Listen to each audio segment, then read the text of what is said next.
Hey, what's up? Oh, Steam Deck's not on. How's everybody doing? There we go. This mic off the screen. This mic off the screen. Okay, there we go. Holy crap. Okay, Scoop, what's up? Jub, how you doing? Dugio, welcome everybody. We're gonna get some games on. So today I was thinking about doing something a little bit different. Like we're waiting for the new set to come out, Final Fantasy. Everybody's kind of waiting for it to show up on Arena for the early access. Lots of people are excited, me included. We're going to be attempting something crazy. I was actually asking people on my on Reddit. I made a post on Reddit in the limited resources subreddit, just basically asking, I think it's probably the biggest limited community on Reddit, just saying, hey, what do you guys, is this possible or am I crazy? Because I feel like it's possible. It's definitely doable. I have the stamina to do it. 24-hour streams are no problem for me, but yeah, I only end up getting limited, I guess, here in my rankings or whatever for draft. Or I got platinum and limited, I mean. Oh, Wing Champ. Yes, right. Dugio. Hold on a second. Yeah, Dugio's the new Wing Champ. Congratulations, buddy. We've got to reset the Wing leaderboard as well. Let me do that now. Hold on a second. Leaderboard. 576,000. Amazing. Good job, man. That is impressive. I'm going to give myself a few wings here to give out to people, and there we go. The new season has started of wings. Let me get the Wing Champ name changed up here.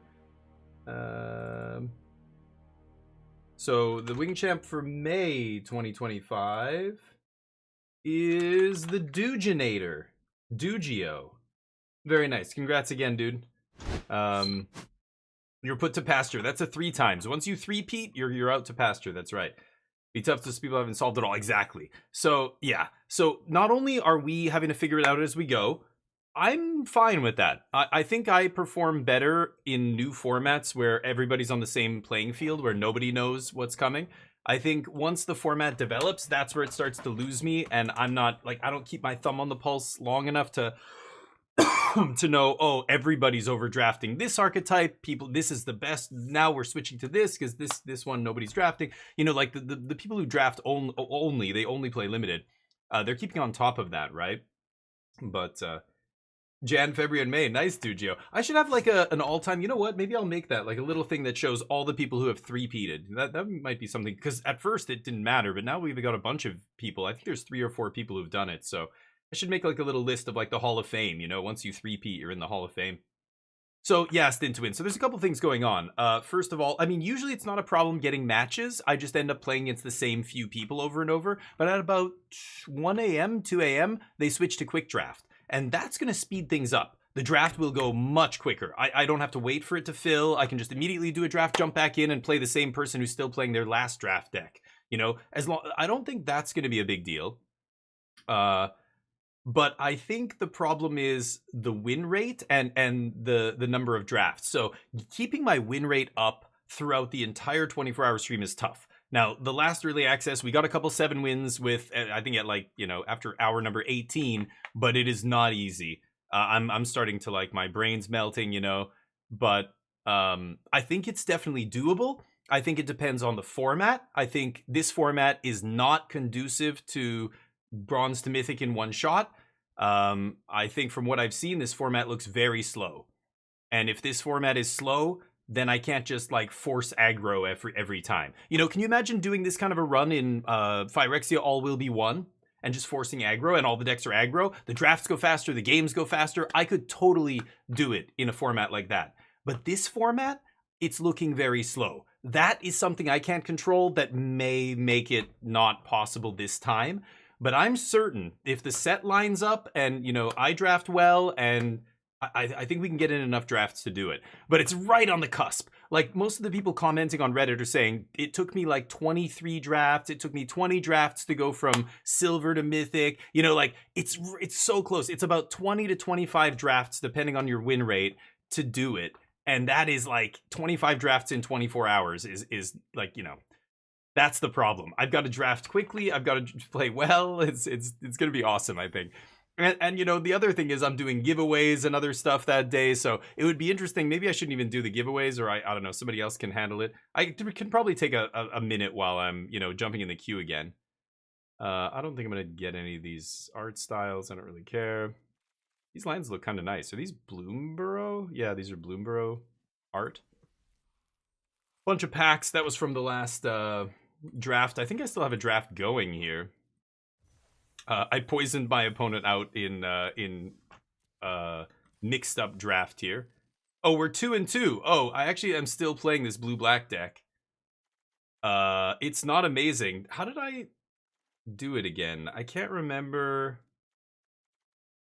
No, it wasn't this deck. We're just playing a blue-black control deck. It was one of my other decks. I infected somebody out, but employee of the month, yeah, Duccio over and over. No, there's a bunch of people who have gotten the three-peat, but anyway, so I thought it was a really interesting discussion, and I think other people were intrigued by it. People were like, yeah, this is interesting. I'd like to see you try. Like, some people are just like, forget it, man, not gonna happen. It's like, I think you're being a little bit reductive. I think it's more complicated than that. I think it's possible, but I think this time it might not work. Again, things that I can't control, so like the speed of the set, stuff like that.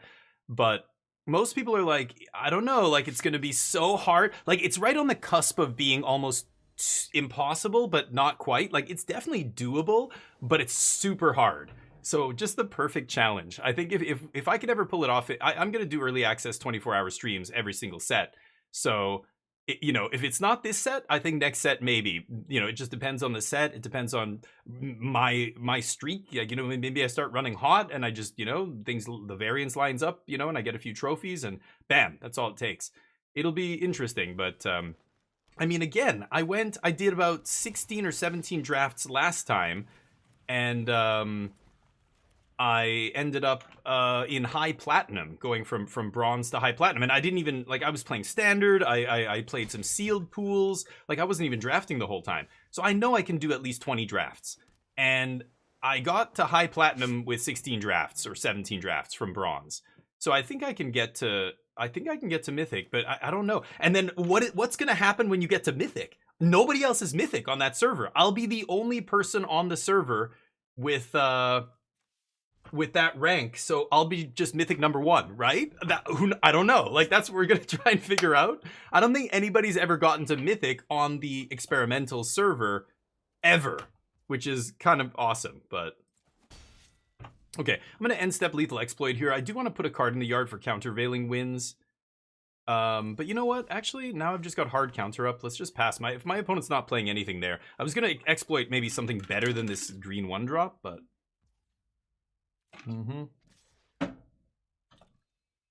I'm back down in silver here. Woo-wee! Indestructible? That is a nice mythic. Too bad it gets countered. Oof. You gonna scoop? No? No coming back for you, Farika. Oh. They can still make a... Wait, what? Oh, exile. Oh, yeah, what am I saying? I thought it was exile that thing. Yeah, never mind.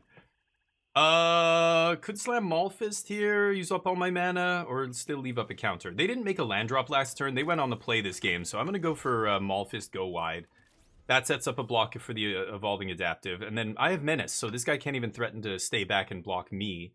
If I can untap here and have Countervailing plus Lethal or whatever up, feels like I just need to sit here and slowly clock them, right? Okay, no kicker. That guy gets bigger, though. That's kind of annoying. Not a big deal, though. Again, we just exploit this. And then punch with Maulfist. Pass. I could Betrayal here, but I'm just going to take 3. I'll leave up the counter magic, and then maybe I'll Betrayal next turn. Clear the Mind's nice. I'm playing a Clear the Mind deck here. Yeah, I will counter that, I think.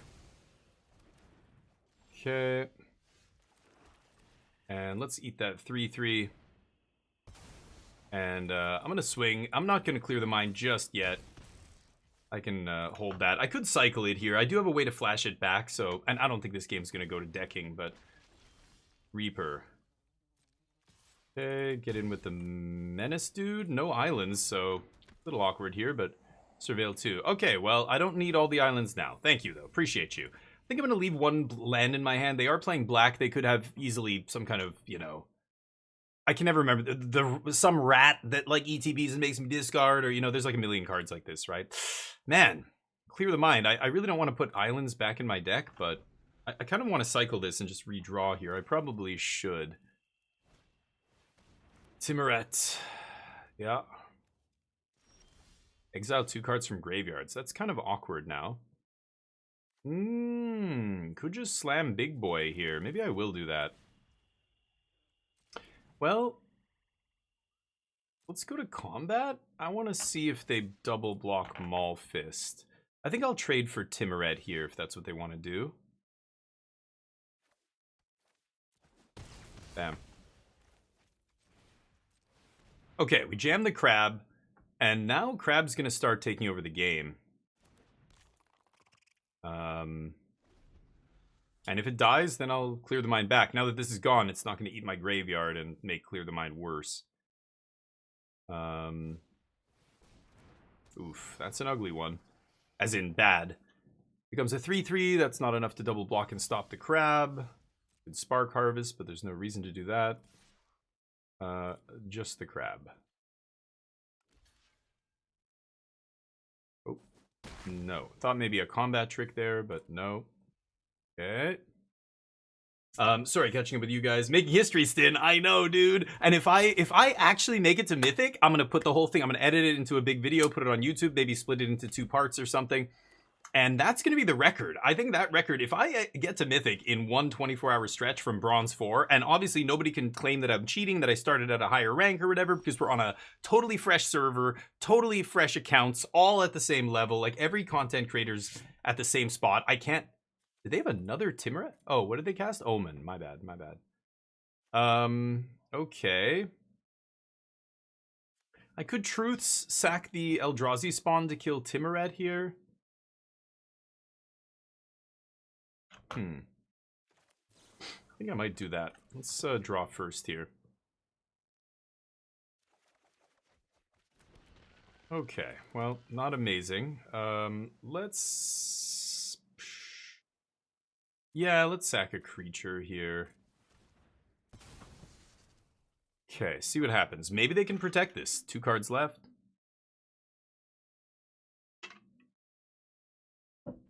Yeah, they can sack if they want. Sure. Okay. 18 cards in the deck. Clear the mind in the hand, so not too worried. 2 cards to discard in case they have a discard spell here. I'm not going to play another land this game, I think. I mean, our most expensive card's already on the battlefield. We have our Giving Avengers are another big finisher here. Daring Wave Rider, I guess, could end games, but... Yep. Okay, the ward. Okay. I think it might be time to clear the mind, shuffle all this back in, find a win con. Eat ya. They only have 6 cards left, huh? So let's clear the mind. See what we draw. Not amazing. Still gonna hang on to these lands, I think. Pass the turn. No need to suicide attack for 2 damage. Or I guess 1 damage this turn, but even next turn, I'm not gonna throw 3 creatures and let them eat one of them. Wave Rider, clear the mind. Could cycle clear the mind again. I think I might just play this. And cast clear the mind. Okay, I'll leave up Essence Scatter here. Sure, fine. I just want to put a body on the battlefield with them at 6 life. Let's just get a 4/4 into play. I can scatter their next big thing, and then I can just swing with the team next turn. They have to block Daring Wave Rider, right? I'll just redraw off this. So 4/4 that draws a card when it ETBs is good enough, right? And we pass. Considering I'm wing chap 3 out of 5 months, yeah. Nice. Oh, Stin was responding to Dugio, I think, with the making history, maybe, because the wing champ thing. I thought it was I don't know, I missed that, my bad. Best expansion in Oblivion? Shivering Isles, nice. Is it part of the remastered game? Did they include all the expansions and everything? Oh, it's an enchantment that... Wow, that's insane. Okay. Holy shit, that's actually ridiculous. But I have Argivian Avenger. I think that should seal the deal. -1/-1 to give it haste. And then -1/-1 to give it flying.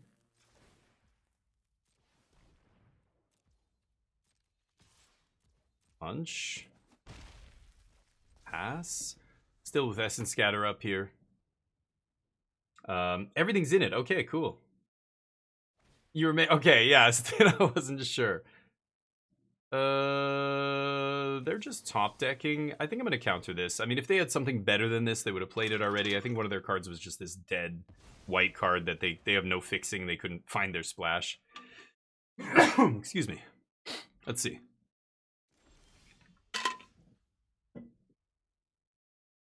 Not amazing. Yeah. If I attack with just this and they have a pump spell, I'm sad, right? I think I'm just going to send him to the air. I think it's just much, much safer than trying to eat that, you know, giving them a block, trying to eat that guy.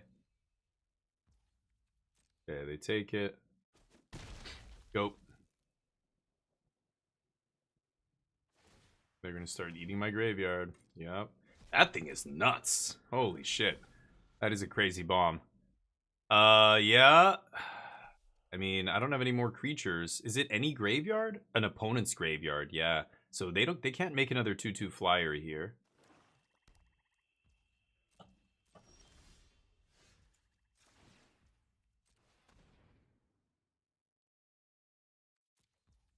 Well, see if they have the combat trick I was worried about. Yay.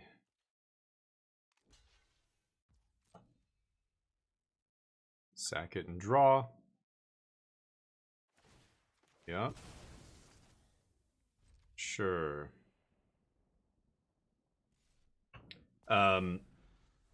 Multiple history makers, yeah. You buy the deluxe edition, you get extra stuff. Okay, cool, cool. Yeah, the remaster should include all of it, so I'm not surprised. Okay, that's not good enough. Got him. Keep going. What are we, 3 and 2 here? I've got to finish this draft up, and then I did want to go over to Stream Decker and do some practice drafts. I think we're going to be maybe on, not Stream Decker, what is it called? Streamdeck.tech, and you know, draftsim. We can open up something. I just kind of want to look at the different archetypes and stuff. I saw DeFore doing this yesterday, and I thought, oh, that's a great idea. Just open up like sealdeck.tech, look at the entire set, break it up into the color pairs, and you know, they tell you, oh, red black is this and blue white is that, and blah blah blah, and just look at the cards and see which cards are going to be the most important in those archetypes. I think that's a really good, you know, if you're trying to just gun for maximum wins right out of the gates, that's a good way to prep yourself for a new set. We'll do it after this, but let's just finish this draft first. Awkward, but I think I'm gonna keep it with the removal we have.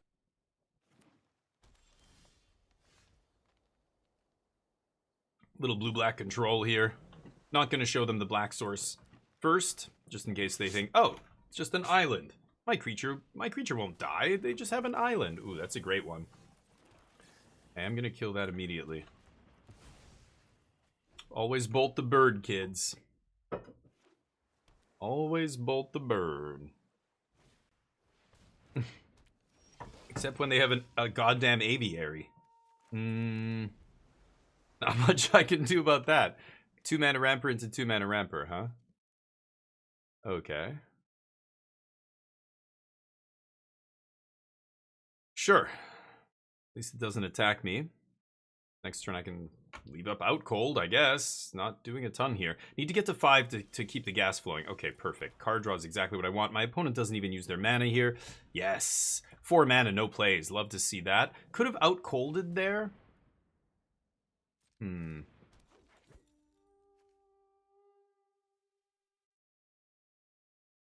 I know I'm going to draw next turn. My opponent just missed their land drop, so I'm actually going to take this opportunity to constrain them on mana. I think I will do this, actually.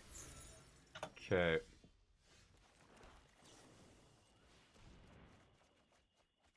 Perfect. Go.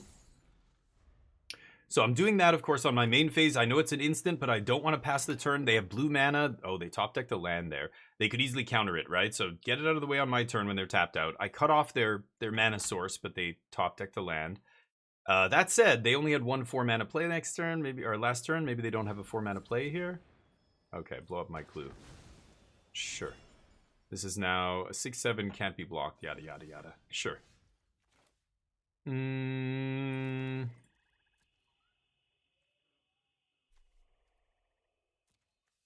I could Wave Rider exploit and actually I could just Wave Rider the out cold. Or should I just Wave Rider the exploit kill captive? That seems actually better, right? Could slam Argivian Avenger here, but their guys are gonna untap. This plows through the Brightwood Tracker. I think I'm actually gonna do this and just kill their guy. I think that's probably for the best.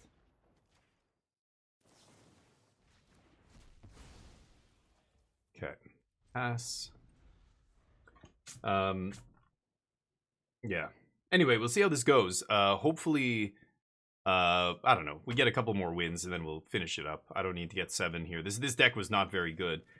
Tough to be a control deck in this mixed up draft format because you never know what people are going to play. It's so hard to know what to use your removal on, your counters, and everything else. Tap a dude. Yep. Stun counter. Sure. I'll take 2. No land drops again for my opponent. Good to see. I think I'm fine. Just passing with counter magic up here.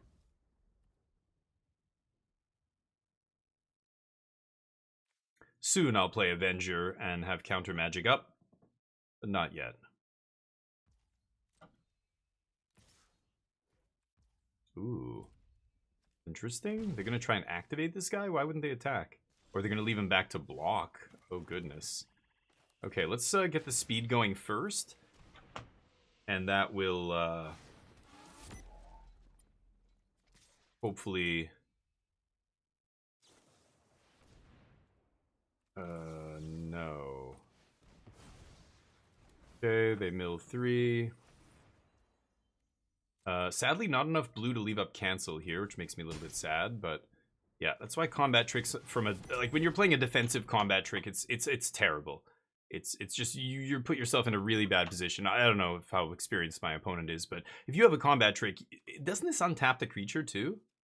Oh no, it doesn't. Okay. Because they're just telegraphing a combat trick so hard there, right? And it's easy to play around. I mean, they're at the mercy of anything. I could have removal, I could have a counter spell. Very dangerous. Tap a creature.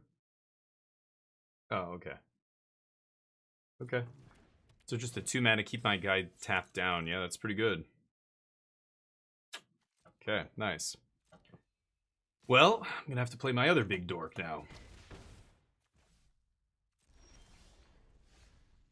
Bolus? Kind of like Bolus. Holds off their team. I could just slam Avenger, swing for 4 with haste, and then play Bolus? That's not bad either.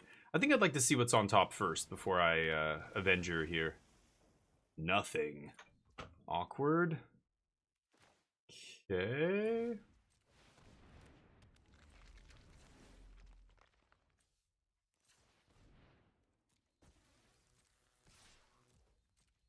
Punch.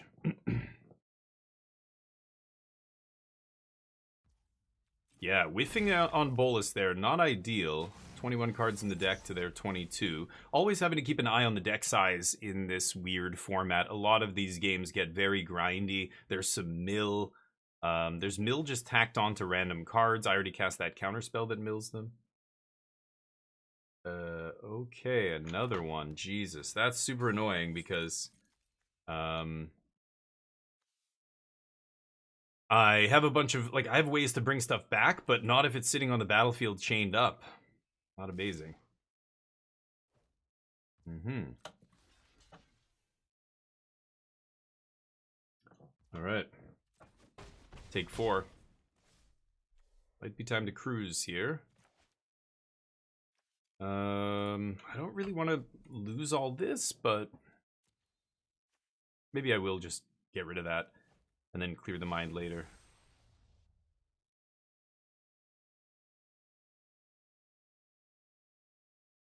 They plot or foretell something here. Okay. This blocks the squad. I mean, that kind of reduces the damage down to 1, right? So maybe I do just go squad here, leave up the counter magic. They're going to play something good off that foretell card, right? I could put a counter on the squad, but I just want to threaten the block here. I think that's better. And then we'll pass, leaving up cancel. And then at some point I will clear the mind. I'm not sure yet. I think I want to use my cancel first. I really should treasure cruise. Maybe I should just exile the 3 in the yard. But I have a mana here. I don't need to exile all 3. Maybe I just exile the counter. They've got 20 cards left. I think I will counter that. I'm at 10. I don't want them forcing through a bunch of damage here. Now they only have 1 good attack, 1 point in the air, which is not amazing.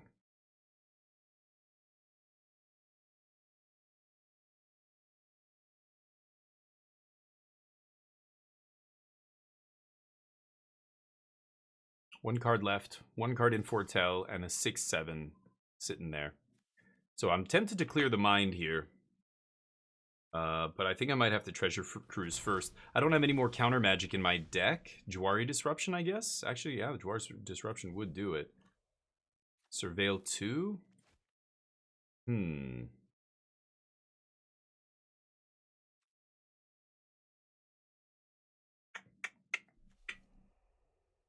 Um.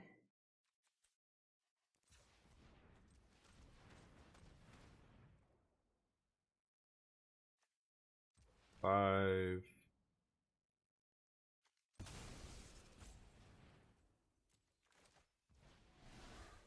Let's get rid of truths. Okay.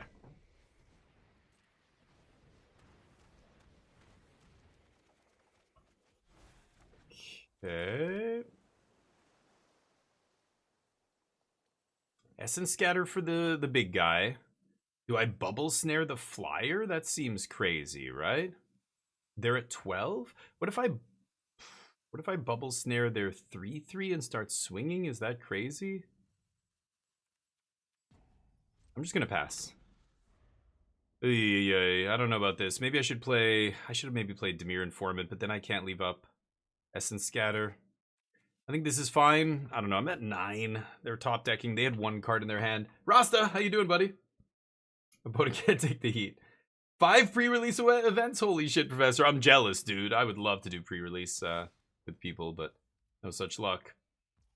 I'm doing the early access, Professor. I'm going to try and go from Bronze 4, from the lowest possible rank, to Mythic in 1 stream. In 1 24-hour Final Fantasy stream. It's going to be crazy. Okay, eat one of their cards. I think I'll do that first. Should I bubble snare the flyer? Never sure. Saving Essence Scatter for that 6/6. 3 steps ahead. Wow. Not a bad one. Okay. 17 cards in their deck. I think they're going to deck before I do here, especially. They don't know I have Clear the Mind.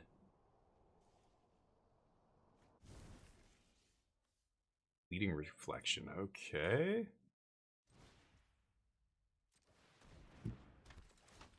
Surveil 2. Don't want that. I don't need to kick this. I think I am going to tap this down. Pass with Essence Scatter up.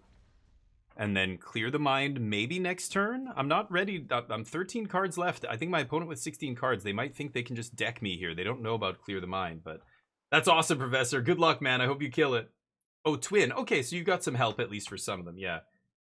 Yeah, nice. Oh, the whole thing, it was a deal. That's sweet. Shops should definitely do that. I've never seen a shop have a package deal like that for pre-release events. That's awesome. Yeah, that's great. Yeah, it's gonna be wild. I don't know if we can do it. I don't know. And we're doing giveaways, Professor. We're giving away a collector booster. We're giving away merch. You could get a T-shirt or a hat, a hoodie or something from Magic Jank with my logo on it, the DF16 squad. I'm giving away untap.gg codes, a bunch of stuff. No. Okay.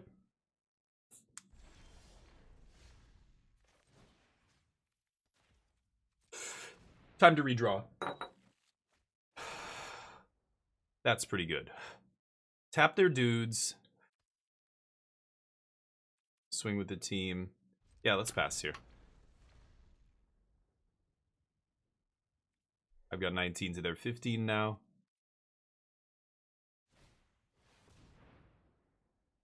Sure. They're gonna bounce their Sprite? Oh, they're bouncing my token. Is it opponent's creature? Why wouldn't they free their own guy? That seems much better. Anyway, fine. Fine with that.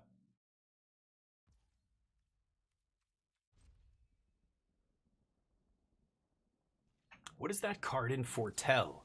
It's so weird.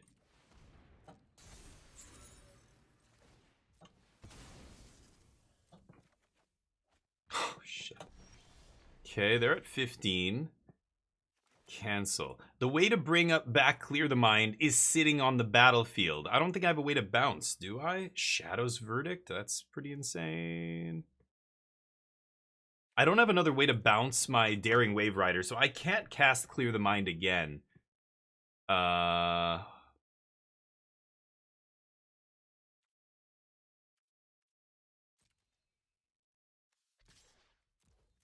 Okay, let's just pass here. I'm not going to go for Treasure Cruise yet. I'm at 4, so I could sack this starting column to draw 2. I can draw a lot of cards here, but I don't want to go below my opponent's number of cards.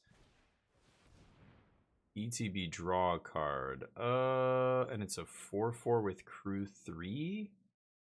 Ugh. I'm gonna cancel that actually. That could be a problem. Okay. Opponent has an intimidating name. Yeah, they like from what I know about a name like that, it means they're hacking. In PUBG or in some Call of Duty, in any other shooter, online multiplayer game, I would just assume they were a hacker. That's usually the names hackers have because they're not using their actual accounts. They're using some, you know, fake accounts, recently generated account, you know. Motivated to see new content? Yeah. Oh yeah, Final Fantasy is going to be crazy. So today we're going to be doing a little bit of an exercise after this. I just wanted to finish this draft up. We were at 2 and 2 when I stopped. Exile it, make a 1/1 burb. That was the Foretell card? Okay. I mean, a 1/1 bird lets me attack here.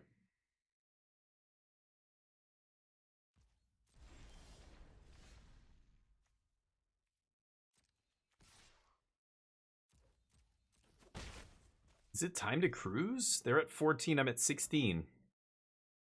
If I go below the number of cards they have, how can I kill them here? Oh, I've got a counter spell that mills 3, right? Didn't say please is back in my deck.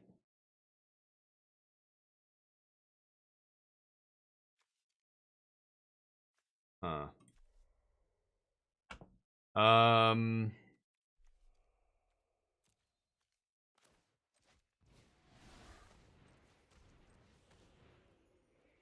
4, 5, 6, 7.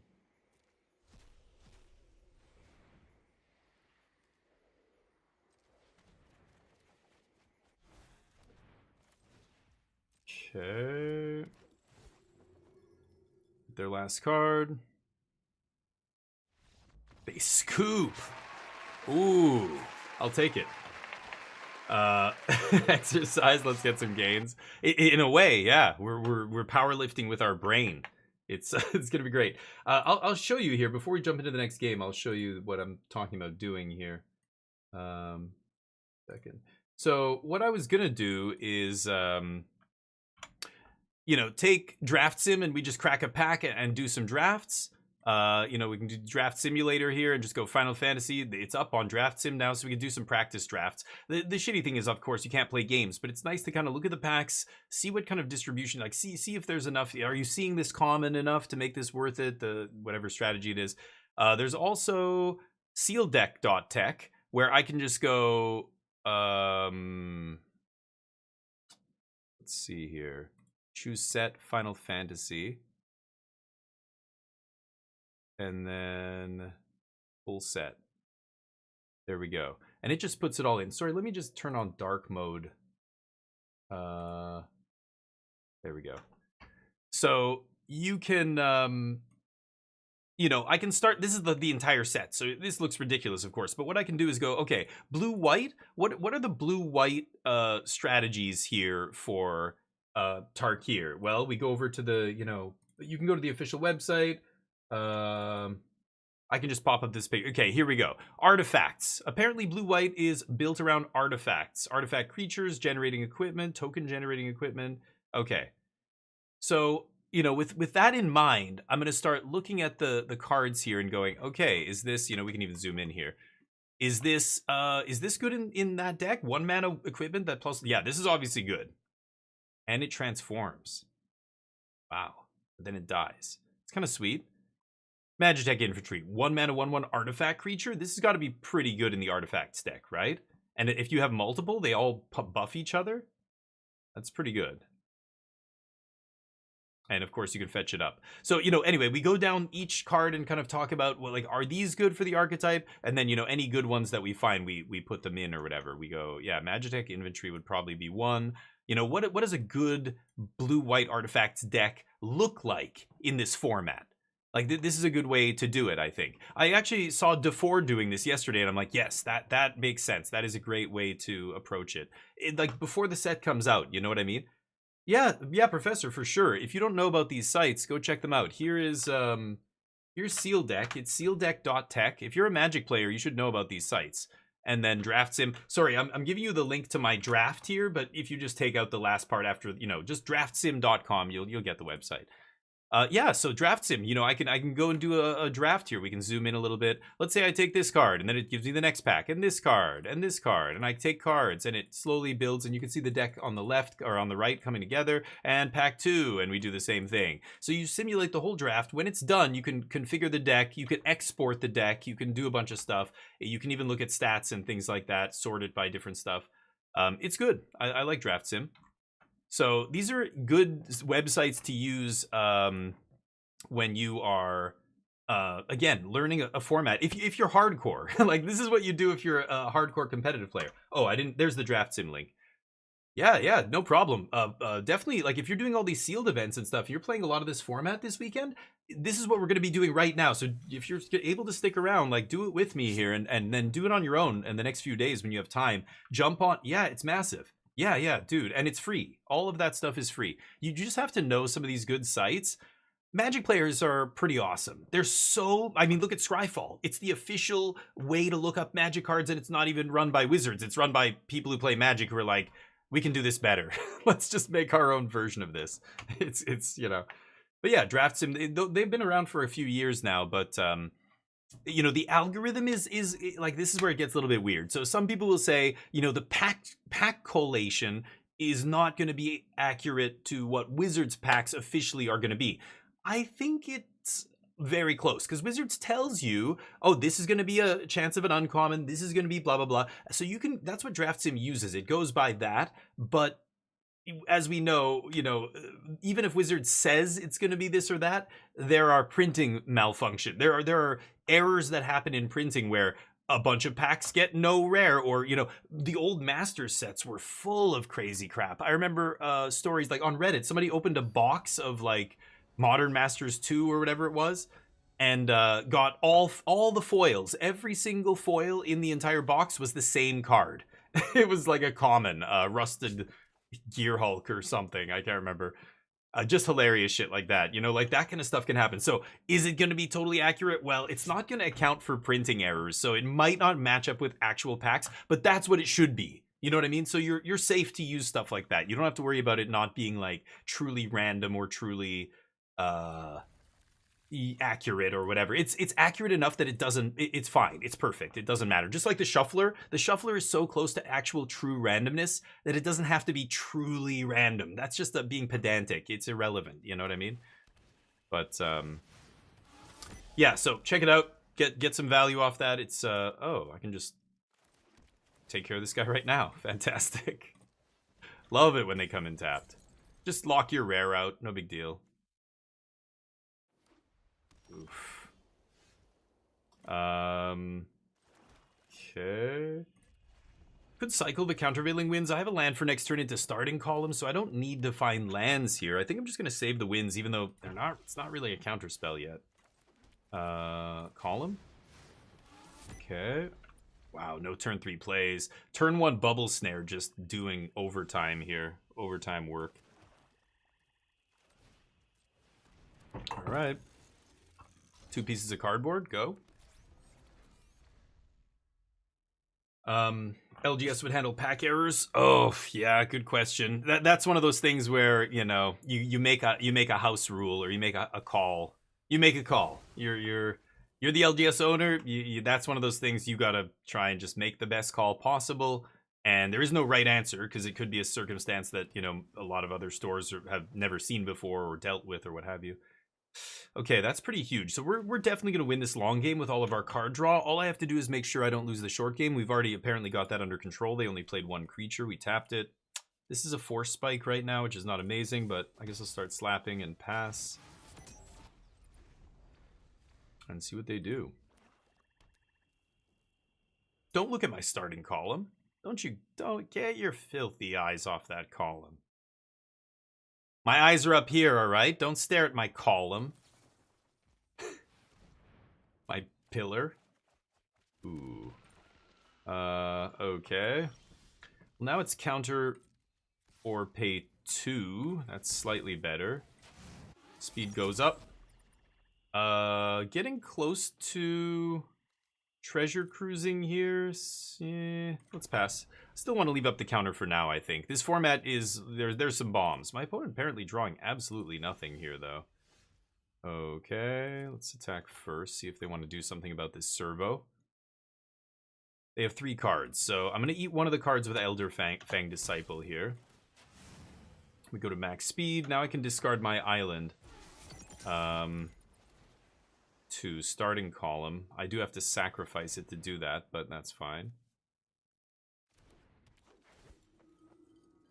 Okay, I think I'm just chilling on counterspell here. It's only like a, you know, miscalc right now, but...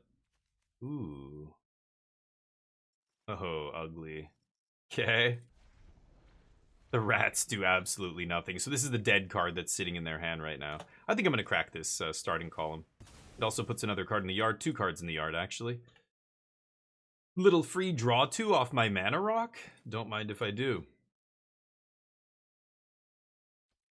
Alright. Not drawing a land. Not the end of the world, but a little bit annoying here. Get in for 2. Play Dimir Informant. Leave up all the counter magic. I think we're good here. Definitely not tapping 2 blue. I guess I can't cast both counters, but, you know, they don't know that. Goodness. Yeah, sure. I'll just keep all this. I'm going to beat them with 1 power creatures. Because that's all you need when you're a control deck. I just countered everything they did. Like, you know, killed their dude. They didn't do very much, to be honest. But...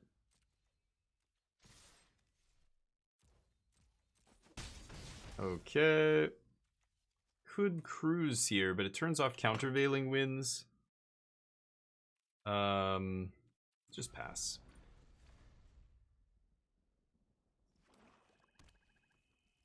Still nothing? Like, I get it. They drew a bunch of lands, but they must have kept, what, 5 land, 2 spells? And then drawn nothing? Could just cycle countervailing winds as well, actually. Let's redraw off this. Oh, it tapped double to blue, didn't it? Shit. Oh, whatever. Okay. Swing.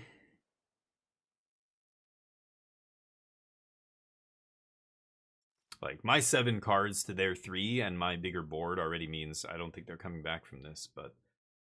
Helena, how you doing? What do they have in hand? Good question. That's what I'm wondering myself. Didn't say please is a fave of mine. Yeah, it's a spicy one, especially in limited, because like when you're a control deck and the games go long, that extra 3 cards, and then I buy it back with Clear the Mind and I do it again, is the game. Like that actually lets me cross the finish line. But yeah, Helena, I also am wondering what they kept here. I mean, there's multiple scenarios here. They could have kept something like it was a land-heavy hand, they drew all lands. It's possible, but at this point, that's so unlikely. Like, this is already 9 lands. They must have just drawn, like, 5 lands in a row. Hey, it's possible.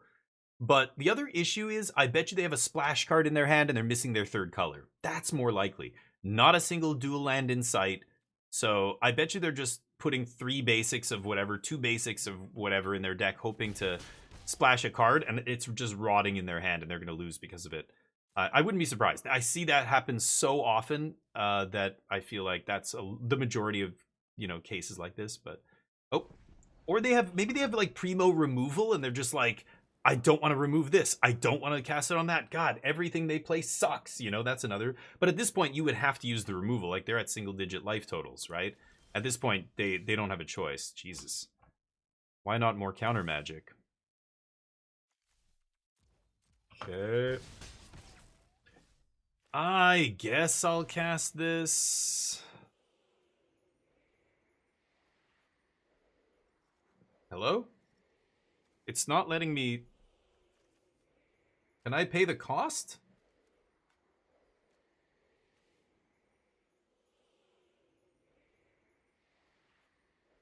What? What? I didn't get the win! I didn't get the win? That was my game to win. What the fuck was that? What the hell just happened? We were 4-3. I should be 5-3 now. Am I crazy? I was 4-3 before, right? Or did my opponent scoop? I think I was 4-3.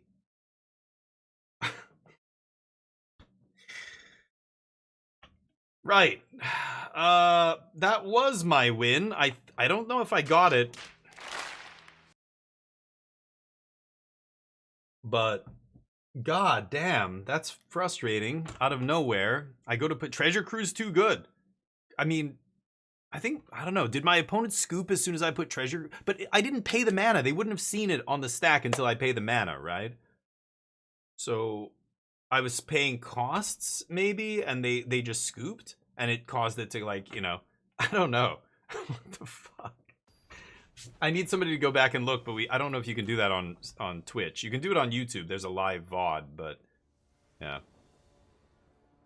Did Cruz crash the game? That's a first. I played Cruz many times on Arena. I don't know though, maybe. Oh, YouTube. Oh yeah, I'm streaming on YouTube right now. Thank you, Dugio. Absolute hero. The hero we don't deserve, but he's the hero we need. Was I 3-3 or was I 4-3? I think I was 4-3, but maybe I'm wrong. Maybe I'm overreacting here, and they did give me the win. But either way, it's ridiculous that it just crashed like that. But I hope it gave me the win. I don't know. I can't remember. That card is absolutely atrocious. I'm not even gonna scatter that. Okay. Well, I've got a bunch of counter magic in my hand. I'm probably leading with Essence Scatter. That turns on wins. This is the one I least want to play. Oh, they're ramping. Sure. Dropping and having, yeah, I know. And other people have said the same thing to me. Yeah, so let's just go scatter. Maybe I do crab here. Maybe I do crab here. It uses all of our mana, and I can get it back later, right? I've got Clear the Mind. Like, I'm not gonna run out of win conditions. Charlie, what's up? I did? Okay, thank you guys. Okay, I overreact. I just wanted to make sure because I couldn't remember. The crash is ridiculous, but the game crashed. I don't know what happened there, but at least we got the win. Okay, that makes me feel better. Good. I couldn't remember. Thank you for checking. So Wait, I had 4 wins already? Wait. No, then I didn't get the win is what you're saying? Wait, you're saying I had 4 wins. Sorry, I oh my god, so I didn't get the win. What the fuck? So I should be 5-3 and I'm 4-3. God damn it, dude. I can send them the log and do the error report and all that shit, but I never end up doing it. Like, I don't care. I should now I can claim a free draft here, but what the fuck, man? What was that? Did my opponent glitch something to make me not get the win, and they don't get the loss? They just get to play again, even though they were definitely dead that game? I don't know. I don't, like, is there an exploit going on there I've never seen that happen before like that. Usually the game crashes, like the whole client crashes. I go to desktop, I reload it, and I'm back in the lobby and I haven't gotten a win, and I'm like, god damn it. But that was just like the game. Like it's like my opponent disconnected from the game and it didn't give him a loss. What was that? That's wild. Helena, that is an insane take. Like the one I'm implying as well, the same as you. That is ridiculous, right? Hold up. A2, shit. Okay. Nice one. Nice little Golgari deck here. They're running out of gas, but I'm going to counter the thing they get here. Oh, god damn. Oh, yeah, beautiful. Okay, yeah. I was going to say, if they take the 4-drop, I might not actually be able to counter it, which is rough. So I'm not going to, like, there's no targets for this, right? Modified creature, yeah. Okay, they're going to jam the Mammoth. I'm going to counter it. Wow, that would be insane if they have an untapped land. Ooh, I have Spark Harvest too. This costs all of my mana. Okay, let's just pass. I've got Spark Harvest, Hardcast. I could let this resolve and just Spark Harvest it. And then I can Wave Rider Flashback Spark Harvest, which is really sweet. Sack like Augur of Bolus or something. So I don't have to counter this, but I could.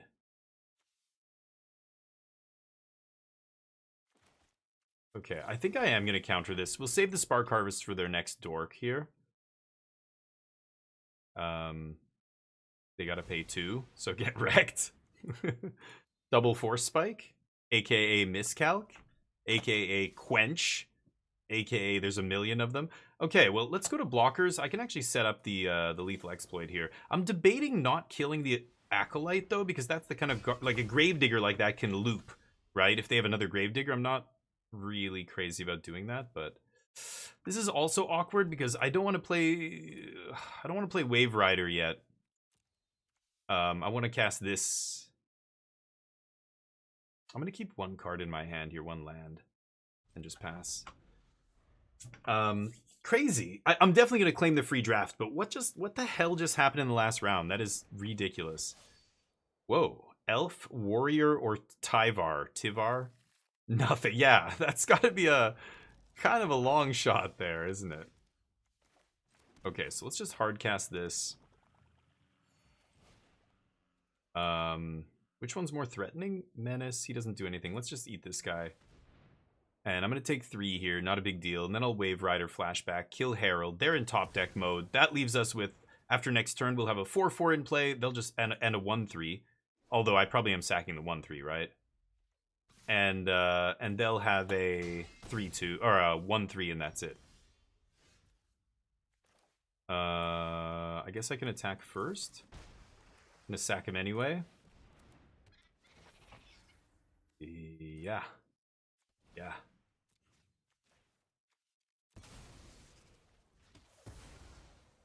Okay. Wave Rider's good. Untap with Cancel Up. Oh, they have 1 more top deck here. Yup, they've got nothing. I can even get their last card. Ooh, maybe I should have done that pre-combat. I have Cancel, though, but still should probably have eaten it pre-combat. Okay, pass with Cancel Up. They have no cards. Feels pretty good. I should be at 6-2 after this. Very frustrated by that. I'm going to get whatever I get here, and they're going to reimburse this. Maybe if I get 7 wins, is it wrong to ask for a reimbursement? Probably, right?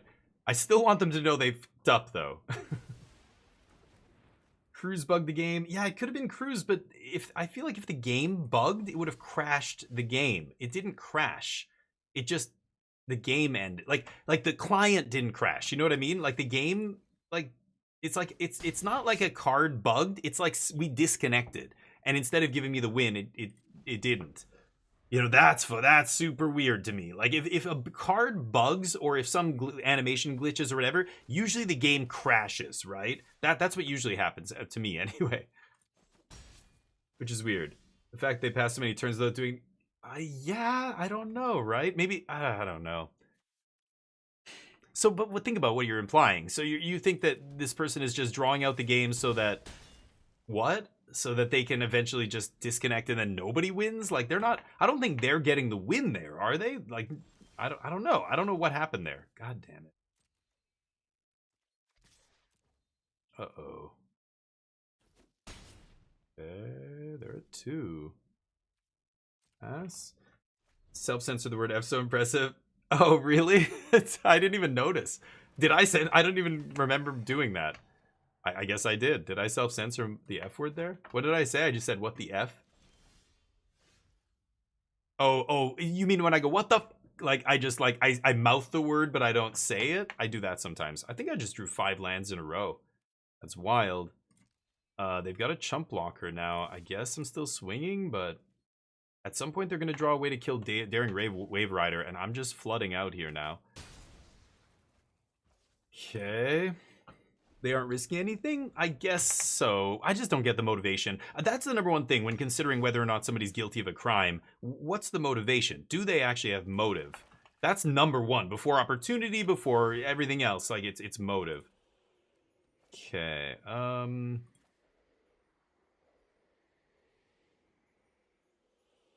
2, 3, 4, 5, 6, 7, 8. I played a land already, so I won't be able to leave up any counter magic, but most of it's in my yard already anyway. Treasure Cruise, baby. Wow, not drawing too hot here, but Avenger has haste next turn, feels pretty good. I could attack with Disciple there as well, get in 1 point. It's not going to really matter if they don't draw anything, so... What does this do? Oh, shit. Okay. Yeah, shit. Maybe I should have attacked with both. Whatever. Hey, Nano, how you doing? Yeah, it's funny, Charlie. I don't even remember doing it, but maybe. Nano, how's life? We're trying to finish this. I should be... Did I just get a 3rd loss? What the fuck? Look! It gave me a loss! What? It ended! It says claim. Look. What the shit? I just won that game! The game before, my record didn't change. So it must have given me a loss, but then I go to the next round? What the fuck just happened? What just happened?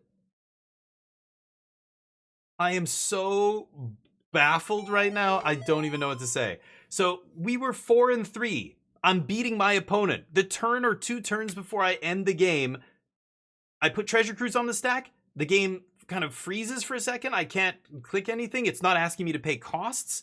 And then it just says close waiting. And then bam, I'm in the lobby and my record's the same. What? I don't know what happened. Okay, we play the next opponent.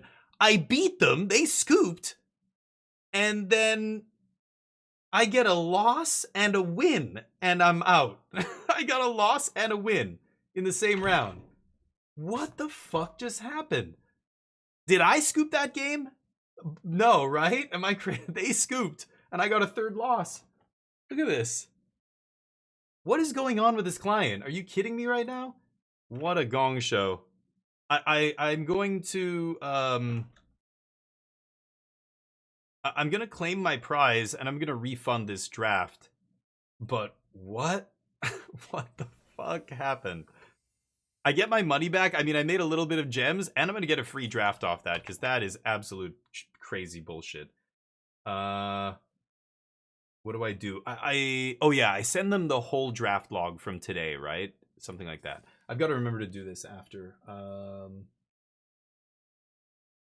Yeah, hold on. I'm just going to put a little note here.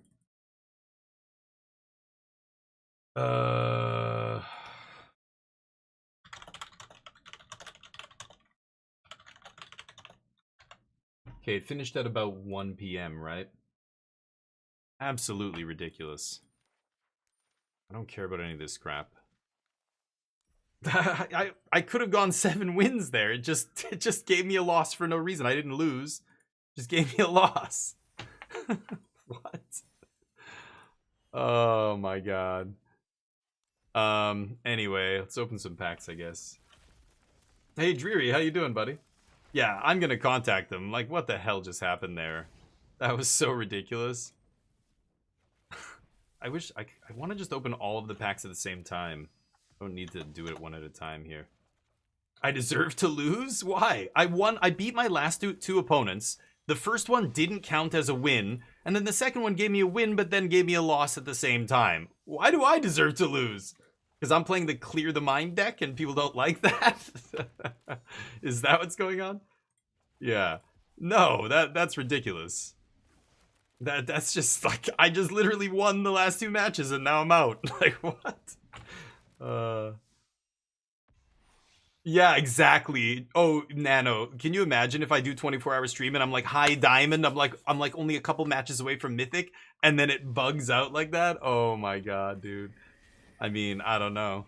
It'll be a clip for the ages. I've already got some amazing clips. Have you guys seen the clip where I got past a pack of cards and then I took my pick, and then the very next pack of cards, 5 of the cards were exactly the same?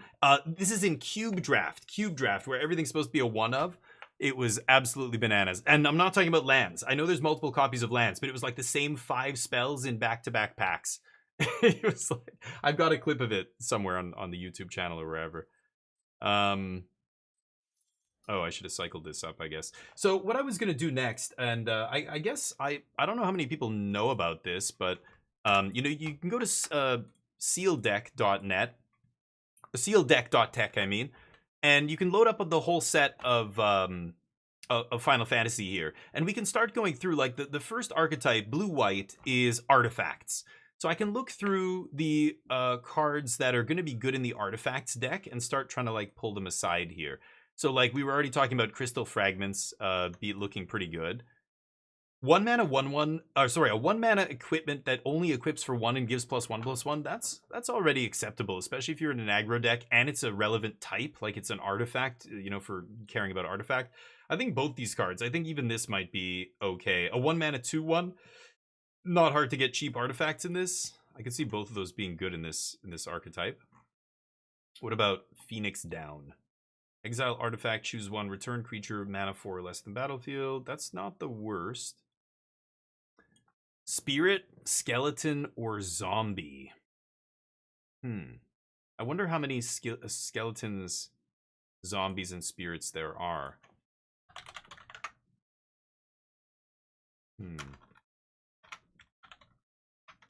It's only going to look at, yeah.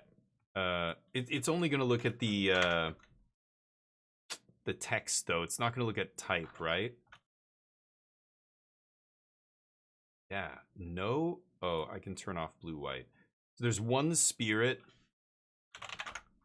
There's a couple zombies, not very many. And 0 skeletons. So you're never doing that, right? You're never going to Phoenix Down second mode. It's always going to be the first mode, almost always. So 2 mana reanimate something is pretty good. So basically 3 mana, exile it so you can't loop it, and then bring a creature mana value 4 or less. That's not the worst, because you're paying 3 to bring. If you're bringing back a 4-drop, then it's, you know, you're saving on mana, you're getting to recycle it, and puts it onto the battlefield, so you're not recasting it. So it's straight up 3 mana to recast your 4-drop. That is quite good, right? I think that's definitely good. Spider cards? No. Hey, shh, Dreary. We don't say spider anything on Arena, okay? God damn it. Disney could be listening. When the Spider-Man set finally comes out, it's going to be Arachno Boy. Arachno Boy and Professor Tentacles. You guys, that's what's coming to Arena. Don't say the S word, though. God damn it. Nobody wants to get sued around here. Phoenix Down, Restoration Magic, 1 mana Tear. Oh yeah, Tear is like bad spree, right? So I like the modal aspect of these cards. Obviously, that's really good. They're all 1 mana plus whatever the mana costs on the additional cost. So for 1 mana, hexproof indestructible instant, that's annoying, but there's no buff to power and toughness there, so oops. So it's not like as playable as Snakeskin Veil, but then the other aspects, target permanent gains hexproof indestructible, gain 3, and then all 4 mana, all permanents gain. Wow, that is quite good.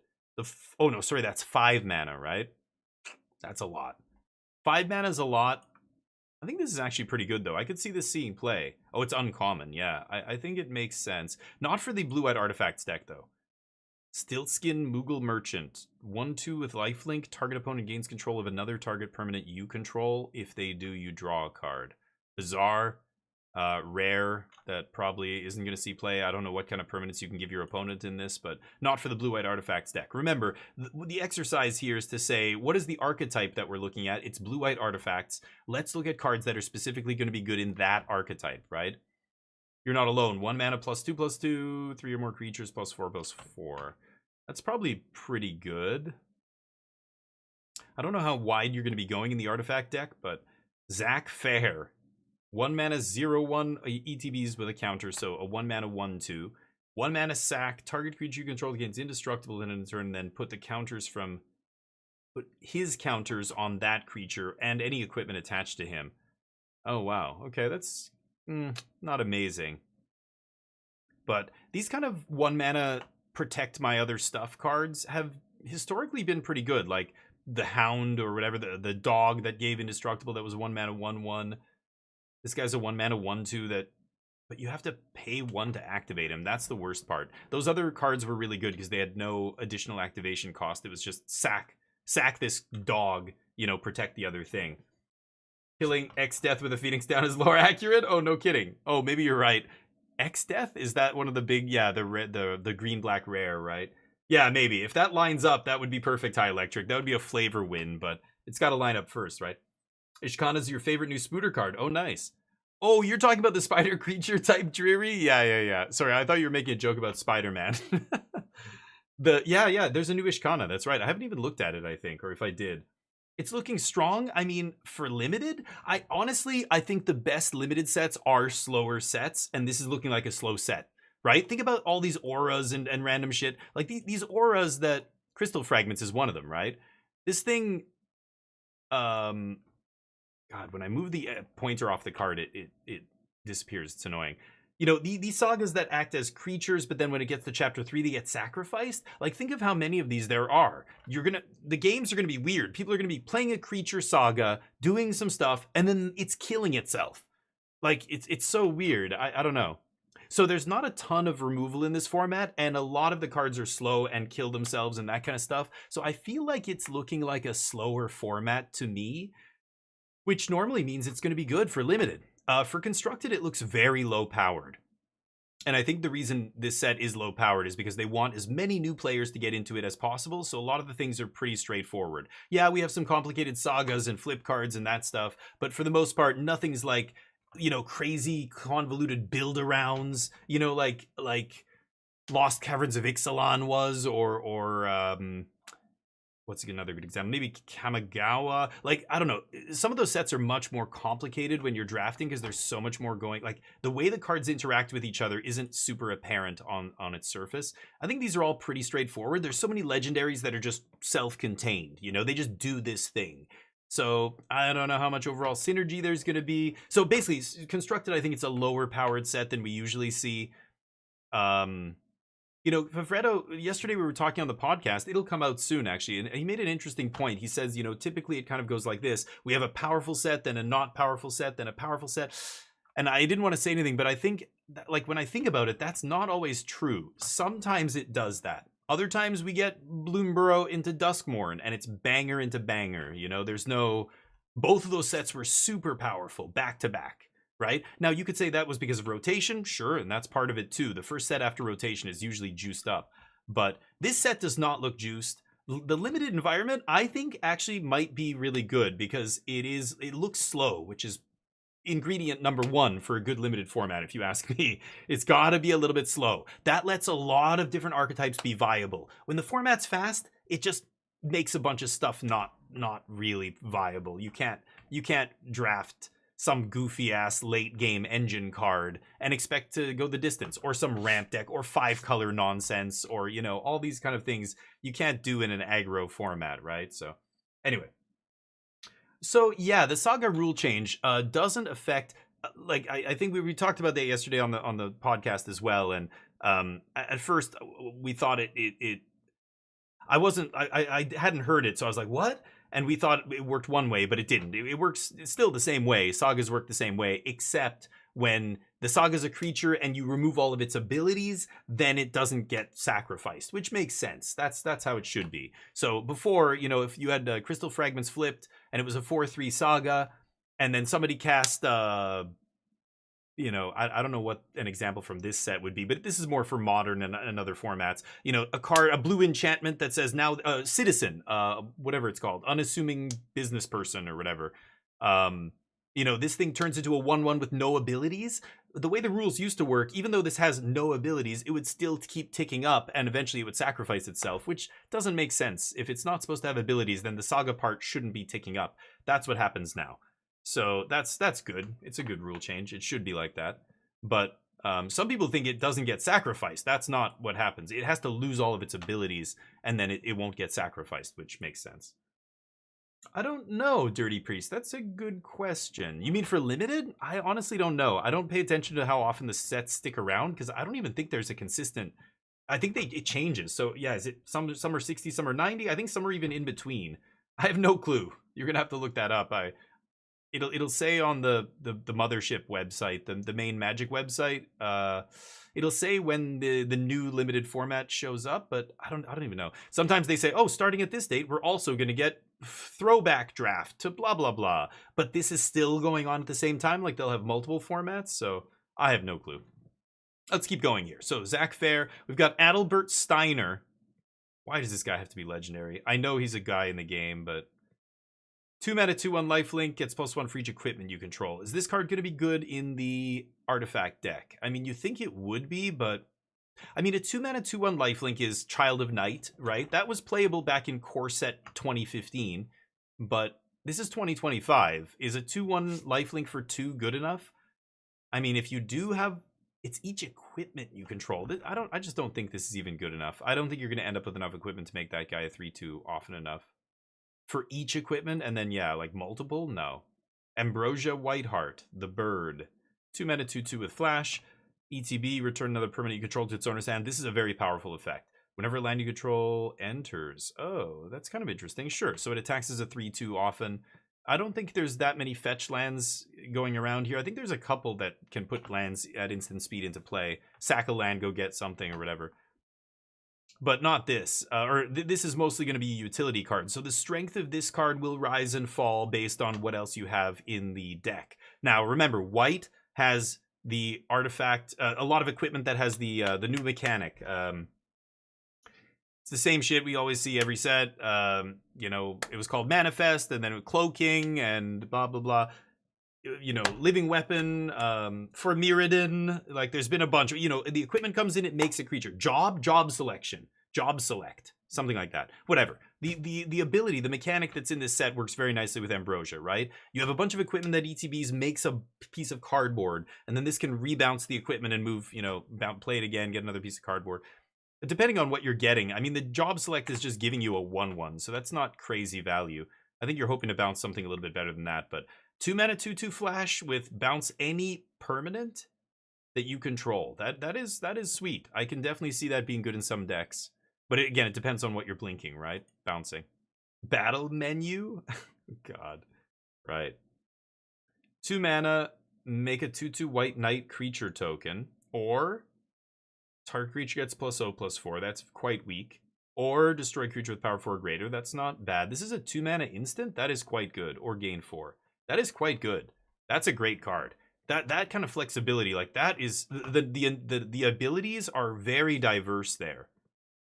I think almost every white deck is going to want this at some point. Even just a 2/2 white knight with flash is not terrible in a go wide aggro deck, right? And then it becomes Doomblade when they play their big green dork to stop you. Doomblade, like that's very good. Not attacking creature, just any creature power 4 or greater for 2. I like that. I'm surprised one of the modes isn't like destroy target enchantment or something, but okay. Cloud, mythic. Probably not going to run into this guy too often, but ETB, search your library for an equipment. Yeah, so if you end up with an equipment and Cloud, you're going to play them, but you know, he's not that impressive actually. He's hard to cast 2/1 for 2. Hold on, let me scroll too far here. Cloud, Coeurl, 2 mana 2/2 tap non-enchantment creature. That's a little too much mana for a tapper, and again, that's not going to be for the artifacts deck. Dragoon's Lance. So this is job select. So 2 mana comes into play, makes a 1/1, attaches to it. So the equipped creatures +1/+1 is a knight, so it makes a 2/1 knight. During your turn, it has flying. Gayborg. Yeah, that's pretty good. I mean, you're probably going to play that no matter what. A 2 mana 2/1 flyer is already good on rate, especially in a low to the ground aggressive deck. And then just giving other stuff flying later. Flying's a very relevant ability. +1/+0 in flying, I should say. I think that's probably good. I would play that in the artifacts deck. What do we have here? Dragoon's Lance. Dwarven Castle Guard. 2 mana 2/1. When it dies, make a 1/1. That's pretty good too. A colorless hero? I mean, this is going to see play in a lot of, you know, go wide white decks, right? Let's see. I don't even know if that's a good archetype. From father to son. Here's your car, son. Dad, what the fuck is this? I wanted a Mustang. Son, you're a douchebag. It's a nobody. I'm not buying you a Ford. You understand? We're a Chevy family. You get this Camaro. Search your library for a vehicle card, reveal it, put it in your hand. If the spell is cast from a graveyard, not amazing, right? Again, totally dependent. You have to have a mythic level vehicle to want that. Slash of Light deals damage equal to the number of creatures you control plus the number of equipment to target creature. Acceptable removal, not amazing. Therian Swordmaster, 2 mana 2/2 legendary creature. Whenever you cast an aura, equipment, or vehicle, draw a card.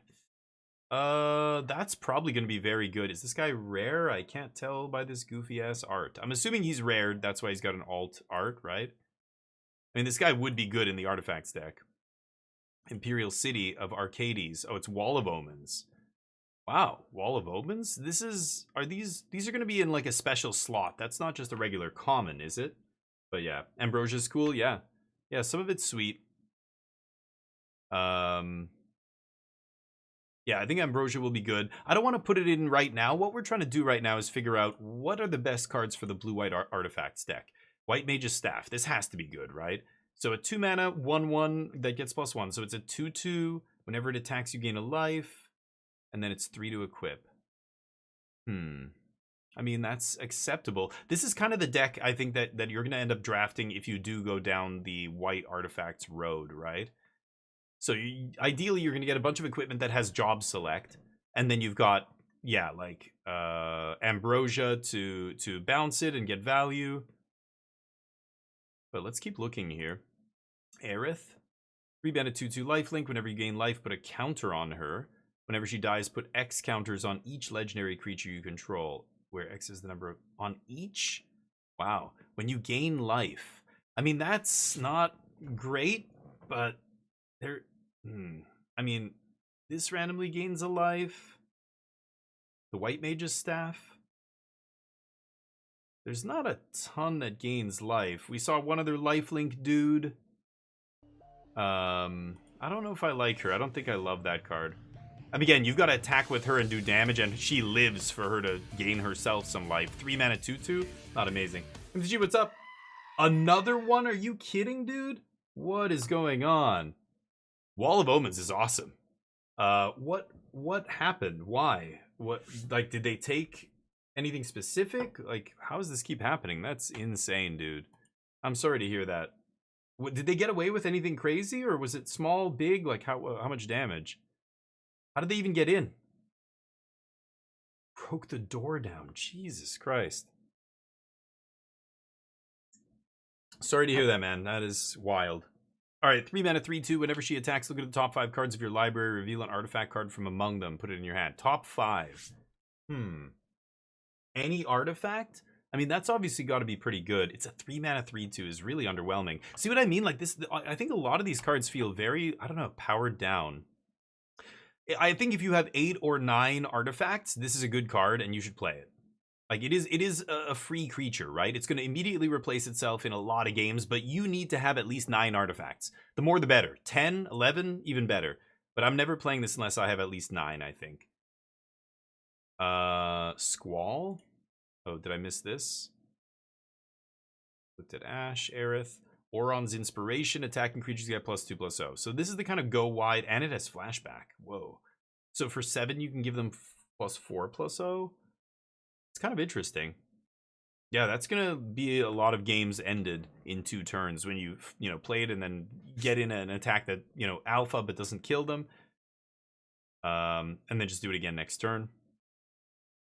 This is probably going to see play in a deck with a bunch of what is that guy called?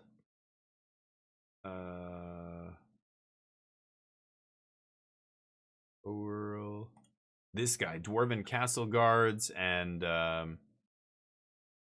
Magitech Infantry and stuff like that. I mean, you're probably taking all the Magitech Infantry you can if you're going down that route. Hero of Light, Legendary. Yeah, I mean, obviously this is insane. I'm not going to look at the bombs because those don't really aren't interesting to discuss. They're always going in the deck, right? Squall, 3 mana 2/2, first strike, Vigilance, Lifelink. Wow. Or is an equipment cost less? Yeah, this is obviously another bomb. I assume that's a rare. Gale Cat, Gaily Cat.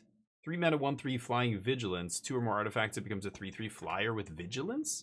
That's not hard to do. Equipment is the kind of artifact that will sit around for a long time. So you get a couple equipment, some Magitech Infantry. I could see this guy definitely being good.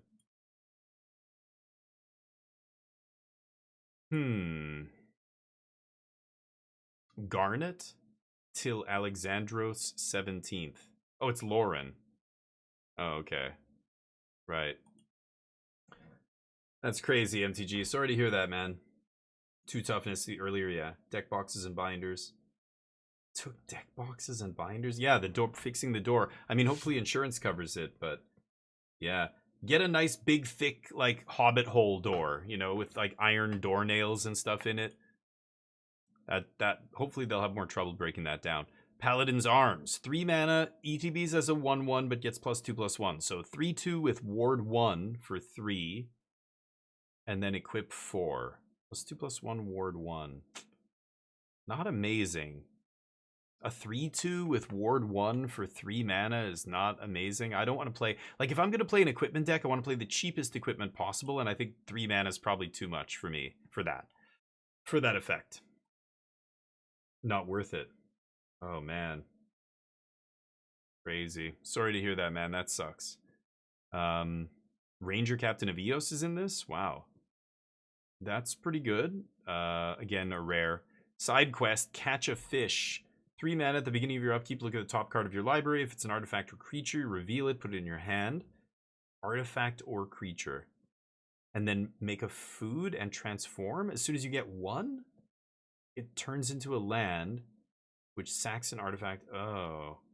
So as soon as you catch you just catch 1 fish, you draw a creature or an artifact. This immediately flips into a land.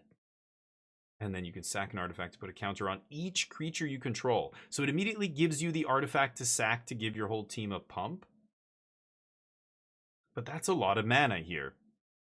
We're talking about 3 mana plus 3 mana, so 6 mana plus tapping this to put a counter on each creature you control. 1 counter, that's it. I mean, if you've got a bunch of artifacts sitting around, maybe you can start doing this, but this seems not amazing to me. Hey, Wolf, how you doing?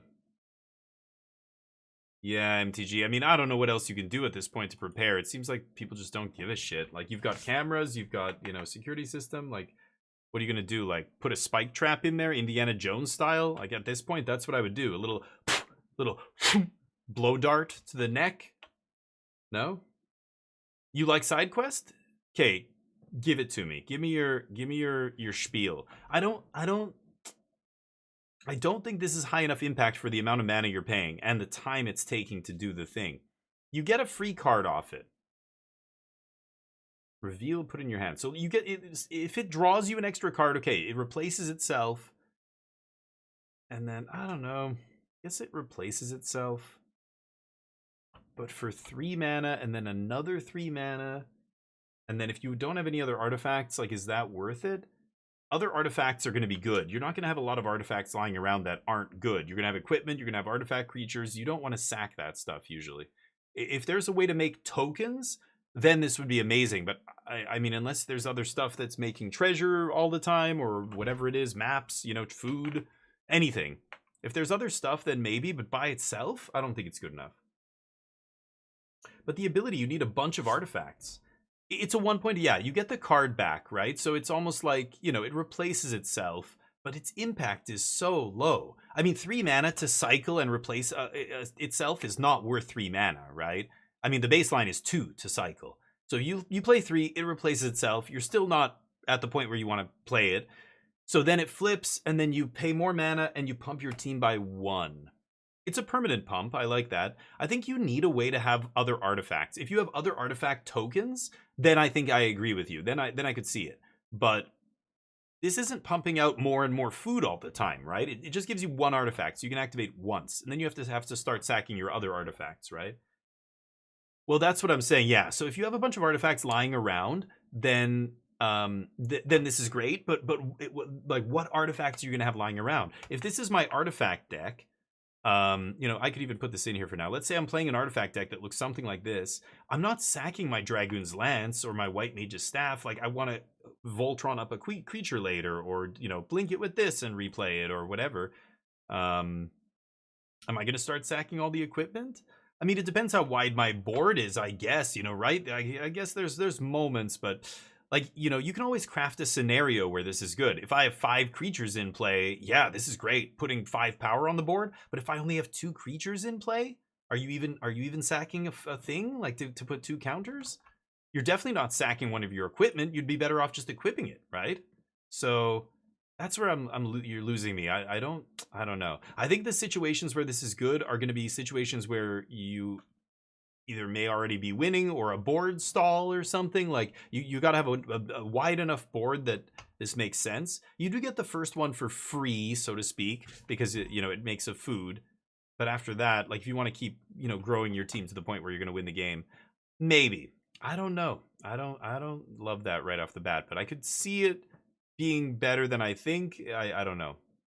I think I have to see it in action. I think I have to see what else is out there. If I see another bunch of ways to make cheap tokens, like artifact tokens, then I'm into it. But a bad search for Escanta, yeah, search for Escanta is great, but this is, yeah, this isn't just finding you a bunch of stuff then flipping. Search was insane. Snow Villiers, 3 mana, something 3 vigilance. Snow's power equal to the number of creatures you control. I'm not crazy about that. It's okay. Vigilance is good, but how many creatures before it's good? Like, you've got to have at least 2 other creatures. You're never curving into this and it's a 3/3 on 3. You're probably going to go turn 4, play my 3rd creature, then it attacks as a 3/3. I don't know. That's okay, though. Memories of Nibelheim. It's Stroke of Midnight. Destroy target non-land permanent. Sure, that'll see play. Choco Mog. 3 mana 3/3. Wark Kupo. Great flavor text. It does the same thing every turn. I have not seen this yet. It gives other creatures +1/+0 for 4 turns in a row. Other creatures, never itself. I mean, yeah, if you're going wide, I still haven't seen a ton of good go wide here, but yeah, I'm leaving it in the sideboard for now. Rare, 3 mana 3/3. Whenever you cast a legendary spell, draw a card. That's actually going to be insane in this format, right? Oh, triggers only once each turn, sure. And you can exile something once and flip it? Oh yeah, this is ridiculous. This is an insane bomb. It's already ridiculous on 3, just drawing you a bunch of cards, if it lives. And then if you get to the late game with this and flip it, you get to kill one of their things and turn it into a 4/4 indestructible non-flying angel.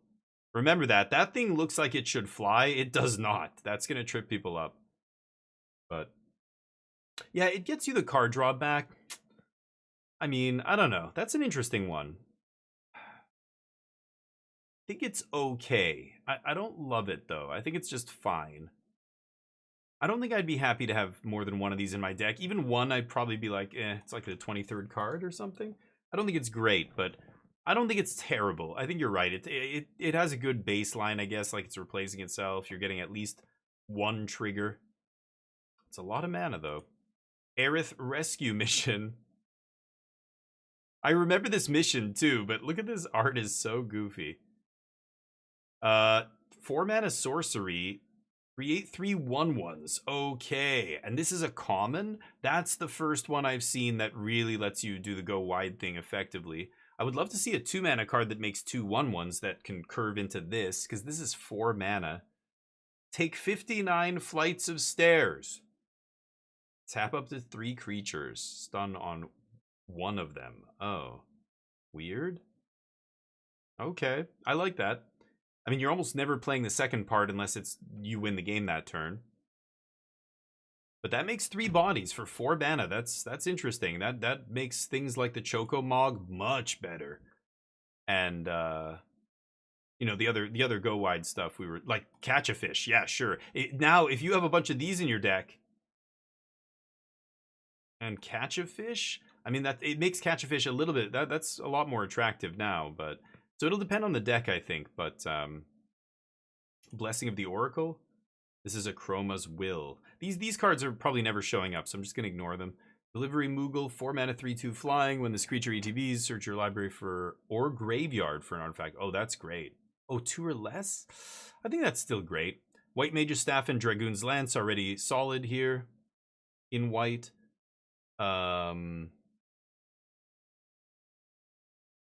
An artifact. Could be an artifact creature, could be an equipment, could be a vehicle. That's sweet. Anything that says search your library for, I think, has to be respected. 4 mana, and it's a Snapping Drake. God, Snapping Drake just tutors up a card now. It's crazy. Dion, Bahamut. I don't know how to say his name. Bahamut's Dominant. 4 mana, 3/3 during your turn. Dion and other knights you control have flying. When Dion enters, make a 2/2 white knight. Yeah, that's quite good. I mean, he's a rare. It should be good. So it's putting 5 power on the battlefield, 5 toughness for 4 mana across 2 bodies, and they have flying. Him and other knights, yeah. And then flip. Yeah, it's going to be really interesting. When do you flip? I don't think you always flip when you can. It's going to be interesting. Counter on each other creature you control. Those creatures gain flying until end of turn. That is ridiculous, yeah. This guy's very powerful, obviously. He's a rare. Magitech Armor, 4 mana, 4/4. Vehicle ETBs create a 1/1. That's solid. I think that's actually not bad at all. Another good uncommon. Makes 2 bodies, and or kind of 2 bodies, but Crew 1 is pretty cheap for a 4/4. That's quite good. Minwoo. Oh, that's Mangara the Diplomat. Okay. Sure, that guy's fine, but he's, yeah, some knockoff reprint, right? 4 mana, 3/3 flyer, ETB. It deals 4 damage to tapped creature an opponent controls. And then another target creature gets +1/+1 flying twice. And then it attacks in the middle there. That's not bad. I could see that being good. It's a little slow, though. Sorcery speed, 4 damage, and the creature has to be tapped already. That's a little narrow. I'm not crazy about that. The Wind Crystal. I mean, obviously, this is insane. Flying and Lifelink. Actually, this is not the best rare. It depends how fast this format is. I think this format does look slow, but yeah. So, I don't know. This card might be good enough. But that's the kind of card, like, it doesn't affect the board, doesn't do anything, requires a bunch of other stuff to be good. It doesn't do anything by itself. Literally nothing. It needs you to cast other spells to get a discount. It needs you to gain life to gain you life. It needs you to have creatures in play before the activated ability does anything. By itself, it's a do-nothing. I don't think I want to put that in most of my white decks. I don't know. Weapons Vendor, 4 mana, 2/2 ETB draw card. I'm in. You had me at draw a card. At the beginning of combat on your turn, if you control an equipment, pay 1. Attach for 1? Whoa, so it automatically attaches 1 equipment for 1. That's interesting. I think that guy's actually solid. Hey, Torf. Bigs and Wedges? I don't know. Check Scryfall. All the cards are on Scryfall now. Yeah, that guy's solid. White Aura Sight, 4 mana. How you doing, by the way? When this artifact enters exiled non-land permanent, until this leaves, and it's, oh wow. So it's an O-ring mana rock that's also an artifact? Ugh. Artifacts are more vulnerable than enchantments, I would say, and in this set, I'm pretty sure there's a bunch of artifact removal, but I think that thing's probably still good enough. Cloudbound Moogle, 5 mana 3/3 flyer, ETB, put a counter on target creature, and it's got planes cycling in the early game. That's actually solid. I could see that being good in a white deck. Fate of the Sun Crest, 5 mana. The spell costs 2 less if it targets a tapped creature. So for 3, you can destroy a tapped creature. For 5, or a tapped permanent that's not a land. And for 5, you can destroy any permanent. That's pretty good. I think I would be playing that as well. Grahatia, 5 mana 3/5 reach. Whenever one or more creatures and or artifacts you control die, draw a card. Ability triggers only once each turn. Okay. I don't know if I love that. It's pretty expensive. Maybe Noctis. This is Kenrith. Okay. Machinist's Arsenal, 5 mana. This is a rare. Comes in ETB, so it's a 3/3 when it ETBs. And it's just equipped 4, that's it? Okay, so 5 mana 3/3, and then you get the equipment. That is not impressive. That's a rare? Oh, for each artifact you control. Oh, my bad. Oh, that's insane. Okay, right. It's not just +2/+2. Okay, that actually is large. No bigs and wedges? Sorry, dude. I don't even know who that is. I don't remember. The Final Fantasy universe, like, it's so funny. Like, if you played Final Fantasy, I played Final Fantasy. Oh, which one did you play? 3 and 7. Which one did you play? Oh, 13 and 15. Okay, so we have nothing in common. Like, there's most of the characters in this, I have no clue who they are. They're from games that are totally different worlds than the Final Fantasy I played. So weird, but I don't know. I don't think I remember bigs and wedges. I think, wasn't it a cat and somebody? It was like 2 characters, but I can't remember what they were. 5 mana 3/3 vigilance lifelink, in life, put a counter in each cleric you control. Meh. I mean, it's powerful, but these are the rares. 5 mana 3/3 vigilance lifelink. Dear God, it's kind of crazy. Moogle's Valor, for each creature you control, create. Ooh, that is very good. Permanently, they don't get sacked at the end of combat or end of turn or anything, and they gain indestructible. But they can't attack. Oh, it's instant speed. Wow, that is actually ridiculous. So it doubles the number of creatures you have. All of the Moogles get indestructible. You block their attack. Then you untap, swing with all your Moogles and everything else. All your creatures gain indestructible. Wow. The Moogles gain lifelink. That's solid. That's a rare. 5 mana is a lot, but Ultima, we've got a sweeper here. End the turn. Yep, that's sweet. Gotta watch out for that one in limited. The Crystal's Chosen. Make 4 1/1s. Put a 1/1 counter on each creature. Wow, that is also very good. 7 mana? The go wides. Very expensive, though. I don't know. You typically don't want to get that high in mana cost in your go wide deck. And then there's this, which is uncastable. Like 8 mana in limited is almost unheard of. It's going to be so hard. Let's look at the gold cards, actually, because the gold cards might be the signposts here. Dovin's Veto, no. Hope S-Time. 2 mana 2/2 lifelink. At the beginning of your end step, each opponent mills X, where X is the amount of life you gain this turn. Bizarre. Not good in the artifacts deck. Whenever an artifact control enters, this guy gets bigger. Okay, now we're talking. Oh, and whenever he attacks, tap a creature, this guy's very good. This guy will be perfect in that blue-white artifacts deck, obviously. Sid! 4 mana 4/4. All the artifacts and creatures and heroes get +1/+1 for each artifact. If artificer you control and each artificer in your graveyard. Gross. And he cycles. I think that's solid as well. What? 8 mana 8/8. Yada yada. Terrible. What is this? Ojutai Dragon Speaker. Okay, we're not going to look at that. And then it's blue-black cards, and then it's green-white. Yeah, we don't want to look at the rest of them. 5 color cards. E-color cards. Okay. Cycling Land. Guado Salam. What a name.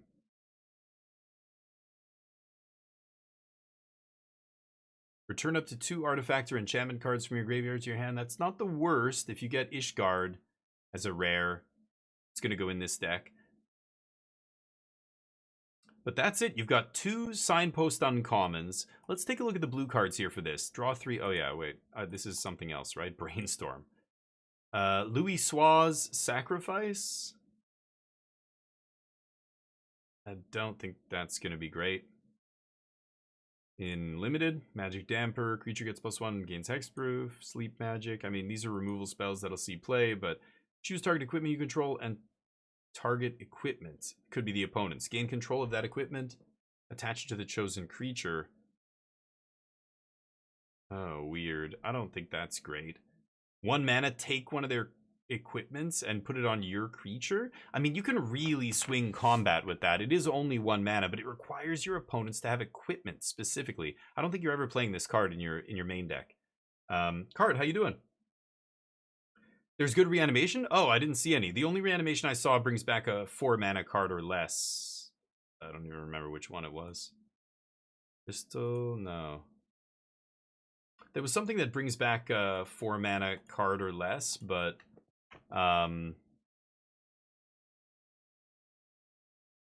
yeah, I didn't see any other reanimation. Maybe in black, but Phoenix Down? Oh, Phoenix Down, that was the one. Thank you. Yeah, I didn't put it in here. So yeah, now I didn't put it in because I wanted to go back and look after to see how many 4 mana plays, you know, would be good. Because if you're bringing back a 3-drop for 3, that's not that impressive. Bringing back a 4-drop seems good. But this obviously can't bring back the Knights of the Round or anything. Well, what brings this back? I saw the land. The land doesn't put it on the battlefield, though. Yeah, it puts it in your hand. Anyway, there's... Oh, in green. Okay, I haven't... Yeah. I'm just looking at by archetype. So we're looking at blue-white first here. Stolen Uniform, I don't love. Syncopate, no. Astrologians... Astrologians Planisphere? Is that what that's called? Rare, 2 mana, makes a 1/1. It's a wizard. Whenever you cast a non-creature spell and draw your 3rd card. Not crazy about that. Cargo ship, 2 mana, 2/3 flying vigilance, tap to add a colorless, only to cast artifact. That is pretty good. I think that'll be actually solid. That I would play that in the artifacts deck. This is counterspell. Dreams of Laguna. Surveil 1, draw a card for 2 at instant speed. Flashback. I love that. But obviously not for artifacts. We're just pulling out the blue-white artifact stuff right now. Return. Oh, so okay. 2 mana bounce. Target creature puts on top or bottom for 4. And then target creature's owner shuffles into library for 6. That is very good. I like that card. I like both these blue instants, but not for the artifacts deck. 2 mana, 2/1 flyer. Attack Surveil 1. That's fantastic.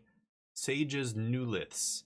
2 mana, job select. So ETB 1/1 +1/+0. So it's a 2/1 whenever it attacks, untap target attacking creature. Pseudo vigilance to another creature.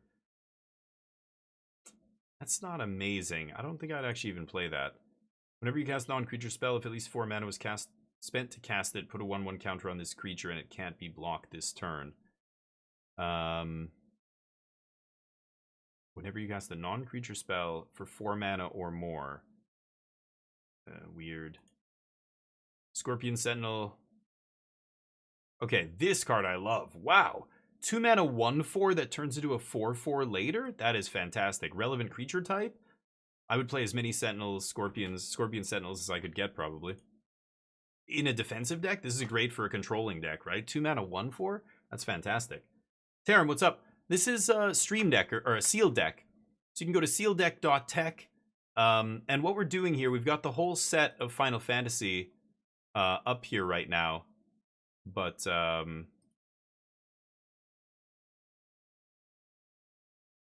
wait, what? Okay, there's the whole set. I'm sorting by white, blue here. Yeah, strict color filter. And I'm looking at just the artifact cards. Because basically what you're doing here, you could go and look at the official draft archetypes for this, right? Blue-whites is artifacts. Blue-black, they're saying, is control. I want to go and look at the archetypes and see, okay, so if I'm doing what they say I should do here and build a blue-white artifacts deck, what is that going to look like? What are the commons I should prioritize here? Like, these are the signpost uncommons, Tidus and Sid. They care about artificers, and this guy obviously just cares about artifacts. So what are the best artifacts? There's some that I don't want to play here. Like Sage Newliths.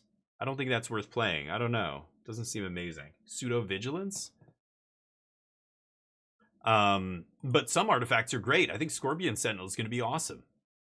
What about Ultros, the obnoxious octopus? 2 mana, 2/1. Whenever I cast non-creature spell, these non-creature spell cards are for blue-red, right? This is not for the blue-white deck. So again, trying to get an idea of what, you know, as I'm drafting. Yeah, I'm not in my head. I'm going to be like, oh wait, I started with Titus into White Mage's Staff. Like I'm not going to go for Ultros here, right? Combat tutorial, draw 2, put a counter on top. Wow, divination just keeps getting better and better. Yeah, I mean, that's playable. I'm going to only pull out the ones that are relevant for artifacts, though. But yeah. 2 CMC. I don't remember. What is it called? I don't think so. I don't remember what it was. Do you remember the name? Spell heavy deck? Yeah. Like, I mean, for every 4 mana spell you play, like, that seems like too much, but I don't know. Maybe. It depends on the curve. It depends on the speed of the format, too, but 3 mana, 2/1 flyer, make a 1/1. Fantastic. Gonna play that in basically every blue deck, right? Go Master of Mimicry. 2/4 for 3 is above rate. This is a mythic? XX copy artifact, activated or triggered ability. X times. Whoa. Activated or triggered ability. Wow, crazy. Jill. 3 mana, 2/2. When she ETBs, return another. Okay, so a mana war to 5 mana. Can't be blocked, can't be blocked. Tap all lands. And then it flips back to the front and bounces something? Whoa. That's super powerful. I love Jill. Jill's awesome. Lab Maniac. Matoya. 3 mana, 1/4. Scry or Surveil. Like, that's not going in the artifact deck, right? I don't think so. Draw, discard. 3 mana, 1/4. So many high toughness creatures. So many 2 mana, 3 mana, 1/4s. It's crazy. At common, you know, Scorpion Sentinel, common. I think this is going to be a very slow format. I don't think this is going to be a fast format. So draw a card, discard a card. So it's a looter, 3 mana looter for, that's a 1/4. Sack a creature, draw 3 cards, reach town you control. I think that's interesting. I don't know if that's going to see a lot of play, but Wistis Treppe. 3 mana, 2/2, ETB, instant or sorcery from a graveyard. Oh, but you got to pay the mana. That's interesting. I could see this being good. Again, not really for the artifacts deck. Stuck in Summoner's Sanctum. Yeah, for 3, with Flash, the usual claustrophobia effect. Swallowed by Leviathan, target spell, Surveil 2. Oh, and then for each card in your graveyard. Okay, so it's kind of like the last countervailing winds that we were just playing. Thief's Knife, 3 mana, make a 1/1, comes in as a 2/2. Whenever this creature combat, draw a card. Yeah, this is solid. This is the kind of card I'm playing in this deck, for sure. Thief's Knife is solid. This is Cryptic Command. Eject. Can't be countered. Return target non-land permanent to its owner's hand, draw a card. I like that a lot. Again, not the artifacts deck, just any blue deck. 4 mana artifact, tap. Exile this, add blue. Whenever you cast next spell, copy it. I don't like that. Restores 20 MP. Right. Ether. Memories returning. Sure. Card draw spell at rare.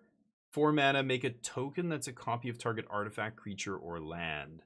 Any creature, artifact, or land. Not ones you control. So you could take your opponent's best thing, make a clone. Make a clone of your own best thing. You could ramp with this. That's pretty good. I think I like that. Nothing to do with artifacts, though. 4 mana. Make a 3/3 robot. And then it makes a 5/5 for 6. That's pretty good. I like that. I would definitely play that in my artifacts deck. That was Retrieve the Esper. Sorry, let me catch up with you guys. People ask to nerf aggro. Well, yeah, like in limited, aggro sucks. Like limited should always like just look at the best limited formats of all time by consensus. They're all slow formats. None of them are aggressive formats. In fact, you look at the worst formats of all time by player consensus, and it's the fastest formats, right? It's All Will Be One. It's original Zendikar. It's, you know, the best formats are slow formats. So I think a lot of people were saying, like, the power creep's getting crazy. Every creature is, like, more and more powerful. And 1-drops are so good that, like, if the other person has a 1-drop on the play at this common 1-drop or whatever, it's starting to get them so much value. Like, Sky whatever, the siren, you know, 1 mana, make a map, and it's a 1/1 flyer. Like, that doesn't seem like a crazy bomb, but at the same time, those are like, the formats are getting so good that now, like, if I kill it, you still got a card off it. Like, everything makes 2 pieces of cardboard and stuff. So I like to see a slower format. That's a good thing in my book. I think fast formats are worse formats basically across all of Magic's history. That's held true. So, but yeah, right, card. Like, in constructed, you can make up for some of that, but in limited, it leads to just shitty games where, you know, if your opponent, like Crimson Vow was a terrible draft format, and a lot of people didn't like it. People called it a Prince format, and you might think, oh, it's because it has all these 7-mana bombs that win the game. Yes, it does, but it also has 3-mana bombs that win the game. And Midnight Hunt was like that. They go Wedding Announcement on turn 3 in limited, you're dead. You're never beating Wedding Announcement in limited. Or if they play the 3-mana, 2-mana vampire, or whatever, that, you know, creatures start drawing cards when anything with 2 or less power draws a card. Or, you know, like, there was so many cards like that in those formats, that Helena and Alana, whatever their names are, that shit was like, oh my god, your opponent plays it, they immediately slap you, and even if you untap and kill it, it's like the damage is done. Now I've got another creature that's like doubled in size over here I have to deal with. That kind of stuff was a big problem, and you know, you want to make powerful rares, but too many of them is not amazing. I think maybe even Tarkir Dragonstorm suffered from that a little bit, but it wasn't as bad as Crimson Vow. But maybe Lost Caverns of Ixalan was really, I thought that was a great format, but it was really swingy. A lot of really powerful cards that could just, like, take over the game really early, right? Like a 7-mana 7/7 that, like, does all this shit, you know, Toxrill. It's very game winning and hard to beat. It's an insane bomb, but you can beat it. You can counter it. You can do, you know, but on turn 3, like, when a bomb comes down on turn 3, that's so much different. Like Fable the Mirror Breaker back in Kamigawa, right? Wedding Announcement. Exactly, Helena. It's even in constructed, it's hard to beat. Same with Fable and those kind of cards. So when they're rare, they're not even mythic. They're rare. It's like, that's rough. That's hard. The other issue is the cheap stuff being a little bit too good. And, you know, it's good because creatures are better now than they've ever been. So there's no, like, total duds that you're like, well, my deck's a train wreck because my creatures are abysmal. Like, at least the baseline, the floor is higher. But they brought the ceiling down, I think, for this format. And I like that. I think that's good. Slower is better. I know there's players who don't like that. But those players, honestly, need to put aside their personal preferences for what's best for the game. Whether or not you like aggro more than slow decks shouldn't make a difference on whether or not you think the format, like, we should be ultimately trying to make the best format we can, right? And that usually means aggro shouldn't be that crazy. There should be an aggro deck that exists and you can draft and you can beat people down, sure. But, you know, yeah, like the formats with Infect or Toxic, you know, formats where the mechanics really incentivize attacking a lot. Unearth, like Brothers War was like that. It makes it rough because then you can't have fun, goofy late game decks. So, which means half of the rares are just they're out of the format. They might as well not exist. Nobody's ever going to pick them. Anyway, Rook Turret, 4-mana 3/3 flying artifact. Whenever another artifact, you can draw a card, discard a card. This thing's amazing. I would definitely be playing that in this deck. Side quest card collection. Magicked card, nice. When this enchantment enters, draw 3 cards, discard 2 for 4. And then if 8 or more are in your graveyard, you flip it into a 4/4 flying crew 1. Huh, that's an interesting one. It's very slow. I mean, 4 mana to draw 3, discard 2 is not great. Flipping it into the, this thing is pretty nice, though. 4/4 flyer, crew 1? I wonder if that's going to be good. I don't think I would play. I mean, it flips into an artifact, but that artifact is not ETBing. It ETBs as an enchantment. So you're not triggering any of the stuff that cares about artifacts ETBing, right? It's fine. I would play it, but I don't know. The side quests are a little weird. They're definitely underrate, and then hoping to make up for it with this alternate ability, right? Tarkir was so cringe. Yeah, well, yeah, with white red, yeah, and white red, like, again, the blitz mechanic might have been a little bit too pushed. That's what everybody was worried about. And then when the format first came out, it was like, actually, yeah, Mardu's good, but it's not that great. But in the end, it ends up being, you know, white red is one of the best archetypes, and, you know, that's fine. But it wasn't like way better than anything else. I think the 5-color soup, you know, dragons deck was just as good, if not better, than white red. But you're right, like, yeah, it was, again, it's tied to the mechanics. When you have a mechanic like Blitz, you know that aggro is going to be a deck. It's just a matter of, is it going to be too good? Do you think it was too good in TDM? I wouldn't say that, but, like, I wouldn't say TDM was an aggressive format. It just so happens that one of the better archetypes was aggressive. That's all. I don't think that's a big deal. 4 mana, 3/5. Look at the top card of your library anytime. Yeah, I mean, this is obviously great. It's a rare. You'll play it in the artifacts deck. I don't need to pull it in. I'm only going to pull in the uncommons and commons. The crystals seem terrible to me. They're all so slow, and they don't do anything. At least this actually activates an ability that does something by itself. I mean, you have to have some cards in hand, but even if you just sandbag a couple of lands and just late game start decking them, that's viable. But what a slow win condition. I don't know if that's ever gonna, like, you have to draft a hard control deck here. Urza, Venser, summon Shiva. 5 mana, 4/5, tap, stun, the next turn, attack, and then third turn, draw a card, maybe 2, and then she dies. I think that's pretty good. I would definitely play her in all my blue decks. Kramer, the Prima Vista. 5 mana, 5/3, flying. Cast non-creature spell. For 4 or more, it turns it on. Non-creature spell. Interesting, but not crazy about that. Edgar. 6 mana, 4/5, ETB, draw a card for each artifact you control. Wow. Obviously, this guy's busted in this deck.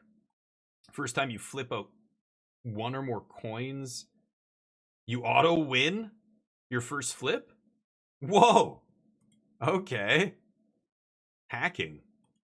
Ishtola Rule. 6 mana, 3/5, beginning of your end step, exile creature control, ETB, blink it. Or blink it, I mean, basically, get its ETB. And then you get another end step. So you get 2 blinks? Oh, that's so weird. Interesting. Again, totally dependent on what you have. Draw 4, affinity for towns. Okay, is it instant?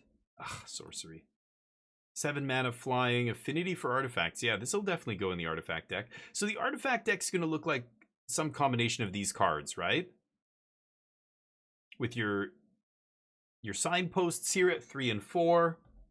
I think these are all good. Is this SRAM? Yeah, let's just take this out. I'm not interested in putting cards that are not oh, get out. Cards that are not part of the normal set, because they're in a special slot. You won't see them very often, right? Obviously, you're taking probably as many of these as you can if you do pick them up. I mean, I don't know how many I would stop at, but like 3 or 4. Is this good enough for the artifacts deck? I think it is what you want. It is pretty lame by itself, but as long as you have a bunch of other artifacts, a 1 mana 2/1's acceptable, right? Gale Cat's good. Pumping the team's good. This guy's obviously good. What are the best things this guy can get here in the artifacts deck? Cargo Ship, Sentinel, Scorpion Sentinel, White Mage's Staff, Dragoon's Lance. All of those are good. Crystal Fragments. This guy's got a bunch of good stuff to get at common and uncommon, so I think he's probably good enough for the deck, right? What do you guys think?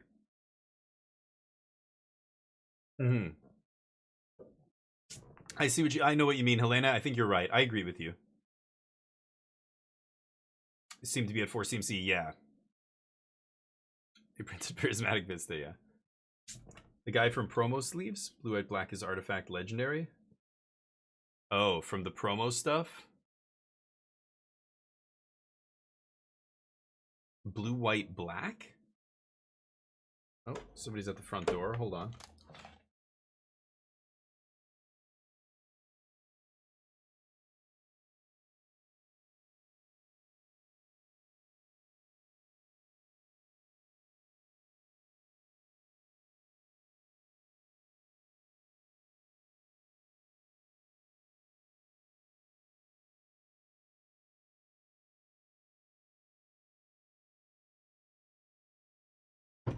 Okay, I've got a package coming today. We might have a new sponsor on this channel.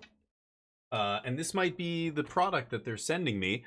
I'm going to be doing a thing with smacking sunflower seeds flavored sunflower seeds. They have a bunch of crazy flavors. They sent me a giant variety pack, so I'm going to try them. If they're good, then I'm going to put up a discount code for all of you guys to go get them. But, oh, am I still muted? No? I should be good now, right? I was muted when I was talking on the phone. You guys can hear me now. Yeah, it looks okay now. Noctis. Yeah, I think I did see Noctis somewhere. But he's not, oops. This guy, yeah.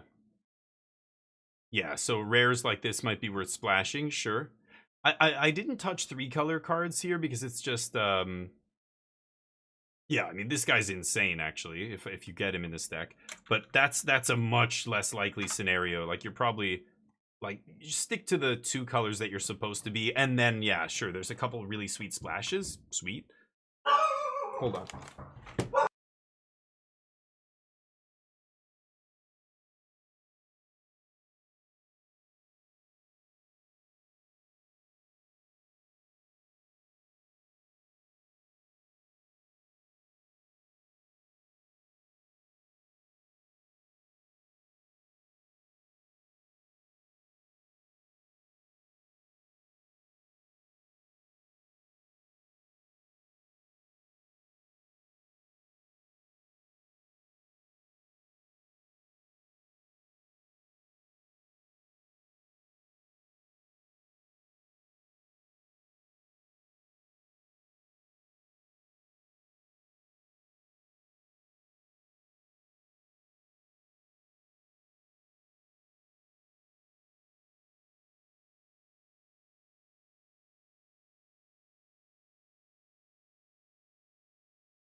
Oh, sorry, everybody. Dear God. Wow. So that was a new card game that they sent me, Illustrals. They want me to get into Illustrals. The company that makes the game just sent it to me. It's $300 worth of cards. They sent me a booster box and a bunch of other promotional stuff, but because they put the value on the box, I just had to pay $88 in duty fees. What? They sent it to me for free, and I just had to pay like almost $100 after tax and everything for duty. Wow. Wow. No words. Anyway, so this is kind of the artifact deck. It looks interesting. I think these are probably the best cards for the deck. Thief's Knife. Anyway, so this is, I was just doing the first kind of archetype here. I don't have to do all of these, but we can take a look. Like there's, 1, 2, 3, 4, 5, 6, 7, 8, 9, 10, all the different color pairs.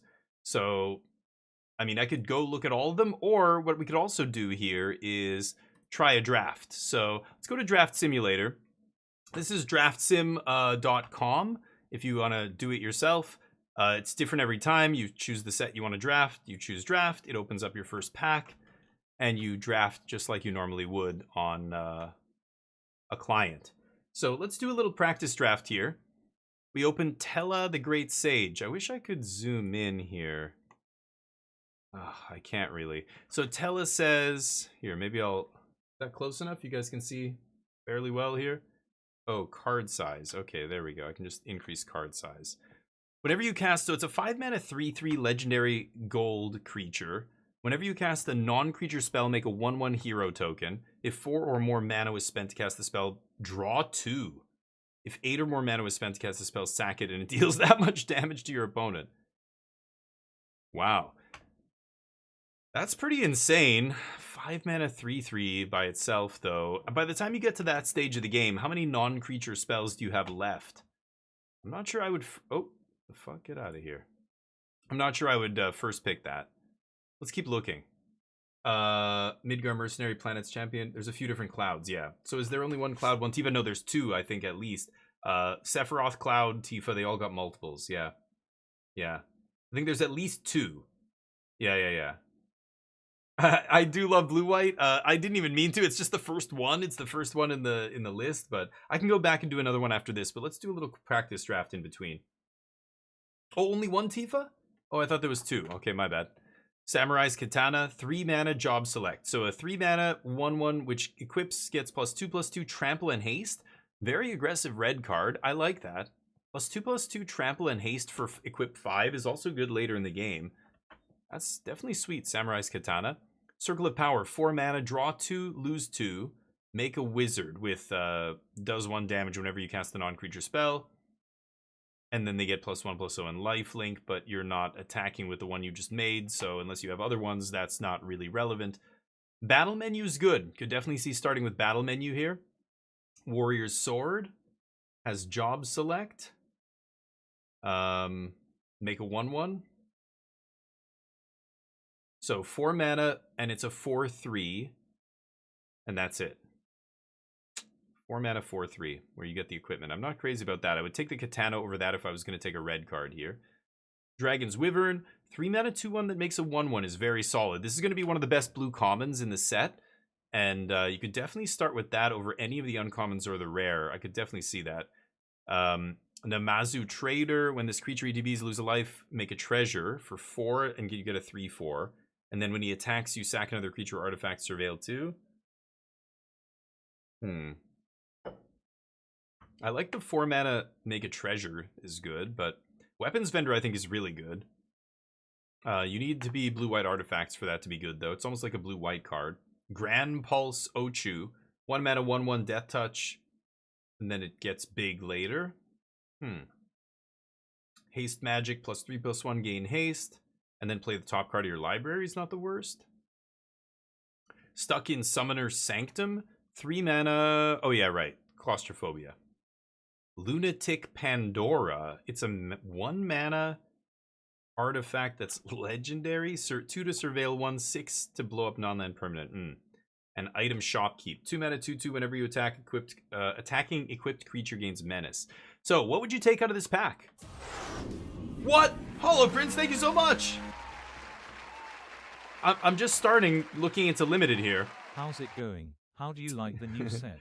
It's going great, buddy. Thank you. How are you? I'm liking the set so far. Now we're not doing constructed. I'm focusing on limited because I'm doing kind of a crazy challenge on Wednesday. I'm gonna try and go from bronze to mythic in one shot, and I don't know if I can do it, but I'm trying to give myself the best chance by preparing a little bit. Normally, I don't do all this before a set releases, but how about you? Are you going to pre-release or anything this weekend, or what are you getting up to? Hollow Prince, legendary.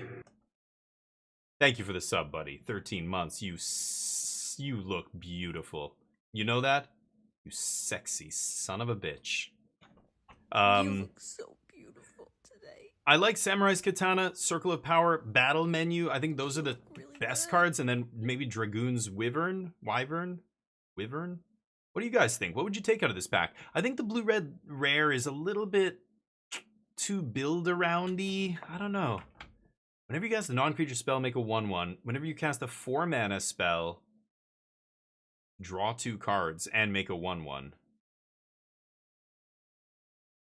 5 mana gold card. That's really slow. I don't know. I almost want to take either Battle Menu or Samurai's Katana here. I think the Katana's better.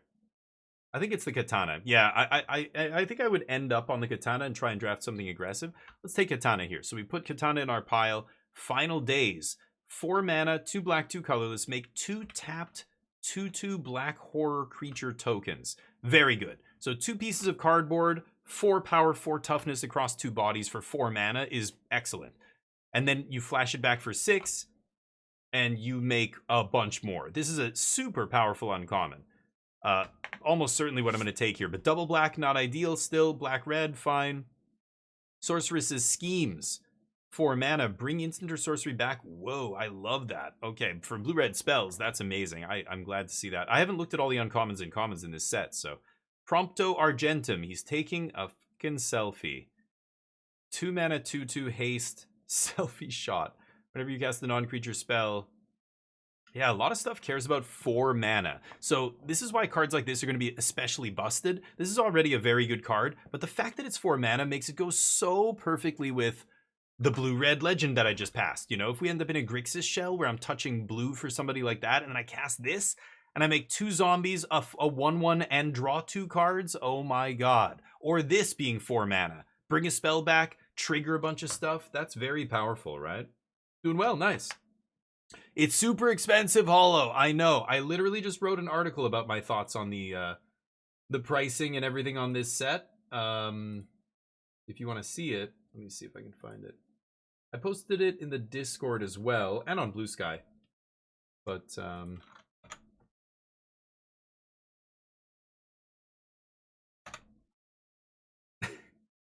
but the site won't come up. Great. Let's see if I can find it here. Oh, Helena, you already saw it. Yeah, buy on TCG Player. Buy what on TCG Player? What are they selling there? Anyway, there's the link to the article. I didn't even see that at the bottom of their site. I don't know what their deal is, but anyway, yeah, let's keep looking. So another Samurai's Katana is not the worst. Again, that's leading us toward a really aggressive red deck. Good fixing, but not really what I want. Another good blue uncommon. Thunder Magic is 1 mana, 2 damage. 4 mana, 4 damage. 6 mana, 8 damage. Never going to face. That is good. It is good red removal. 6 damage for 5 mana. Destroy equipment. Overkill. Just 3 mana, basically kill whatever. 2 mana, mana dork. Yeah, staying red isn't the worst here. I could definitely see taking Katana. Thunder Magic, I don't know. I think, honestly, it's not a great removal spell. I think there's so many things in this format with too much toughness, and paying 4 mana to do 4 damage is too much. You're always going to be overpaying to kill something with this. But, because so many of the cards with 4 toughness cost 2 and 3 mana, you know what I mean? But the fact that it's 4, again, also triggers all this crap. The stuff that cares about 4 mana cards. There's a bunch of stuff that cares about casting things non-creature spell for 4 or more. That fits perfectly. Like, this is a blue-red card almost, right? Same with this, same with this. I don't know. I think I would take Final Days. You would still just take the safe pick and take Thunder Magic? I think it's okay removal, but I don't think Shock's going to be good in this format. And I think 4 mana for 4 damage is too much. But yeah, Hollow Prince, it's crazy. Well, a big factor, and I mentioned this in my article, is there are many people out there buying boxes of Final Fantasy cards who don't have any intention of playing Magic. That's the thing, Hollow Prince. Remember, the fact that it's Universes Beyond means you've got all these new players coming into the game. That's a very bizarre blanket statement to say, because most of those players are not interested in playing Magic. They're not going to go to your local game store. They're not going to buy singles. They're not going to play Standard or whatever. They're not. A large proportion of the players buying cards for this set do not have any interest in learning how to play Magic. They might at some point if they open. So a lot of them are just collectors. They buy everything with Final Fantasy put on it. It's just another manifestation of their thing that they're obsessed with, so they buy it. You know what I mean? That's it. It's like saying, some dude who's out there buying Star Wars action figures. He's keeping them in their plastic bubbles. He's not playing with them. Like the people who are buying a lot of the Final Fantasy cards have no intention of opening the packs, or if they do, they're not going to play. They're not going to get involved in Magic. That's one of the problems, and it's creating this artificially inflated price. And that's part of the reason why there's going to be less singles from this set out there, because a lot of people are just going to buy the sets and just sit on it. And people do this already, but because it's attracting a horde of people from outside the game doing this, it affects the price. And like we're seeing it happen. It's weird. But oh, sorry, Charlie. What are you saying? Frustrating. You wanted to buy some of the cards? Yeah, they're super expensive. Yeah. Totally. Theoretical. Well, we'll see. Right, Holoprince, but like, yeah, you're just talking about the people within the game. I'm telling you, there's a huge external factor here that I don't know, people don't realize. Like, you just go look online, look at what people are saying. Tons of people are buying boxes of this stuff and have no intention of playing this game. I mean, any store probably tells you, yeah, we've got a bunch of new customers buying stuff that have never bought anything from my shop before. How many of those customers are going to come back the next set? None of them. You know what I mean? There's a large portion of that. It's rough, but yeah. Stay open to a 3-color deck. That's true. Double black is a cost. I totally hear you. And we're getting past a lot of red here, so okay, let's try Thunder Magic. I agree with you that it's the safe pick. I think it's definitely the safe pick. This is the higher powered pick. I might not be red, but we get past 3 red uncommons. I mean, let's say the person to our right took a rare here, obviously, so we don't know anything yet, but take Thunder Magic. Buy a bunch of Pokemon. Yeah. Right. I mean, and you have that in Magic already. Like, there's people who do that in every set, the speculators and whatever, especially the collector's boxes and whatever. But we have that still. And then we also have this other huge group of people that are buying it just to buy the cards. Why do you think it's the best-selling set of all time before it even came out? Because so many people are pre-ordering who would never even play Magic. Like, they're new to the game. Yes, it's bringing in new players, but I don't think they're new players. It's bringing in new customers that are buying cards, but I don't think they're going to open those cards and trade them, sell them back to their local game store. And they're not, the game stores they'd much rather sell these boxes than crack them to sell singles, because once the box price goes that high, it's more worth it for the store to just sell it as a sealed product, right? So the singles market gets affected. There's actually been big resellers saying this for a while now. I think it was when the play boosters, when it changed to collector and play boosters, there were a couple big resellers, like Star City Games. I don't know how many people know this, but same with Troll and Toad and, a bunch of other online retailers. Troll and Toad's out of Magic now, but when they pay a third company to actually open all these boxes. They don't have the manpower in a shop. They basically have another huge, part of their company or another company they contract to open all these boxes to fill all their inventory with singles, right? But they've stopped doing that a while ago. Many of the big ones stopped doing that around, well, actually, when Sholdred came out, part of the reason Sholdred originally was so expensive, there were so few of those packs opened compared to all the other sets, because there was a big shift, and a big bunch of those companies got rid of the companies they use to crack packs and stuff. I know about this because I know several store owners and people who deal with distributors and all this kind of stuff, and you hear this and you're just like, wow, crazy. Like, it's not the only reason Sholdred's expensive. Of course, it's a good card, blah, blah, blah. He's playing, whatever commander. But singles, the average price has been going up for a while now, and it's because less of it is being opened, because as the packs get more expensive, it's better for the retailer to sell them sealed, right? Yeah, it's right up there, yeah. The way I see it, there are 3 major problems I outline in the article, but I didn't want it to come off as just me bitching about Magic. I really care about it, and I think Universes Beyond, is doing damage to Magic. It's not a good thing overall for the game. The silver linings don't outweigh the negative side of it. I chose to not say anything until the set came out. I wanted to see, when we finally do get Final Fantasy, what is the market going to look like? What is the landscape going to be? And now we're here, and we're seeing boxes that are 30% overpriced for, play booster boxes. Collector boxes are like more than double what a normal one would cost. The Commander collector box is like $1,200 right now for 4 decks. That's crazy. Or 6 decks, 4 decks, I can't remember. Anyway, what would we take out of this pack? So we've taken red card here, Thunder Magic Katana. We've got Self-Destruct. Target creature deals X damage to any other target and X to itself, where X is its power. Not amazing. Poo Poo UFO. Not exactly what I want. Ancient Adamantoise, triple green, 820 is not what we want with this red start. So unfortunately not getting anything great here. 3/3 blue robot. Okay. I mean, I like spells that make creatures. Like, I could end up blue-red spells here, right? Tap in non-enchantment, sack an artifact or creature. Target creature gets -2/-2 if you kick it. Yeah, good black instant. 2 mana, 3/1. No, it's a 1/1 until you cast a non-creature spell, then becomes a 3/1. Hail Gigas. Gigas? I don't know. And then this 4 mana 4/3 again. Not amazing. I think I might even take a blue card here and start angling toward blue-red spells. You think the Rapier's good? 2 mana 2/1. Again, a blue-red spells card could be this guy.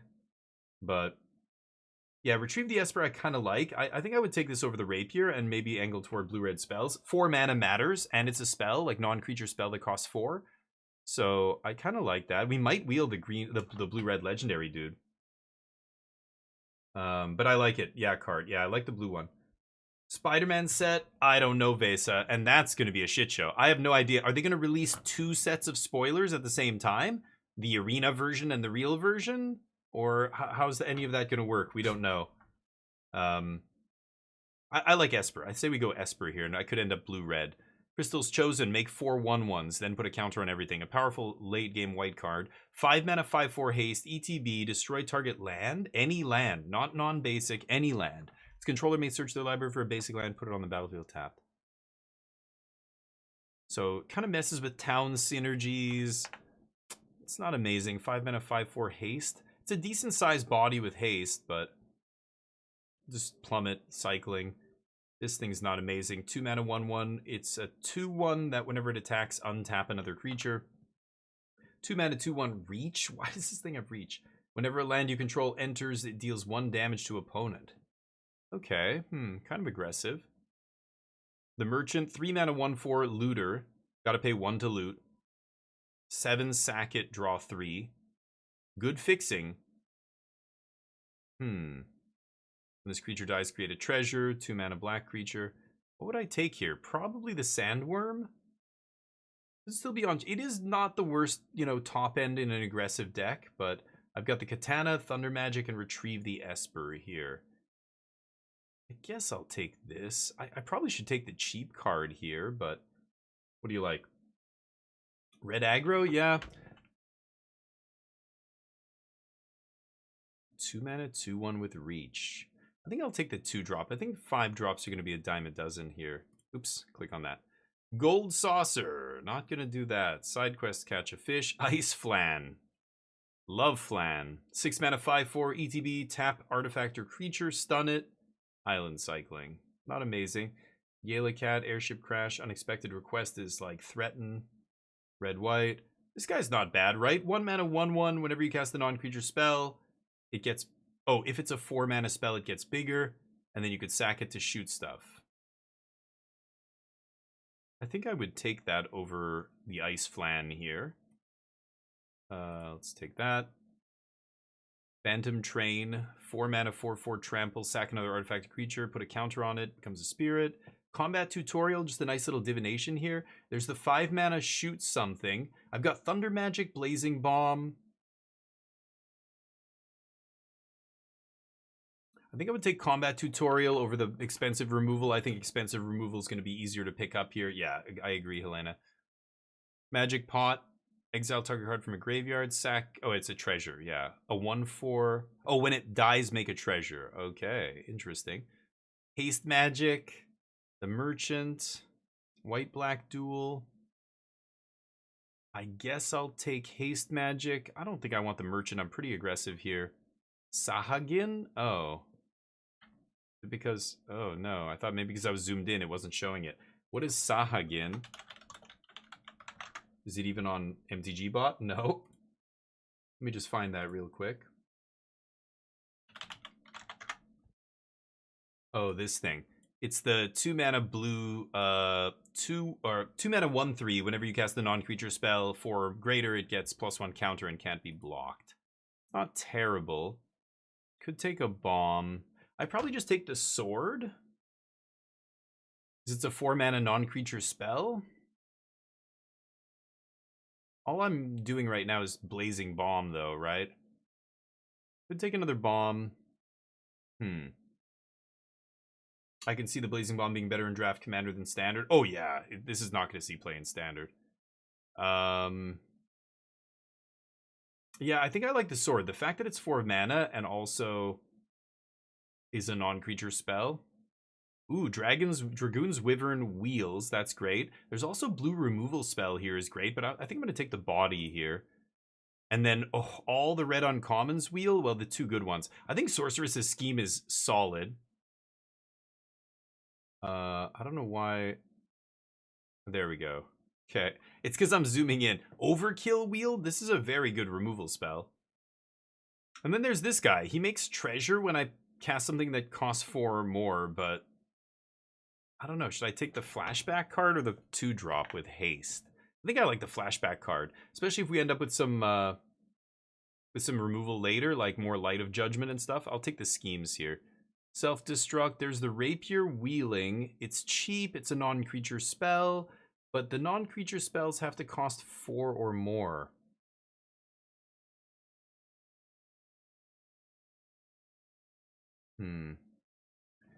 I still think I would take the 2-drop, though, over these 2. Self-destruct seems not amazing. It's weird. Yeah, I think it's Rapier, yeah. And then we take the Merchant for cutting purposes. We take Ice Flan, Gold Saucer. Okay. Dion. Come on, man. There we go. Okay. Dion is a white 3/3. I'm probably not going to take that here. Yeesh. Battle menu, no red uncommons or rares. We've got Mysidian Elder, 3-mana 1/3 ETB, make a 0/1. Okay, this is the kind of card I want. I'm gonna have a lot of non-creature spells in my deck. I think this is actually perfect for this deck. Another Sabotender, two Sabotenders, one's foil. Yeah, I think I would take Mysidian Elder here. Making a bunch of little black wizards is really good if you have a blue-red spells deck, right? The fact that these red spells, red creatures make a black wizard token that drains them is very sweet. I like the Elder here. This is a great bomb. And bombs, you could definitely splash. Probably not going to play that. Putting those in my sideboard here. I think I would take the Elder, even though this guy is ridiculous. I mean, we're never activating him for double white, so I'm not going to splash that. Let's just take the Elder. Genova. Man, where are all the red and blue cards here? Yikes. As an additional cost to cast, discard, draw 2, and then it's got flashback. Ooh, wow. Instant speed. I like that. Grindage. This is brutal. I'm going to take Laughing Mad, I guess. Don't love it. There's Tifa, Golbez, another Prompto, Fixing, Ice Magic, return creature, so 2 mana bounce, 4 mana, put it on top. Yeah, I like that, actually. I would take this. Ooh, another Mysidian Elder. Actually, no, I would take this, I think. Yeah, I think I would take Elder first over Ice Magic. That actually looks good. I'd love it if there was a blue-red spells deck that you just needed to sit back on 0/1 black mages and just drain them out. That would be awesome. That's my kind of deck. Here's another Elder. Gladiolus Amicitia. God, these names are so ridiculous. Fat Chocobo. I've never seen that. I haven't seen most of these. It's funny. I would take another Elder here. Phoenix down. Not great, but I guess I'll take a Sandworm now. I don't have one yet. I have Haste Magic already. Okay, Light of Judgment is good. This is ETB draw 2 for 4. Then, or sorry, draw 3, discard 2. And then if there's 8 or more, it turns into a good thing. Syncopate's actually really good in this deck too. Because you can just overpay to counter a spell to trigger that, you know, non-creature 4 or more stuff. 2 mana, basically draw 2. That's interesting. I think I would take my first Light of Judgment here, though. You think this is better than Light of Judgment? Exile top 2. It is pretty good card draw. I just picked up a card draw spell, though. Laughing Mad. I have Combat Tutorial as well. I like the pump option, though. You're right. It's probably better than the... I'll have a chance to pick up 5 mana removal, so I should just take the cheap one. You're probably right. Whoa. 5 mana, 5/5 for 5 black. Indestructible. Sack half the non-god creatures they control. Jeez. Counter spell, Surveil 2. Unless they... and then they have to pay equal to the number of cards in your graveyard. 4 mana... Mana Rock, pay life, tap non-land permanent. Oh, interesting. Okay. Combat tutorial. Oh, I probably should just take another Wyvern here. Wyvern is so good. Combat tutorial is great. And I'm happy to have them, but I want stuff to put them on. I'm not going to take this. This counterspell seems mediocre. We'll take another Wyvern there. Oral Sword, 1 mana flash. ETB attached to creature you control, +1/+0, and then against first strike until end of turn. Interesting. Attacks, draw a card, discard a card. 3 mana, 1/4. When it dies, make a treasure. Exile card from a graveyard.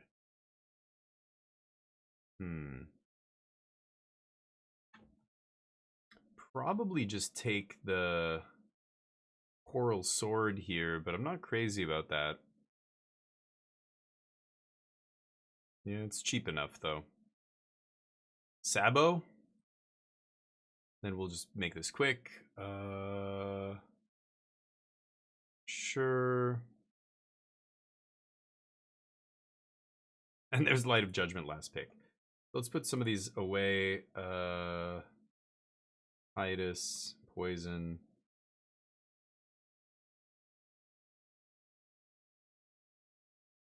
So this is our curve currently.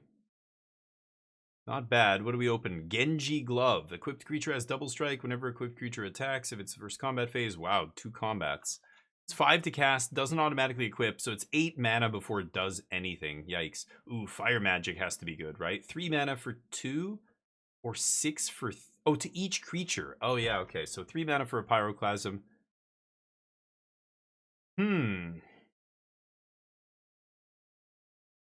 Wow. That probably, yeah, that's the only pick here, which sucks. Syncopate would be the next most, you know, the next best deck. Genji Glove not happening. It's fire magic, yeah. Yeah, we've got a bunch of elders. I just need cheap non-creature spells, basically. Ooh, Dark Confidant would be awesome in my deck. I have a lot of cheap stuff. Sahagin's interesting. I could probably wheel this. I think I would take Bomb here over that, but man, not seeing any red or blue. Freya Crescent. 1 mana, 1/1 with jump. During your turn, she has flying. And then she taps to add red, only to activate or cast an equipment spell. Sucks. Probably take Syncopate here, honestly. I don't love this. This is too narrow. I think I would take Syncopate here. Fire, yeah, no, you're right. Fire Magic does kill all of our dudes. There was another black card that gave -1/-1 to everything, which is obviously really good against us. Yikes, not much here. 4 mana, create a token of anything, and it triggers all my non-creature stuff that cares about, you know, 4 or more plus non-creature stuff. Ice Magic's good too. I'm gonna take Sketching here though. Combat Tutorial, Haste Magic, I don't want another one of those. Would I think I'd probably just take a bunch of card draw. I don't want to play some of this stuff. Sorceress's Schemes. Laughing Mad. I would take Tutorial over Laughing Mad here. Valkyrie, aerial unit, cares about artifacts. Swallowed by Leviathan's a counterspell. The Rook turret? Oh, artifact ATBs. No, that doesn't matter. Counterspell? Oh, I would just take Counterspell here. Okay. Travel the Overworld. 7 mana, draw 4, cares about towns. Probably just take the removal spell here instead. Could take a Syncopate. I probably wheel at least one. Oh, there's another Elder.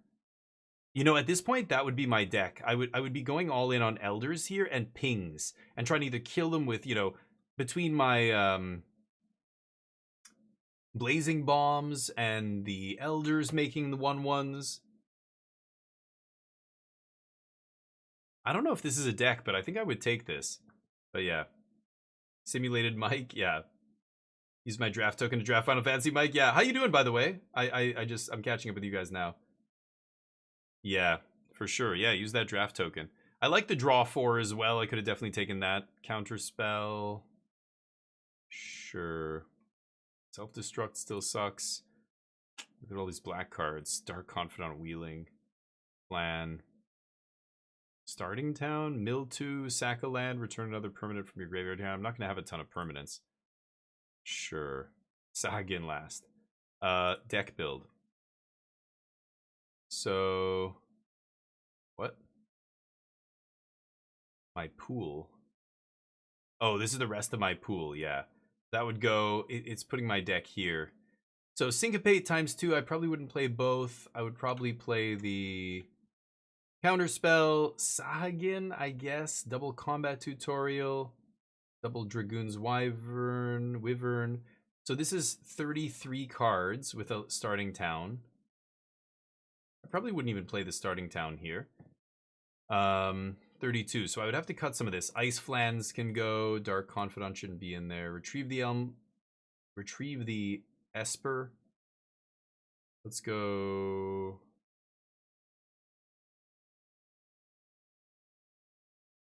It's got it backwards here. It's got my pool here and my deck here. I kind of want to change it.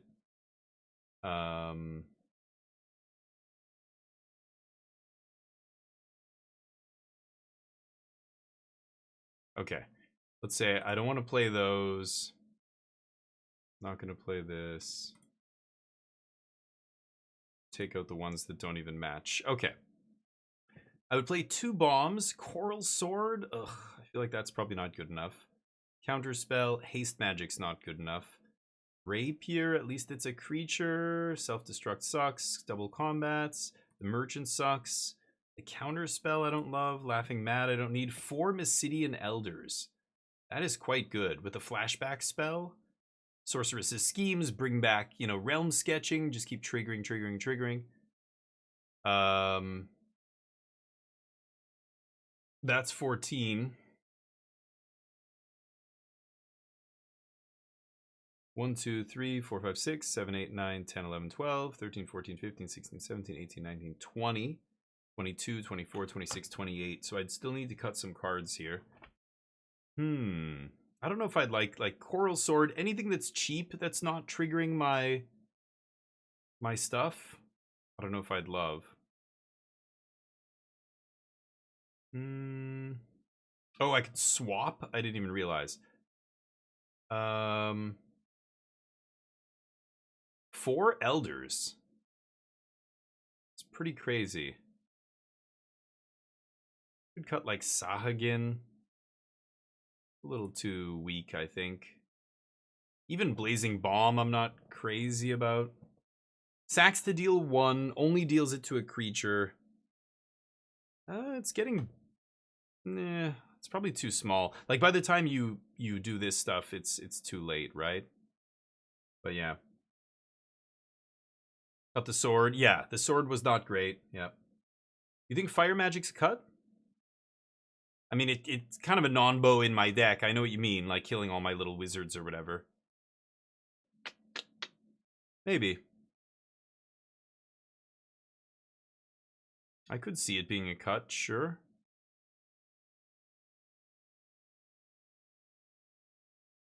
Don't know if I love the Rapier, but man, we're playing so many non-creature spells. I think Rapier is good. Yeah, Fire Magic is a bit of a non-bow, I know. I think our opening... Well, no, we have enough plays in our opening that we probably don't even need it, right? So this is 25 cards.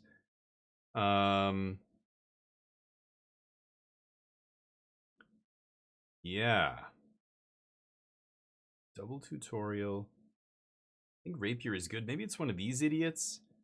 But I don't have a ton of creatures. Maybe it is a Blazing Bomb. These are also pretty weak, right? 1, 2, 3, 4 if I count Rapier. 5, 6, 7, 8, 9, 10, 11, 12, 13, kind of 14.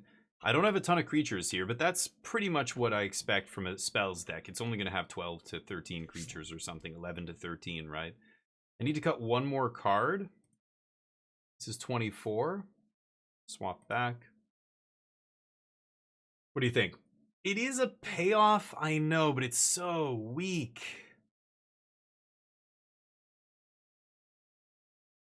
I mean, is it better than Sabotender? I think Sabotender is going to be an early play that holds them off, but also just sits there and does damage them every single turn, right? Sandworm could be cut. Yeah, could totally see that. Yeah, sure. That makes sense too. This would put me to 23.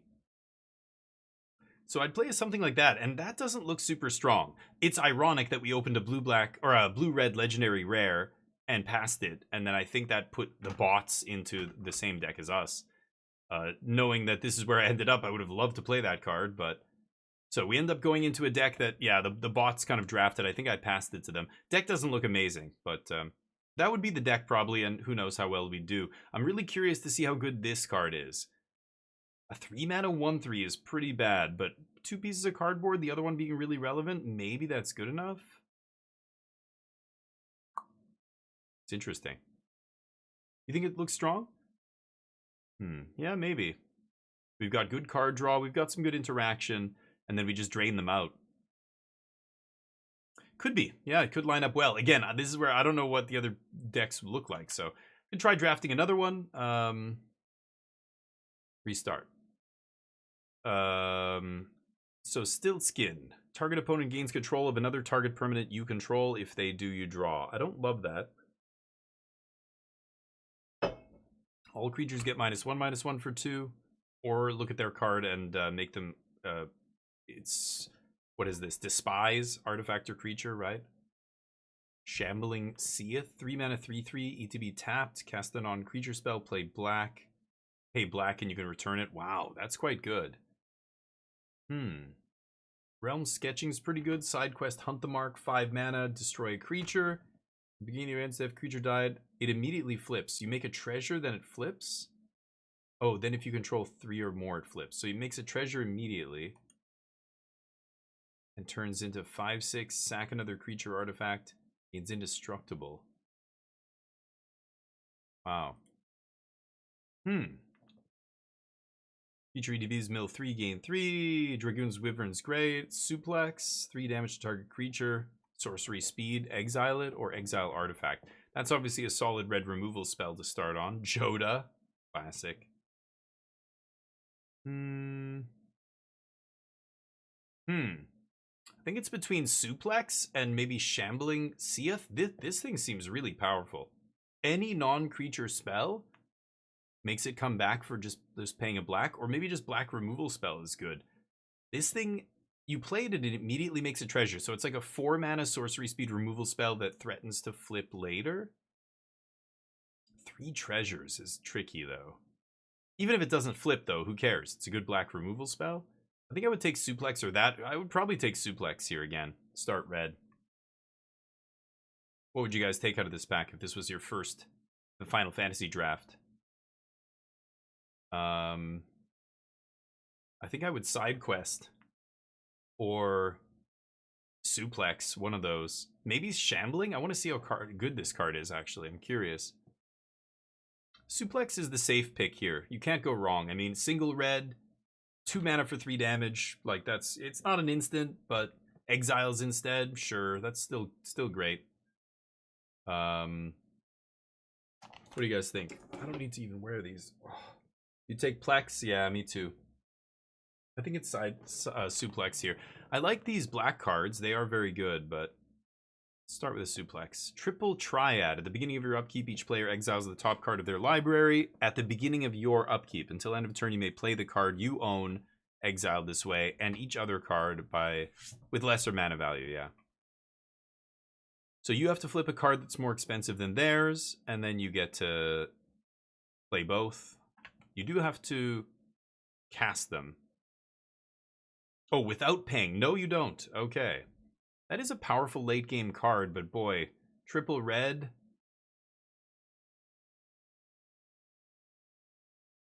Geot, King of the Dwarves. Double strike, whenever him or another dwarf enters or an equipment enters, discard a card, draw. Not amazing. 2 mana, 1/1 double strike.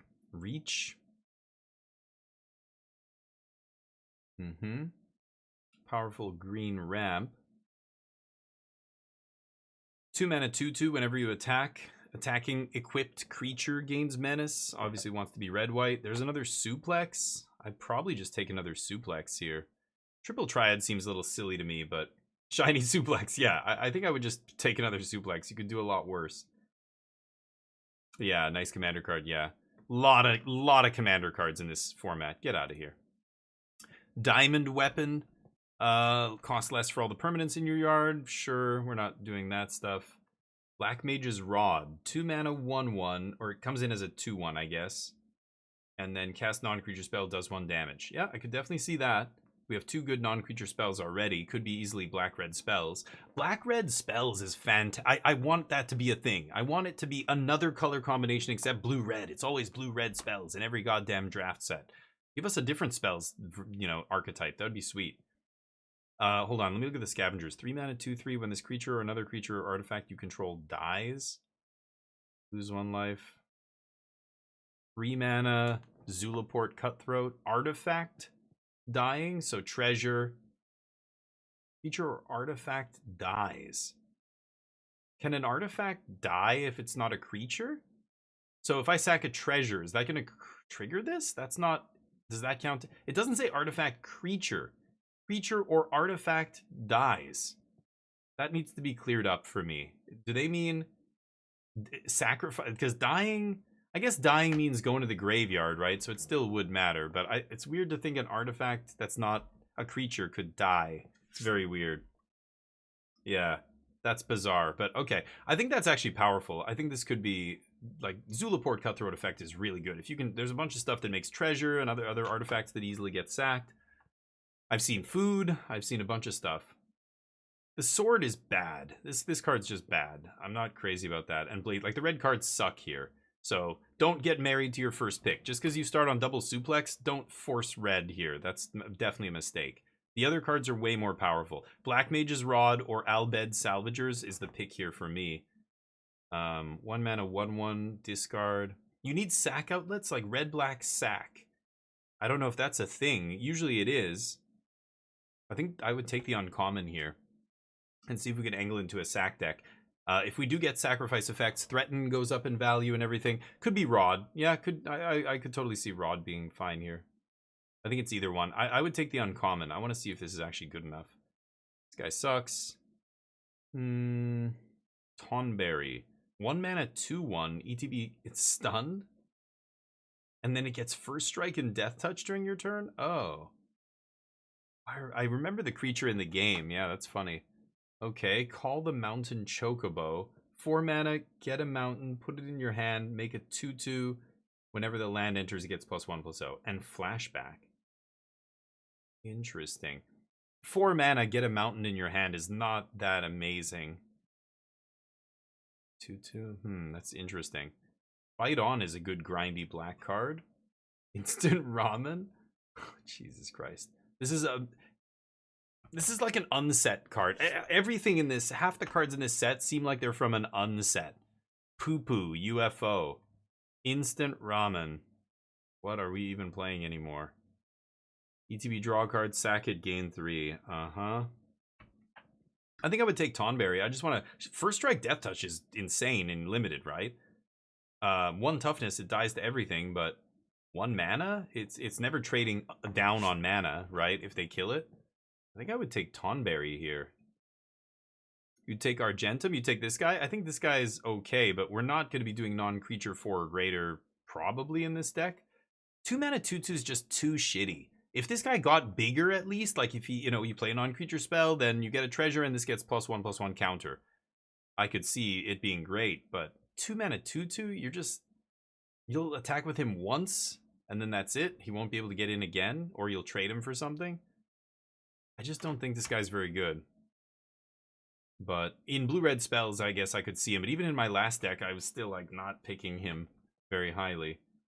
But yeah, I think Tonberry could be good. Tonberry, yeah. I think Tonberry's interesting. Yeah, coming down later, it's bad. Really bad late in the game, but and it's not blocking, right? Because or I mean you're not killing anything on blocks because it's only on your turn that he has death touch and first strike. There's blue black duel. Wonder how viable it is to be 3 colors in this format. This would be a tough pick.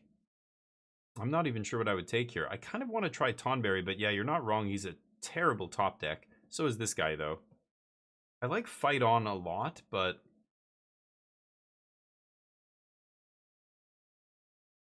I think I would take Tonberry. Just 1 mana is pretty hard to argue with. Barrett Wallace. 4 mana, 4/4 reach. When he attacks, deals damage equal to the number of equipped creatures to defending player. Sephiroth sent Intervention. Destroy target creature. Gain 2. Instant speed. That's quite good. This guy's solid. 4 mana, 4/4 reach. I don't think I'm going to end up playing a ton of equipment in red-black, though. Cornered by black mages. They sack a creature, then you get a mage for 3 mana. I mean, that's not a great... Oh, destroy target creature. Wow, 2 interventions here. Yeah, I'm definitely taking one of the black removal spells. I'm probably not wheeling the other one, but yeah, getting them past is a sign, right? Spell can't be countered. Non-land permanent to its owner's hand, draw. Another suplex? Wow, I'm definitely taking suplex here. So much black-red removal going around right now. Definitely take that. Anyway, this is not a real draft, of course. There's not humans drafting with me, so who knows what the bots are programmed to take here, but 2 mana 2/2 rat that dies into a treasure. I kind of like that, especially with Albed Salvagers. I don't know if we're going to find a sack outlet here, but look at the top 3, put one of them in your hand, the rest in your graveyard. Yeah, I would take the rat here. If there is a sack deck, rat's going to be great in it. This guy sacks stuff, right? Yeah, okay, sure. Namazu Trader. That works very nicely with Albed Salvagers. Every time this guy attacks, he makes a treasure, first of all, which drains them. And then when I sack it. And then he attacks and sacks. I would try that. Okay, here's another sack outlet. This is a nice one. Poison the Waters is not bad either. And another red removal spell. Ahriman seems like the kind of card you want in the sack deck, right? It's a 3 mana sack something, which is not great, but 2 mana, 2/2 flying death touch for 3? That's fine. That's great. I'm fine with that already. So if it has some additional synergy with Albed Salvagers, I'm good with it, right? This is another perfect sack fodder. Heck Dies comes in, eats one of their cards, then you sack it later to Namazu Trader or Ahriman. Nice. So it looks like we're getting... I wonder if there's a cheaper sack outlet than this. I don't know. I haven't looked at all the cards. We take whatever here. None of these are going to be played. Syncopate goes away. Okay, put that away.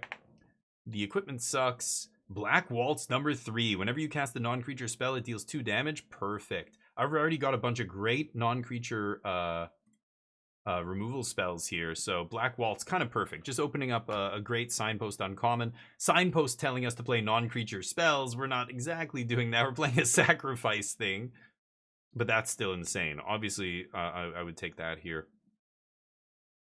Dual land might wheel. Suplex, obviously good. I think I would definitely take this guy, though. Poison the Waters is fine. What does this do? 3 mana, 0/4. Cast non-creature, gets +X/+O, where X is equal to the mana. And if it's 4 or more, you draw a card. Wow. Yeah, that would have been good in my last deck. I think it's easy Black Waltz there. Another Barrett. Barrett's good. And I don't see too much else here. Balam T-Rexar. 6 mana, 6/6 trample, ETB gain 3. Cycling 2. Colossal Dreadmaw in shambles. I would take Barrett here. Yeah. Only 2. I guess we have 3, 4 drops. 4 drops now. Fangless. Or no, Fang Fearless. I don't even know how to say that. Lissi? Isi? I don't know if it's an I. 3 mana, 2/3. Whenever one or more cards leave your graveyard, draw a card, lose a life. Whenever they leave your graveyard. I'm not really doing anything to eat my graveyard here. I don't know if that's even something I would want. I would probably take a rat here. Marlborough. 6 mana. Oh, the Swamp Cycler, yeah. It's not amazing. I would try this, but 6 mana is so much. I would definitely take rat. Maybe even village after rat. Sack an artifact, draw a card, gain a life. I mean that, or gain 3 life. That's not the worst. You know, we only have one Albed Salvagers, though. We're not all in on this. I would take the Rat. Dark Confidant. I'm certainly going to take that in limited. That is ridiculous.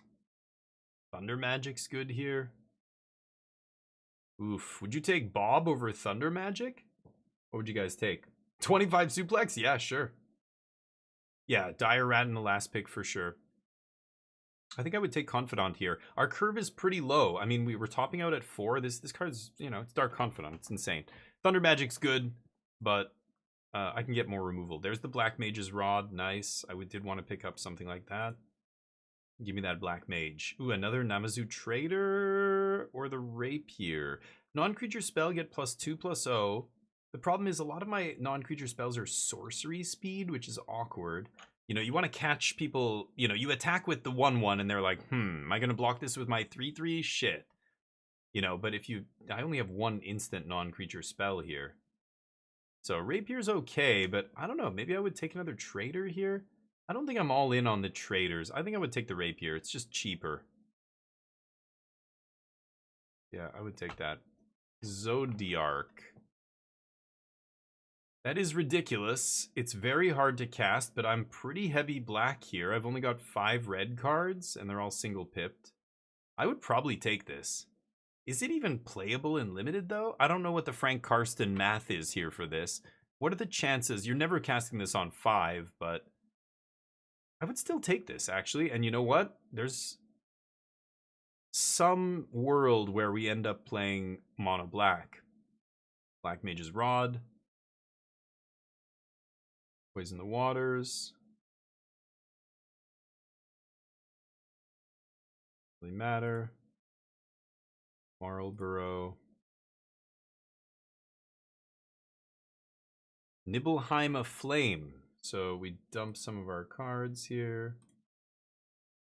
Not you, not playing you, not playing you. Probably not playing Marlborough. But as you can see, we don't have a ton of red here. I don't know. Nibelheim of Flame. Choose target creature, deals damage equal to its power to each other creature. If this spell was cast from a graveyard, discard your hand and draw 4 cards. That's kind of insane late in the game. This is a super powerful card, but it's double red. Summon Anima? Interesting. Vincent's Limit Break. Until end of turn, target creature you control gains. When this creature dies, return to the battlefield tapped under its owner's control. And then it has the chosen base power and toughness. So 2 mana make it into a 3/2. 3 mana make it into a 5/2. And 5 mana make it into a 7/2. And then if it dies, it comes back. Kind of interesting. But the Love Song is good. I mean, I should probably just take Nibelheim here and just not play the 5-drop. Like, Nibelheim is ridiculous, right? Each other creature. Pretty tough to pass that. Another good removal spell here. Over everything else, I think. Over Light of Judgment, Hilgigas. Not touching the other colors. Lunar Whale. Another Trader. Probably just take Blazing Bomb, right?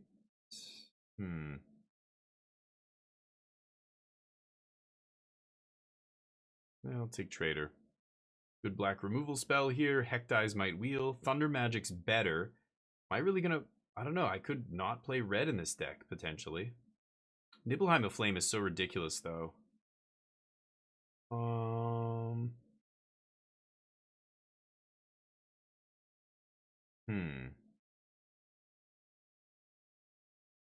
I think I would still take this.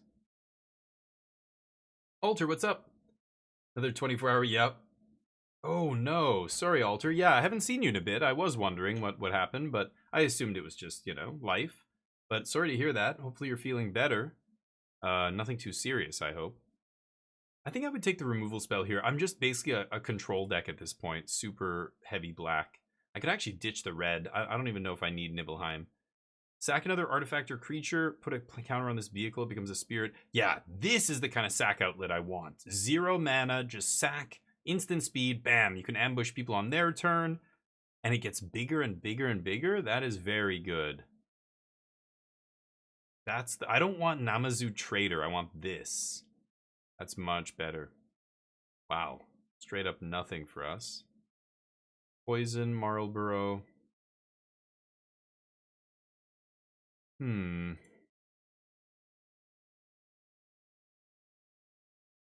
Okay, that's pretty good. Fight on. Honestly, I would try and be mono black here, I think.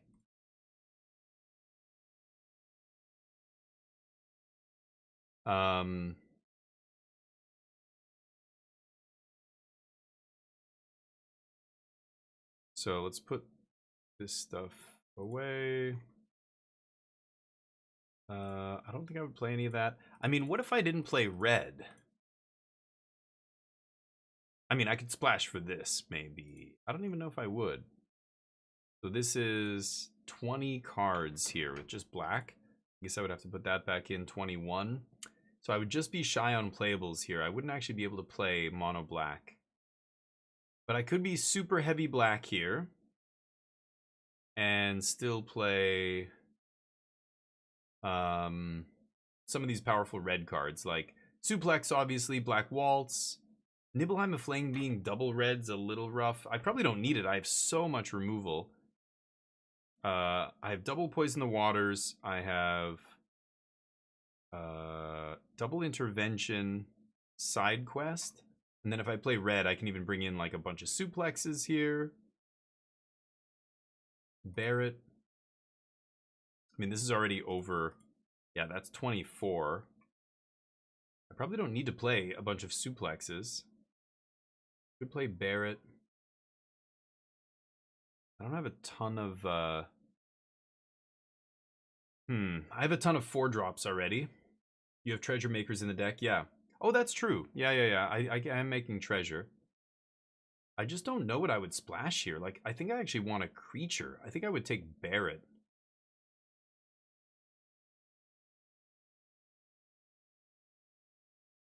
Just a dork? 4-mana 4/4 dork? I don't even know.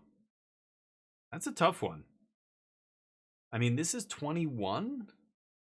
Yeah, it's so close. So this is 21 cards. I'm so close. I could play 18 land, and then I just need to put in 1 card, but I'm touching red already for Black Waltz.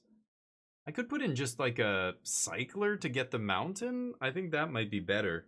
Just put in a mountain cycler to make sure you can cast Black Waltz, give you another piece of fixing. So I play 1 mountain, I have 3 red sources. 2 red sources, not counting treasure. I think that might actually be the thing here. Play Gigas, play 1 mountain, and that's 22? Do I play 18 land, or do I put in 1 more red card? Yeah, I was going to say, the 5-mana removal makes more sense than Suplex here, because we're not going to be playing, like, the red's not going to be happening early, right? So I could see, like, if I have to play 1 more card, it's probably, yeah, Light of Judgment or Barrett. But I have so many 4-drops already. Yeah, I'll just play another Light of Judgment. I would play this mono black deck, and basically because I'm mono black, I get to play this insane bomb. It's going to be very hard for them to deal with. This makes them sack half their creatures when it ETBs. This guy gets huge, and then he just starts swinging. He's indestructible. Like, I haven't seen a ton of exile. Suplex exiles, but it's 3 damage. None of this other stuff exiles. So that guy's going to be basically unstoppable. That's sweet. I would definitely like to see how this mono black deck plays out. Cycling guy for the fixing. Yeah, that would be an interesting deck. Anyway, is this interesting to people? I don't know if they want to continue looking at this, or again, we could go back to Stream Decker. Could also do a draft here. Jump back into mixed up draft if you guys want to see some of that. Do 1 more draft maybe. I like these these prep drafts. You'd be doing this anyway, Remikali? Yeah, I'm trying to prepare for that 24-hour stream. I really want to try and get to Mythic in 1 shot. I think it's going to be an incredible accomplishment that I don't know if anybody's going to be able to top. I would love to see Sam Black do it, or just Lola Man, or DeFore, some one of the top drafters on Arena, Ham TV. But none of those guys want to do a 24-hour stream. They have the skill that I don't, but I have the fortitude that they don't.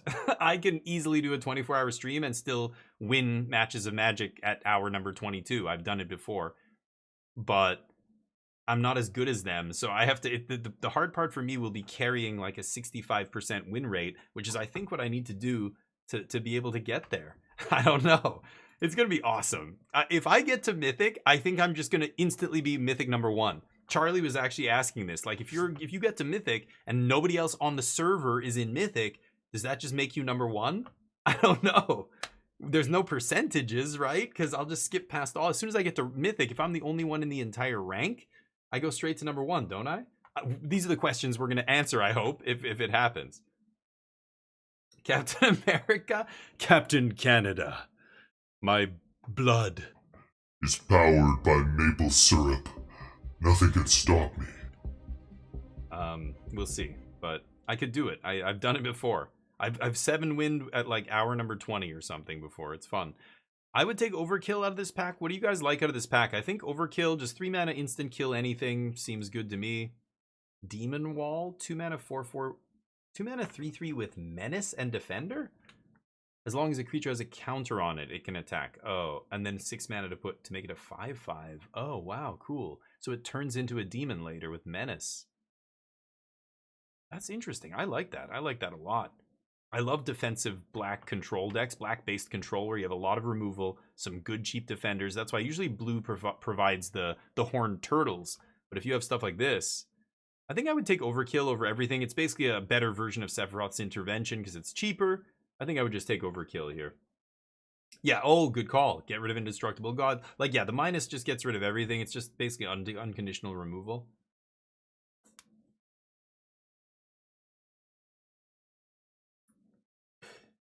I think it's better than everything else in the pack. Vince.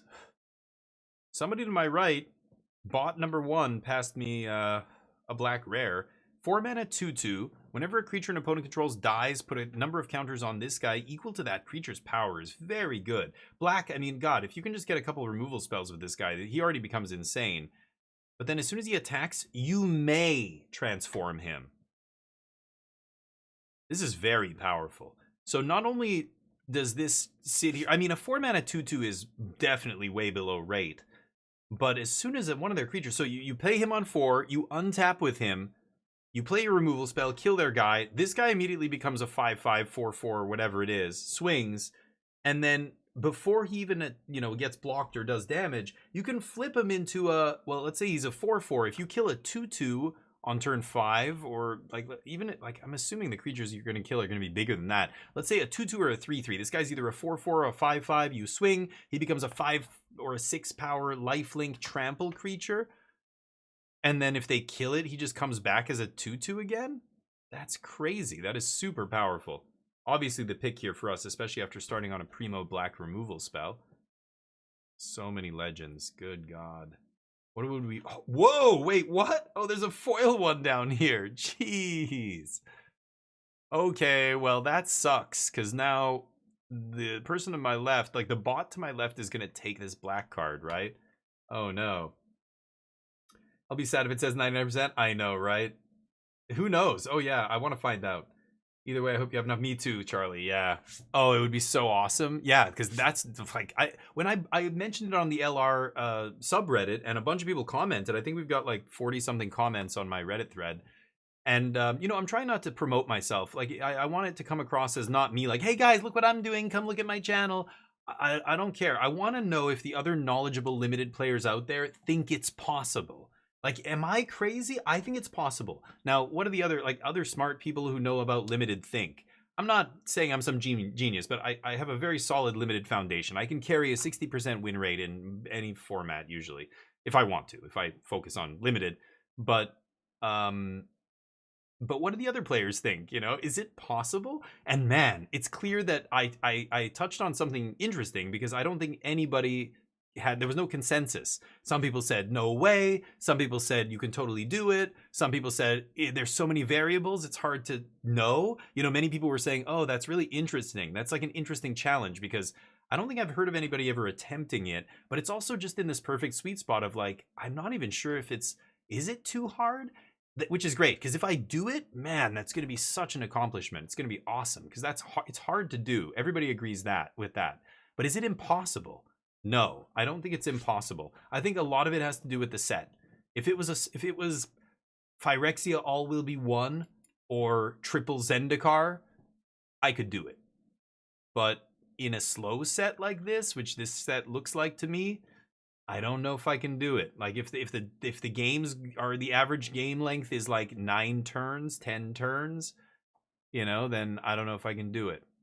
In a format where the average game length is 5 turns, 6 turns, something like that, then it's a different story, right? We have no data, so there's no way to know. So it'll, and people are saying, oh, but this, like one factor somebody, more than one person mentioned was, you're playing against content creators. You're playing against, like, the average competition is going to be way higher than your average arena drafter. And I'm like, yes, I know. Of course, you're right with the content creator thing. Like, these are mostly like, there's the Sam Blacks and the Ham TVs and all these people out there, Lola Mans and DeFors and whatever, and Reed Duke and LSV. I've played against like actual Hall of Fame pros before and beaten them. But they beat me a lot. But that's few and far between. I think the average player in early access, a lot of the people drafting are not just limited only content creators. They're like constructed content creators who go, oh, I can basically play this new set for free doing drafts. Like, I can draft this a bunch. Normally I don't do draft, but because it's free, I'm going to do it. Like, there's a lot of not great content. Like, they're not amazing limited players who are playing draft in the early access. You know what I mean? So it's this weird, like, so both of those things are true. Some people are saying it's slower. It might be hard later in the stream, like 3 a.m., 5 a.m., whatever, to find players to match up with. And I said, yes, but that's offset by the fact that it's quick draft. At about 2 a.m., 1 a.m., they switch to quick draft. As soon as that happens, my drafts are just going to be super fast. Like, I can draft really quickly. Another thing I could do is if I draft a deck that I don't think looks good, I just scrap it and jump right back in the queue. And I only play the best draft decks. That could be, again, this is like, how picky can I be? Well, if I do that too much, I'm not going to be able to get in enough games to get Mythic. But if I just prune the worst of the decks, I think I can game it a little bit, right? So there's so many factors. I think it's going to be awesome. I don't know how. Nobody knows how it's going to shake out. Even on Reddit, nobody can really say for sure. Like, we're all just discussing these different variables. There's a lot. Anyway, I'm taking Vincent Valentine here. I'm not. The pack was already decided a while ago. So 2 good black cards. Now we see a mediocre black card. I mean, this kind of effect is never terrible because you're getting you're getting your card back basically immediately off them.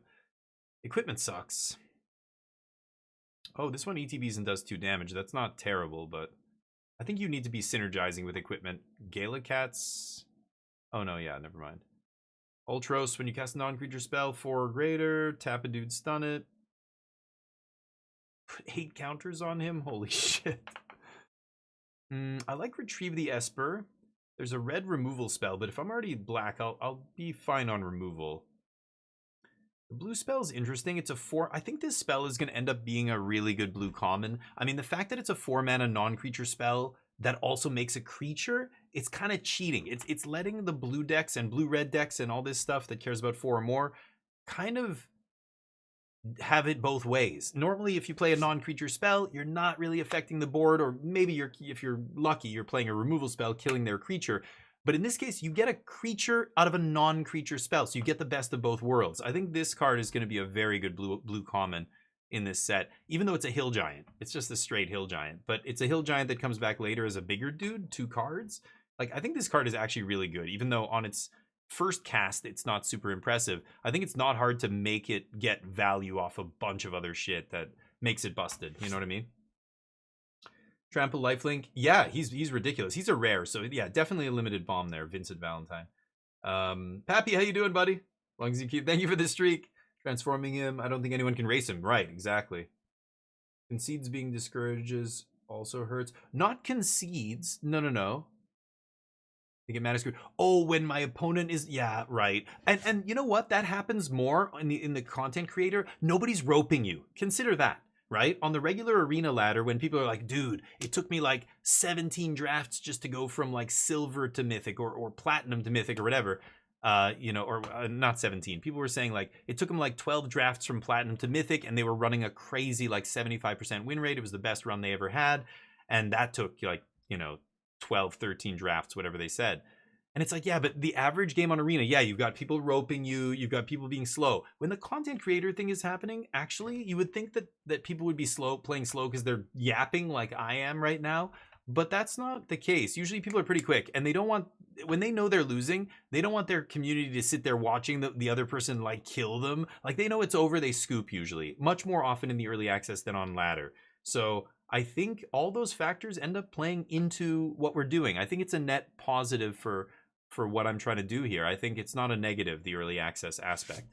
We'll see. It's slow, like holy shit. Yeah, I know. And I know I probably annoy the shit out of some people because regular people on Arena, like I'm streaming, and so they're sitting there waiting for me to make a decision, but really I'm just telling my chat about all the different lines we could take and why blah blah blah, and we're talking about the game. But it's making my turn take longer. People start chirping and, hello, and I'm okay, I'll go. But in content creator time, like early access time, I try not to do that too much because I am more considerate of my opponent's time because I know they're streaming right now, or they're doing, they don't want to sit here waiting for me to take forever. So it's funny, the early access thing makes me play faster, I find. It also, I think, makes my opponents play faster. Nobody's roping. Like, we all know each other. I could go on the Discord and find the person who I'm playing against, and they could find me, and it kind of keeps people honest. Like, people aren't being jackasses when it's early access. They're just, and especially the good players, like they will instantly, if they get stuck on 3 lands and I keep playing, I curve 3 into 4, they just scoop. They like, let's just go on to the next game. Like it's so much faster because they're better and they know this is not like, this is over. It's limited. I'm not coming back from this. There's no bomb in my deck. That I don't have a sweeper, that's going to get me out of this.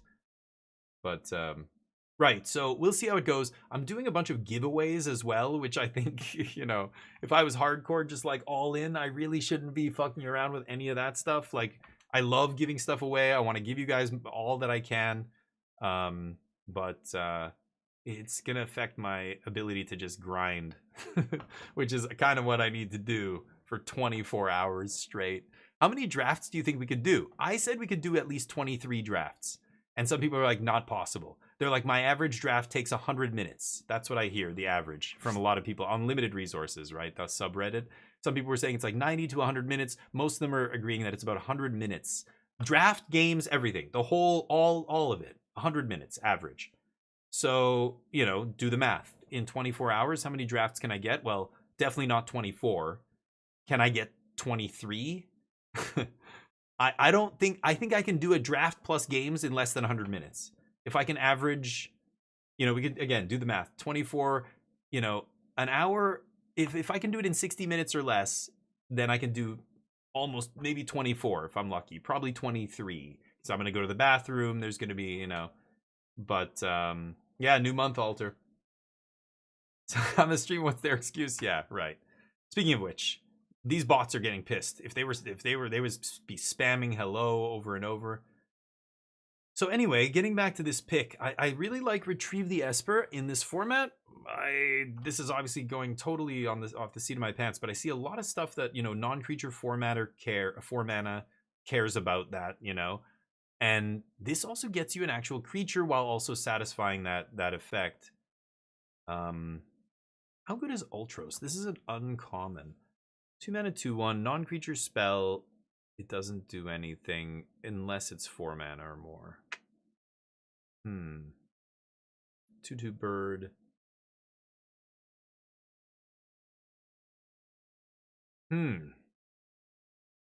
What would you take out of this pack?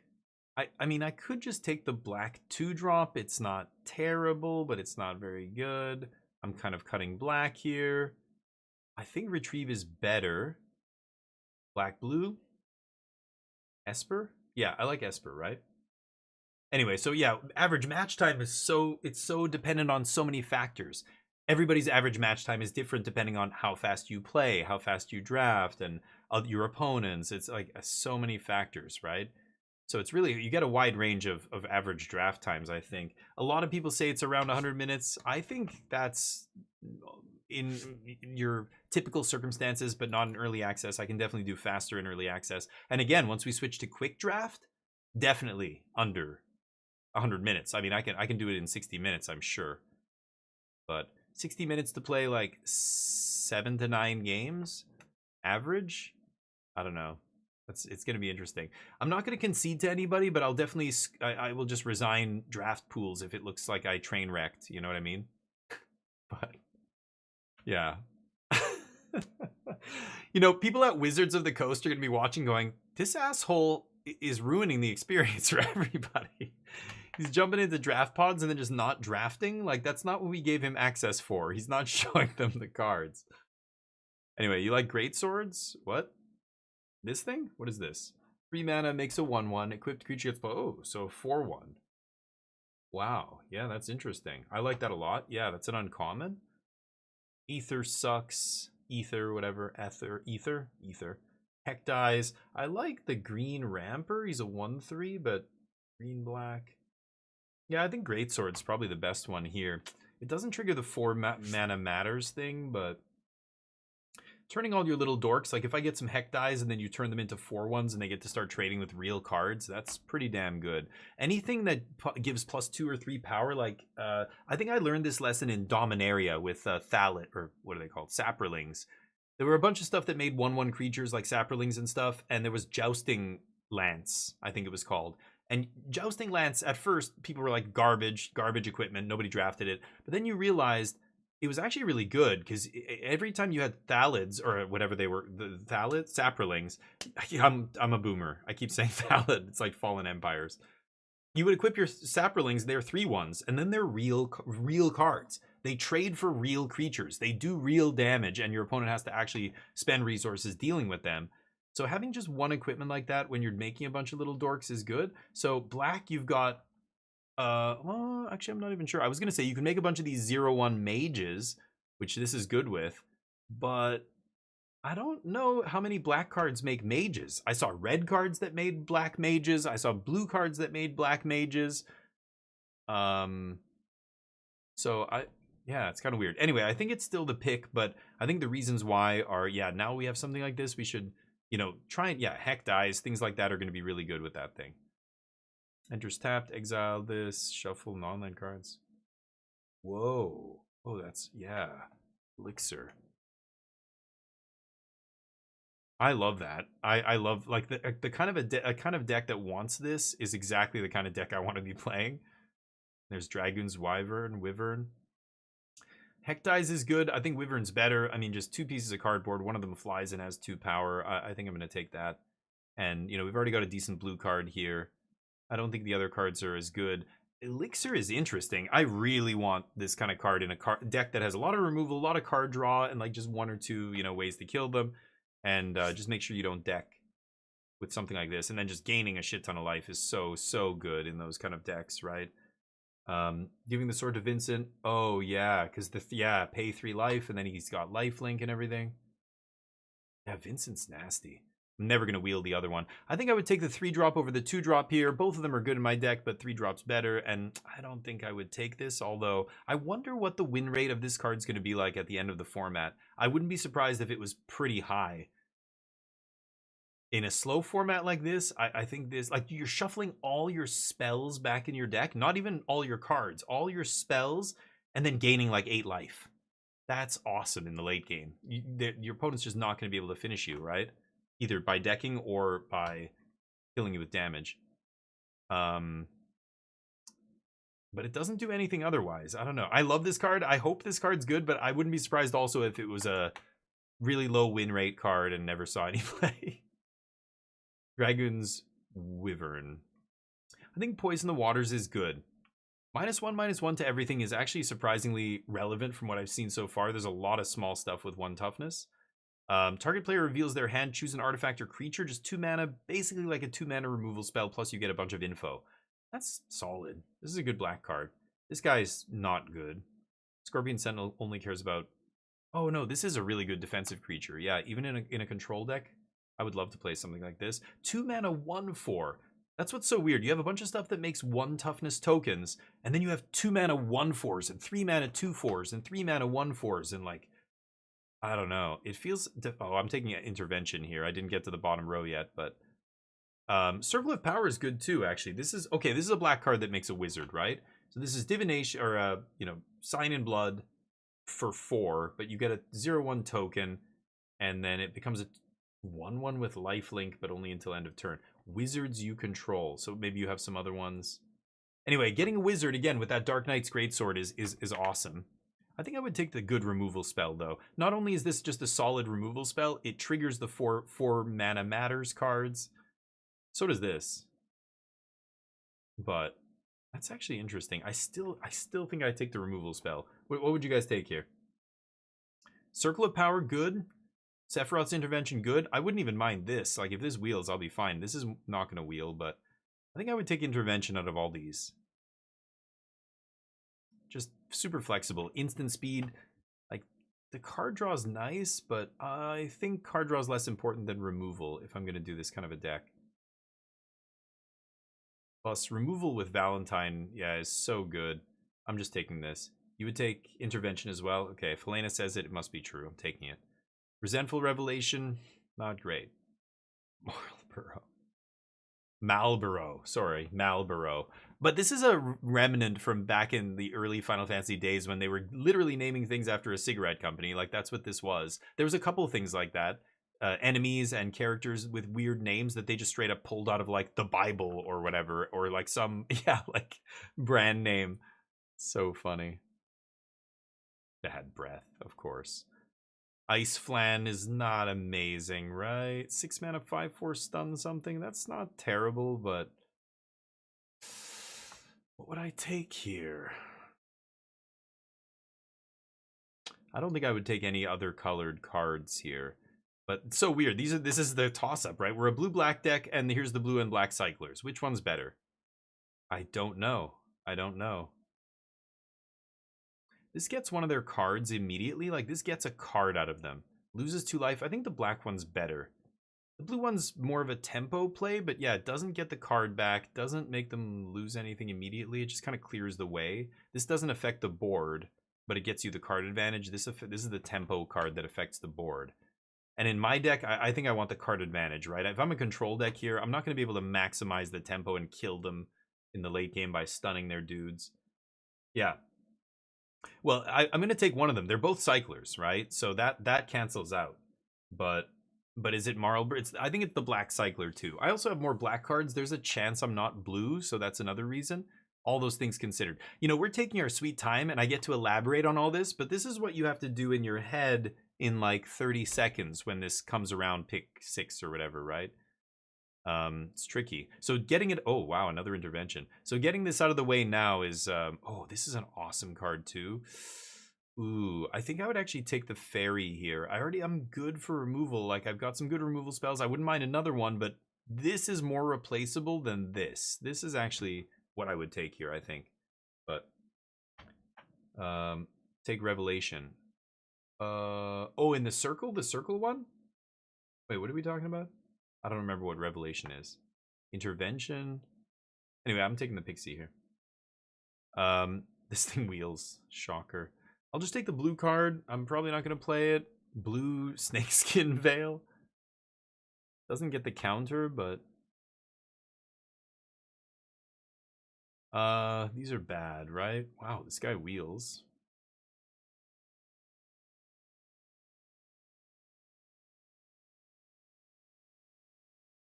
Oh wow, Hecdies and the Octopus wheels. I'm definitely taking Hecdies and another Hecdies. Oh, that's a decent removal spell as well. This doesn't work with Vincent, but that's fine.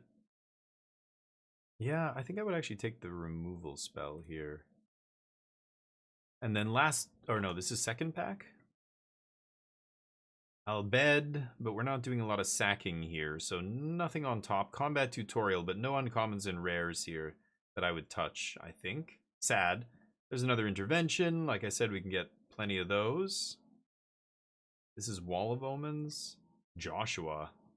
Joshua's scary, but we can't really do much with that. I would take the removal spell here and move on, but Cycler, yeah, they are underwhelming. I mean, the 1-mana cyclers are so much better. The 2-mana ones are meh. Yeah, I mean, we only have one, so this is our second here. But we saw another one. Yeah, we've seen a ton go around. They're common. I mean, yeah, it's gonna be everywhere. Ooh, so we've got Prima Vista, 5-mana, 5/3 flyer. Whenever you cast a non-creature, so I'm trying to zoom in as much as possible here. Whenever you cast a non-creature spell, if at least 4 mana was spent to cast it, it becomes an artifact creature. That's quite good in my deck, right? I've got double intervention, retrieve the Esper, and then Realm Sketching might wheel. I think this is better than Realm Sketching. It's also Crew 2, which isn't amazing, but I've got some 2-power dorks. Sahagin, Sages, Namazu. Nothing else I'd really touch here. It's between Realm Sketching and Prima Vista. Hopefully I wheel the other one. I think I'm taking Prima Vista here. 5/3 flyer. That gets the job done quick. Ooh, Golbez on color rare. 1/4 for 2 when an artifact ETBs surveil 1. Not amazing in my deck, but at the beginning of your end step, if you control 4 or more artifacts, return creature from the graveyard to your hand. Damn. Huh. Interesting. I don't know if I'm going to end up playing a bunch of artifacts. I mean, I have 1, 2. This is a 3-mana 2/2 ETB, cast instant or sorcery from a graveyard, spend any amount of mana. So it's a little bit expensive, right? Like if I want to flashback intervention, it's 7 mana. You flashback overkill for 6. Not terrible. I mean, this is going to be really good in my deck. Probably better than Golbez. He's just a horned turtle for 2, right? I know, Cart. That's what I'm saying. So many high toughness. And then at the same time, you've got a lot of 1/1s. You know, so it's a weird, like, either the 1/1s are just getting stonewalled, which is why the, do I have even a card that makes one? Any of the cards that make, one of those mages. The mages are the best 1/1. The hero kind of sucks. Like, Dragoon's Wyvern makes a 1/1 hero, but that 1/1 is going to have a real tough time getting in. It's basically fodder to chump with or sack to something, right? The 0/1s, at least they don't have to attack. They just kill your opponent if you cast spells, right? That's sweet. I don't know. I kind of want to take Trepe here. I think that's the best card for us. Thunder Magic. There's nothing else, so I'm taking that. Cloud of Darkness. 3-mana, or a 5-mana 3/3 flying. Particle Beam. Cloud of Darkness EDBs, target creature your opponent controls -X, where X is the number of permanents in your graveyard. Man, this green-black graveyard deck, we've really got to try and draft that at some point. It looks very sweet. Whoa. I had a discussion on the podcast about this, and you know, this is one of those cards that people shortcut and go, oh yeah, it's a draw 3, and then it's got flashback 9. Draw 3, put 2 on the bottom. It's like, no, that's so misleading. It's not a draw 3 at all. It's a draw 1, then maybe you get a second spell, maybe you just get 2 lands. So it's not draw 3 random cards. Like, you could draw 3 spells, you could draw 2 spells. You're always getting at least 1 land, because there's going to be 1 land in the top 5 that neither of you choose. I mean, unless it's 5 spells, but that's going to happen very infrequently, right? It's going to be 1 land. If there's even 2 or 3 lands, you might end up with just 1 spell and 2 lands a lot of times. And then flashback 9 is just so insanely expensive. It's a little fun mini game to play when you're playing Commander. That's why I think I wouldn't even play this in Limited. I don't even think it's worth it. Normally a 4-mana draw 3 in Limited would be fine. I mean, combat tutorials here. I could take a draw spell. I could take blue-black duel is probably what I should take. But I wouldn't even consider that. Yeah, I would consider tutorial over this. The number of times you're getting 2 good spells is almost 0. Like, you're going to get 1 good spell out of the top 5. The first one you pick, you're getting your best card out of the top 5. And then the next one goes to the bottom. They're going to put the second best card on the bottom. So if you find 2 or 3 lands, and then there's just lands left after that, you're getting 2 lands. A lot. And if you're not, if you hit 2 lands or 1 land or 0 lands, it's very rare. But let's say you hit 2 lands on average. You know, you take the best card. They put the second best one on the bottom. And then there's land, spell left. You get whatever the spell is. Doesn't matter how bad it is, because that's what you have to take. It's not a great spell because the second best spell got put on the bottom. And then they put whatever the last spell on the bottom, and you always get a land last, right? So it's really bad. I don't even think I would play it. But hey, Dr. Muff, how you doing, buddy? I would take a tutorial. Hopefully life's good. I would take tutorial, but honestly, the correct pick is the dual land, I'm pretty sure. I think I'm going to take the dual land over tutorial. Fang? 3 mana 2/3, leave graveyard. Ooh, retrieve the Esper I like. Yes, I'll take another one of those. I would love to. Oh, a Vincent Valentine comes to me. Very nice. Easy Vincent Valentine here. This would probably never happen in real life, but sure. Garland, whenever you cast non-creature spell, surveil 1. 7 mana. Oh, comes back transformed. Dies go to the bottom of the library. Cool. Okay, Scavengers is not great here. I think I would take a Rat. Ooh, or Fight On. This is the kind of grindy card I love. And now that I have double Vincent, just bringing that back. Like in a control deck like this, this is the kind of draw 2 I want. This is much better than Divination, right? I'm instant speed, drawing 2 creatures. No restrictions. Not, oh, one of them has to be a zombie, or one of them has to be or it's power, or a CMC 3 or less, or no, just 2 creatures back. That's draw 2 creatures, not land, not anything else. I like that. I have some good creatures. Plus, I can loop it with Quistis and basically just endlessly bring back creatures. That seems pretty good. Oh, exile it. Oh, never mind. Nope, can't do that. They think of everything. Ugh. Whatever. I think I would take that. Ooh. This is nice. Turns into a vehicle or syncopate. Both of those are acceptable. 3 mana, 3/2 ETB, destroy creature with dealt damage. Meh. Exile cards from a graveyard. Meh. I would take card collection here, probably, over syncopate. I like the card draw. Plus, again, 4 mana non-creature spell. I think this is the kind of format where you're going to have to keep hammering that into your brain. 4 mana non-creature spell. That is the tiebreaker. That's the thing that, like, should matter in a lot of decks. Maybe not our deck, maybe not right now, but we've got one more pack. I might end up finding something that really wants this, you know? I think the fact that it's a 4 mana non-creature spell is what makes a lot of these cards better than they normally would be, and that's, you should factor it in. I don't know, I could be wrong. Fixing, probably not going to play it, but I'll take it. Ooh, yeah, the Realm's Wheels. 4 mana non-creature spell also becomes a creature. Anything like that, that's why I like Retrieve the Esper. I think a non-creature spell that actually puts something on the battlefield on your side and satisfies this non-creature stuff that you know cards care about is pretty awesome. Yeah, poor Golbez, no love. Wow. I don't really want the blue cycler. I guess I'll take Death Touch Bro. Minstrel. Minstrel can bounce. Cactuar. Deck looking good. This deck looks much better than our last deck, for sure. Wow. Okay, the old double rare pack. I mean, I think Zodiarch is not, like, the mana's just, like, we're not gonna play mono black. Like the last deck, I actually was playing Zodiarch, and I think it made sense.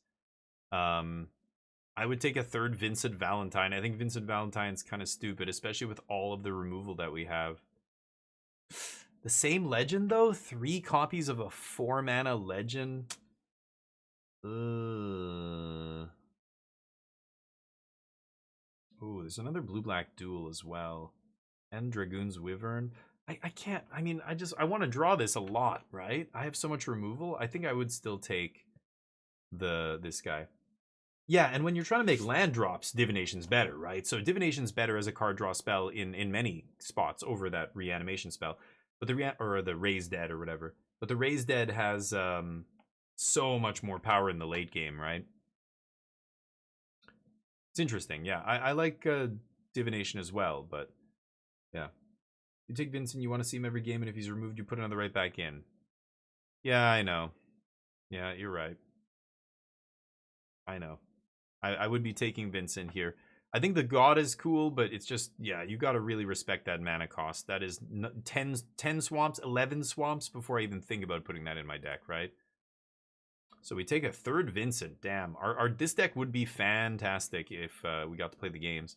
Another Marlborough and basically nothing here. Could take a Syncopate. Probably not splashing. I have 1 duel.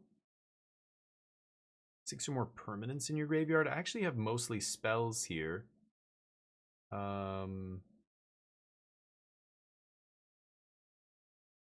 This was the draft order. I can't sort by spells here, but what do I have? 1, 2, 3, 4. I mean, 5. Oh, 6. Araman. 7, 8, 9, 10. I have 10 creatures here with a couple equipment that makes creatures like Dark Knight, Great Sword, and well, that's kind of a vehicle. This is a vehicle. I don't know if you want to count that as creatures. I have world map. I could think about splashing something like that, but would I? I don't have a lot of creatures, a lot of permanents in the yard. I don't even think I would touch that. It's either Marlborough or Syncopate. I've already got a Marlborough. I'm gonna take Syncopate. Whenever you scry or surveil, draw. Sweet. I don't think I have a ton of scry or surveil. Probably not playing that. Oh, this surveils every turn. Can you imagine curving the pixie into Matoya? And just attacking, surveilling, and then drawing every single turn for free. What else do I have that surveils?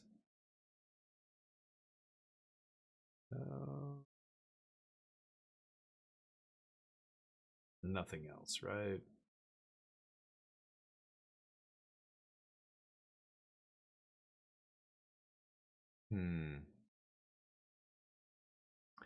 Damn. Yeah, it's just the one card, but boy, if I draw that pixie and curve into this, that's nuts. Circle of Power, probably. Another removal spell is hard to argue. And another black-blue duel. Man, I hope I wheel at least one of them. I should probably take this removal spell, to be honest. We have a couple Heck Dies to sack. We've got, yeah, I just want a cheap removal spell. Taking another 4-drop here, like look how many 4s I have. A lot of my removal is 4. I have a couple on 3. I think I would take Treachery here over Circle, over Sephiroth's. I just want to keep the curve decent here. There's another Treachery. It's actually really good. Ice Magic. I think Ice Magic is really good too. Satisfies that 4-mana non-creature clause. Because, wait, additional... Yeah, because they're all... The way they're worded, they say... spend 4 mana or more, right? An example. Here more. Do I have a card that cares about that? I thought I did. Maybe I don't even have a single card that cares about 4 mana mattering here. But anyway, I'm pretty sure they say, yeah, you have to spend the mana. Town payoffs? I haven't seen any town deck yet that I could have drafted, but I'm sure they're out there. Because, yeah, all the dual lands are towns, so you could do like a 5-color soup deck with a bunch of towns. That's probably what you're going to end up doing. Kind of like the Gates deck in the other formats. I imagine that's how that deck's going to shake out, but we'll see. I'll definitely try and draft something like that. You like the Circle. Interesting. Oh, yeah, and that's true too. Right, yeah, the treasure. But you would take the 4-mana draw spell there over the cheap removal? I don't know. I don't know if I like that. I have side quest card collection already. That draws cards. I've got... but I had at least one more. Maybe not. Yeah, I wouldn't mind some more card draw here, but... I think I'm going to take Treachery over the ice thing. There's a rat. Another Elder. Not really scrying or surveilling. Ristic Study? That's pretty gross.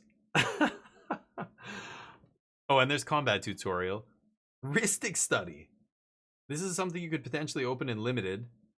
God, I'm the kind of deck that could use it. Like, I'm a control deck here. Just force everything to cost 1 more, or I draw cards. That is a huge cost to your opponent. You draw this late in the game, it doesn't really do a ton, though. I don't know. It's kind of funny. I think I would probably take one of these. And it's probably Combat Tutorial here. Another Heck Dies. Golbez, Dire Rat, Heck Dies for days. Artifacts matter, don't care. I think I would just take another Heck Dies. Nothing here. Dreams? Oh yeah. Dreams is nice. Because again, flashing back and paying 4 is going to trigger the clause on that other stuff, right? More removal, cargo ship, only to activate artifacts or an ability of an artifact. Not amazing. Probably just take random removal spell. Ooh, Wyvern. God comes back. Take Wyvern here. Marlborough. Sure. Black Waltz. Fire Magic. Last pick. Crazy. Let's sort by CMC. So we end up with one land here. Ether gets out. Probably not playing two Marlborough. Curve is kind of ugly here. How many cards? This is 32 cards. Triple Heg dies. Okay, that thing sucks. Dreams. God, so many 4-drops. Probably not playing these. I can't flash them back either. Dragoon's Wyvern I would play. This copies target artifact, creature, or land. That sucks. So you can't copy a side quest. That would be awesome if you could copy a side quest with this. Ahriman. I mean, I have triple Heck dies. The Dire Rat. I don't need that. Lots of removal here. Double Veins Treachery, Overkill, double Intervention, and then Quistis flashes them back. I probably don't play Ahriman. I don't need that guy. And then this is 27 with a land. So 26. I still need to make 3 cuts here. What do you guys think? Study key seems kind of stupid. They put it in the format. Study? Which one? Sorry, I don't know. Study. Not in my deck. Is study? No, I don't know what card you're referring to. Study? Or is it a mechanic? No, I can't think of a mechanic with study. Greatsword. Greatsword's great with heck dies. Maybe I cut one of these heck dies. And like Dreams of Laguna. I didn't really get anything that cares about 4-mana mattering, which is kind of funny. But that would probably be my deck there. That's 25 with a land. So I need to cut one more card. Maybe retrieve the Esper or something like that. I don't need that. I would play something like this. All Vincents. Vincent flipping is how we're winning this game. We've got a bunch of removal to do it. The Greatsword to hook up our heck dies. I don't even know if I should play Marlborough, to be honest. Maybe I just don't even play this.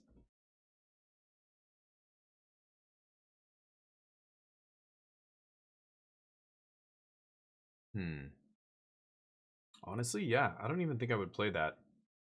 Play another removal spell, maybe? Or another heck dies?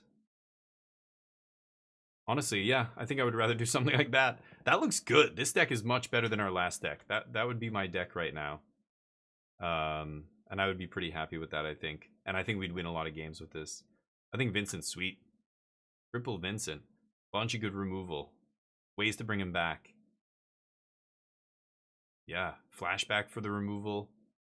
Lots of card draw. Some good ways to end the game. Oh, this is a 4-mana matters card, right? But yeah, I have a bunch of ways to make that happen. Sweet. Yeah, I think it's good. You would have taken Rhystic Study? Oh, Rhystic Study. Yeah, dumb that they put in the format. I know.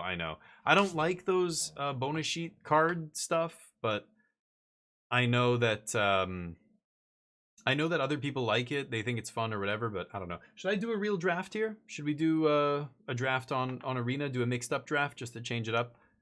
This is a new pack. Instant, make a wizard for 3. Probably just take Overkill again here. God, I'm drafting black a lot. Coral Sword, not alone. Fight on. Elder. Red-black removals.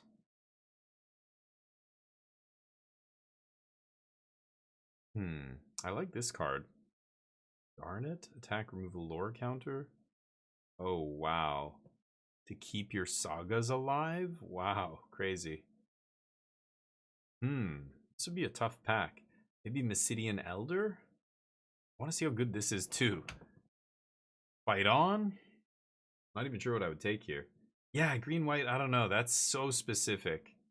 The 2-mana 2/2 lifelink. I mean, that's not terrible, but how many sagas, like removing one counter off one saga and then this, and it's got to attack? I thought it was when it ETBs. Attacks.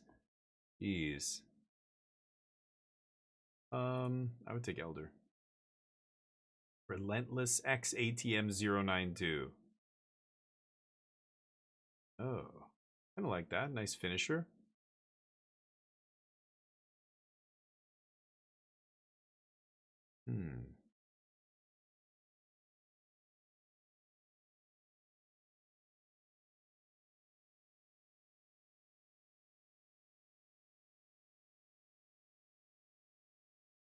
I'm not even sure what I would take here. It's a tough pack. I like this eject. I would take eject for ice magic and over this thing. Doesn't seem great. Greatsword's good. I think Dragoon's Lance is good if I was blue-white artifacts. There's a Wyvern. Another Elder. Ooh. I think blue-white artifacts is open. Wow. Okay. 11 mana to get that going, but I guess so.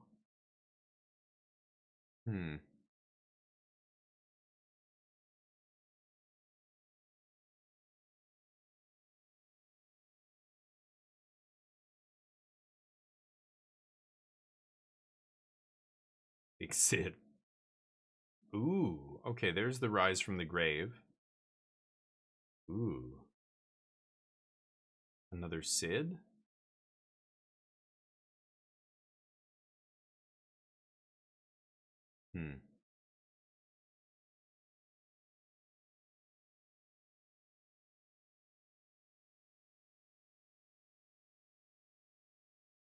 Cornered by black mages. Double black is not what I really want here, but...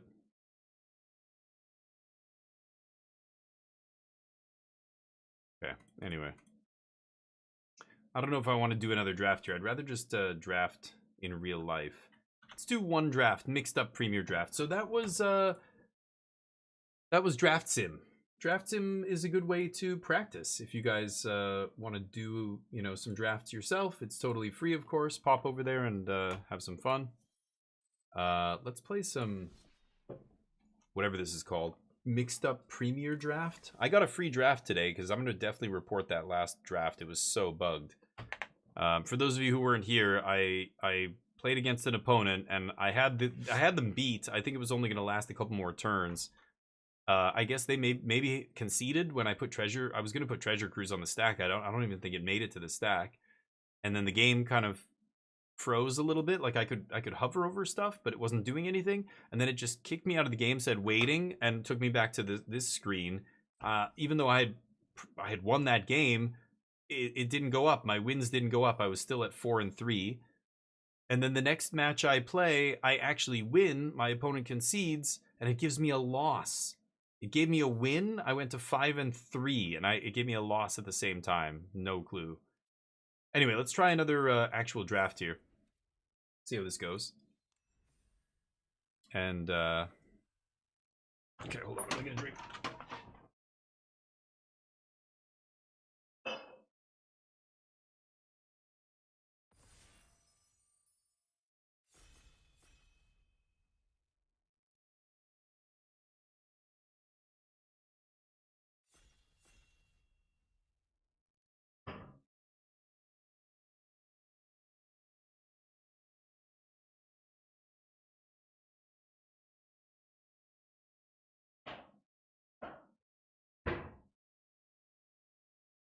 No, I'm sorry. I'm that asshole. It's me. It's me. I apologize. Okay. What do we got? Aether Channeler, not the worst. Canyon Jerboa. Whenever land you control's creatures get +1/+2. That is very powerful. Green-Blue Dragon, Omen Dragon. Future enter ETBs, return up to one target tapped creature to its owner's hand. Meh. Aether Swooper's good. This guy, the 2/1 flyer, makes a 1/1 the turn you attack with it, basically. I think I'm going to take Channeler.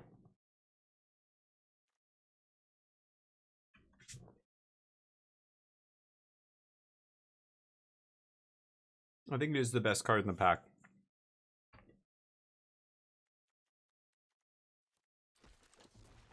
Get in there, buddy. 3 mana, 3/2 ETB, draw a card, discard a card, then it comes back as a 2/1 flyer. It's pretty good.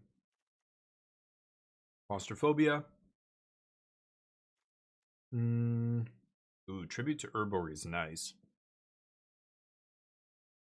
I think I'm just gonna take good blue card here. I like the black cards, like Tribute's good, Divest isn't terrible. Even Dose is okay here. But I'm just gonna stay blue. No need to branch out yet. Not for a -2/-2 removal spell. Because it has a blue mana symbol on it, it might wheel. People might just be like, oh, I can't kick it, it's bad.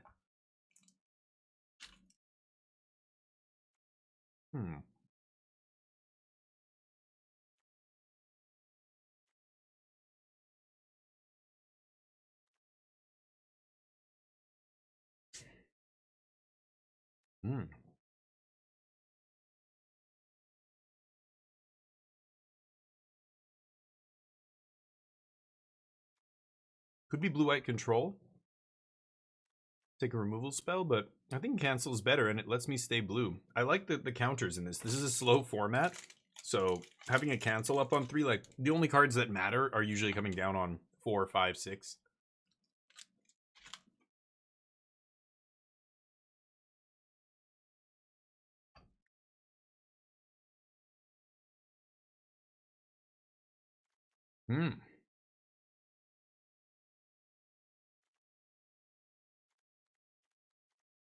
Defenestrate. It's a good sign. Good solid black removal spell, pick 4. But I like blue-black control. Might wield the land, but probably not. Manticore. Yeah, the Blood Rage Mycoid. If this made creatures that could block, it would be a different story. The fact that they can't block is rough. Here we go.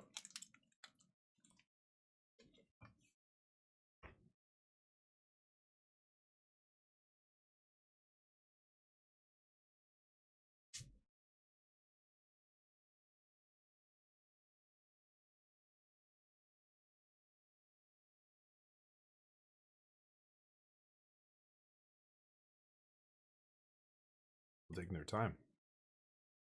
Wallaby Gangsta.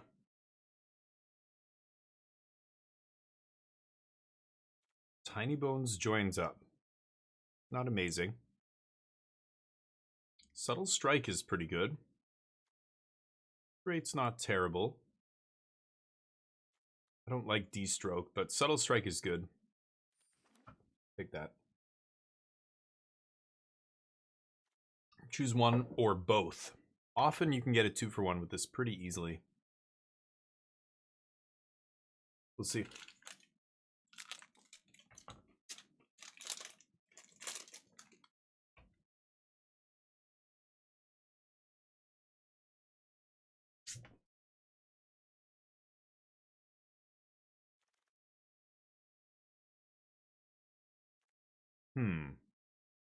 It's pretty powerful. Rolling dice. Blinks an artifact, legendary or saga. 2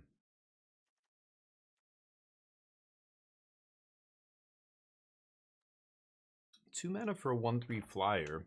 It's actually not bad. I think I'm gonna take Chill though. It replaces itself and just like fogs. That's pretty good. Probably not hard to set up a combat where I eat a bunch of creatures off it too. Let's do it. Chill, homie. Scarring, profit loss. Not great. Ooh, yeah, perfect. Blue-white-black duel? Or tri-land, whatever? Great. It's a blue-black duel that also lets me splash white. That's perfect. Little Esper control, baby. We're back. Love Esper control. Who doesn't? I've never ask any control player, what is your favorite control deck? Nobody's saying blue-white.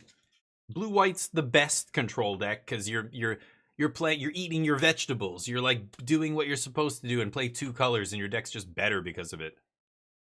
But Esper's where it's at.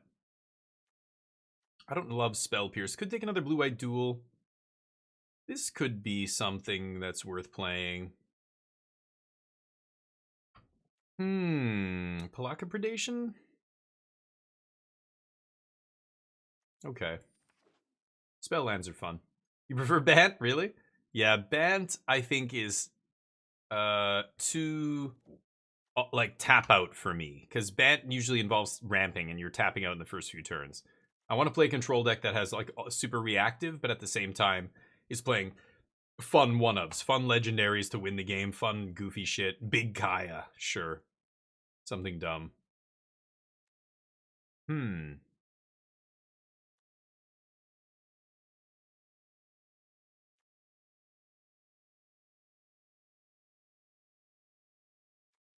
Yeah, I guess I'll take this guy. I'm not crazy about that. Divest Wield, that's pretty good. Ooh. That's the kind of card that actually might be good in my control deck here, but I think Divest is better. Sure, look at all these white cards. You gotta be kidding me. 4 white cards in that pack? I thought Jerboa, that white creature I opened, is pretty good, and then we saw another one come around. And I guess nobody wants those? That, like, a white aggro deck going around right now, that looks pretty good.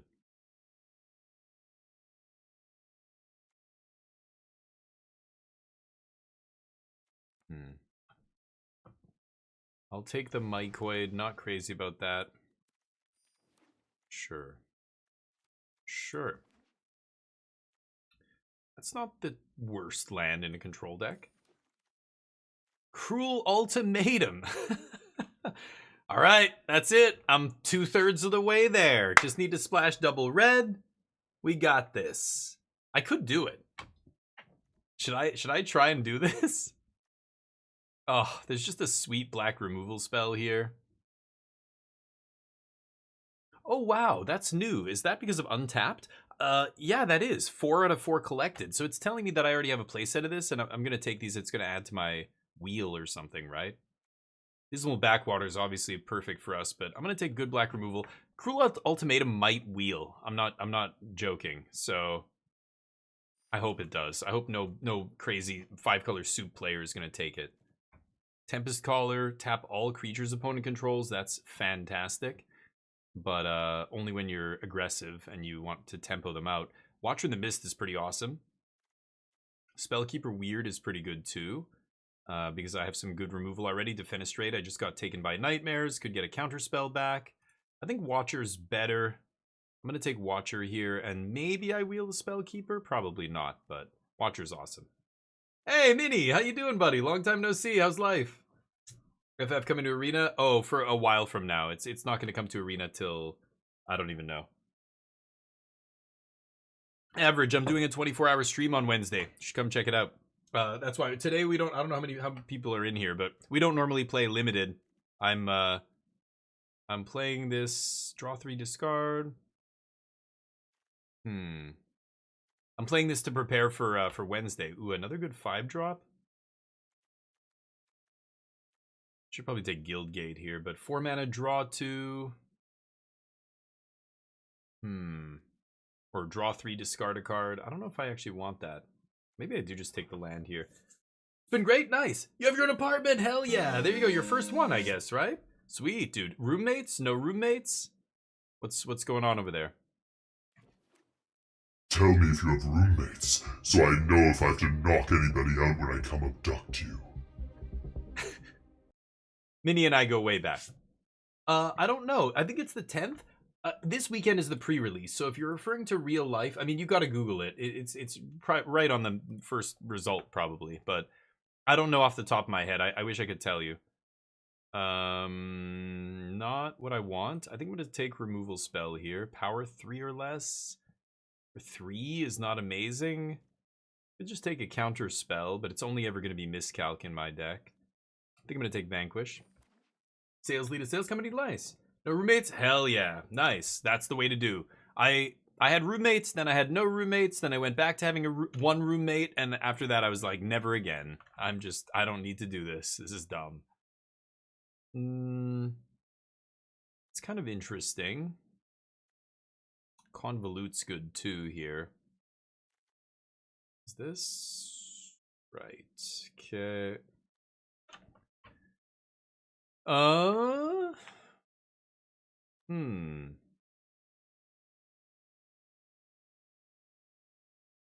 Kind of like Clutch, actually. I'm gonna take Clutch of Currents here. Can't worry about others. Oh yeah. And then you get to live how you want. Like you don't have to like worry about shit you know, or put up with shit that your roommate, I don't know, wants you to do, or that they do that you don't want them to do, or you know, it's just, yeah. Nice, good to hear, man. Thank you for popping in, by the way, and telling me that. I really do want to hear this kind of stuff. I don't talk to almost anybody from back in, like, you know, 5 years ago, whatever it was, that 4.5 years ago, when I was streaming that first year, and we're playing Among Us and all this stuff.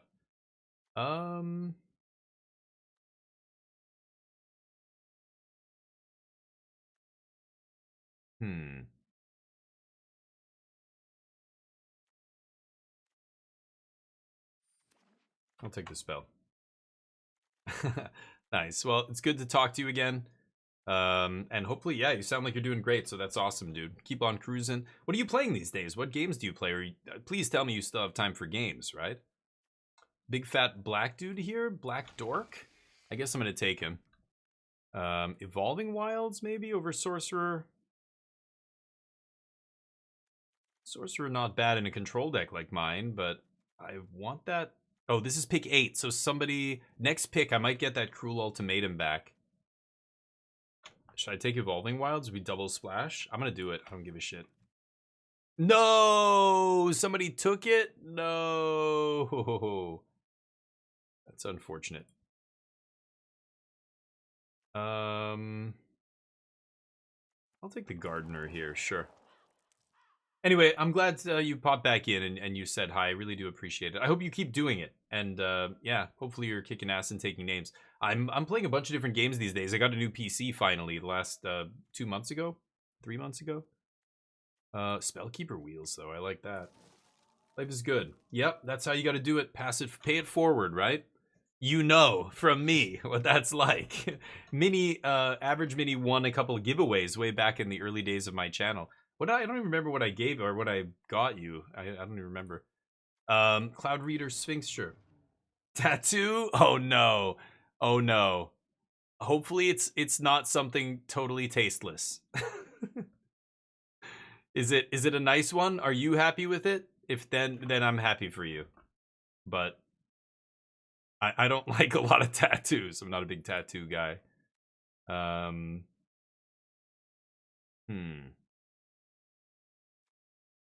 don't need another 5-drop. I guess I'll take this. What is it? Is it a giant back tattoo of some huge, I don't know, random thing? Blocking this control of zombie. Whatever. I should have taken the other guy. Sure. Microphone games, bunch of other things. Yeah. Sure. Okay, get out of here. Yeah. All right, yeah, let me know on Discord. I want to hear. Diversion unit. That's pretty good. Instant only counters instant or sorcery. Oh, bake into a pie. Probably gonna take bake here. Wing Commando, meh. It's okay. Akawali? Yeah. Aka, get out of my deck. I've got 4 lands here. Definitely getting baked. Microphone games. Yeah, I assume you mean like werewolf style games. Yeah, Among Us, that kind of stuff. Multiplayer, like, you know, party games.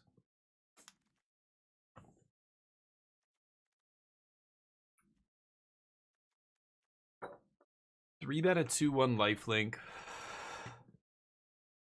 None of these are great.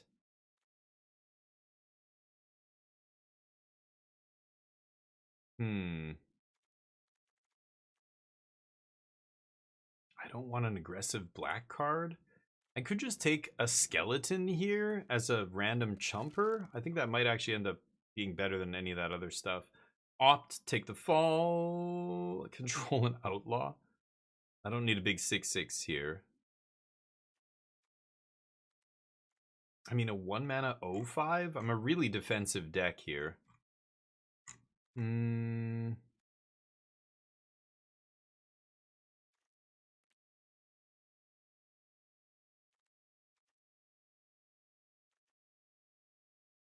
All right, for 1 mana, it replaces itself. I gotta take that. Ooh.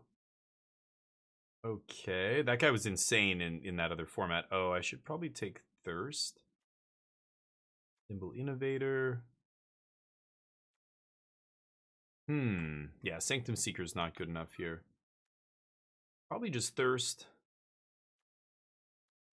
Cheap removal. Double Black's kind of awkward there, but it's for my name, Angel Gabriel. Nice. It's the angel that was named after. Nice. Oh, that's right. Yeah. The streaming. Oh, that's what it was. I got you mic and stuff. Yeah. Okay, nice. Yeah. Oh, that's what you were saying. Okay. I forgot. I totally forgot. Yes, sweet, dude. Love to hear it. Back in those days, we were doing a lot of giveaways. I haven't done that in a couple years, but that's not terrible. I could play that. Morph Vanilla, dude. I'm not touching any white cards. Even though I have fixing here, I don't need to play the fixing. I can just actually, maybe I'll play the dig site. But, yeah, this is still a dual land. Yeah, I'm going to play all these, actually. Oh, this is 25. Don't want to play this. Probably don't need this. Really defensive. Probably not going to play this either. Really defensive blue-black control deck. I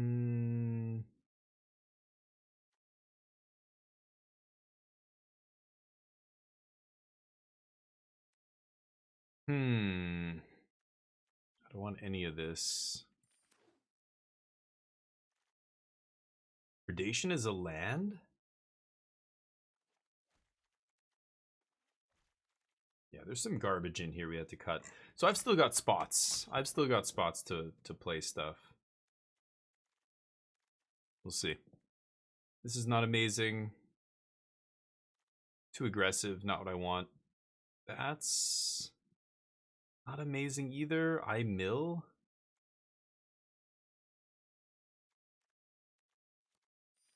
If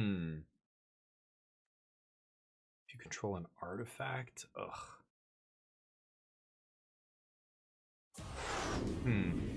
Average Mini with a sub? What? Thank you, dude. You didn't have to do that. Appreciate you. Average Mini, legendary. Thank you, dude. Appreciate the 15 months. Holy shit. I didn't even know you were subbed for that long. That's awesome.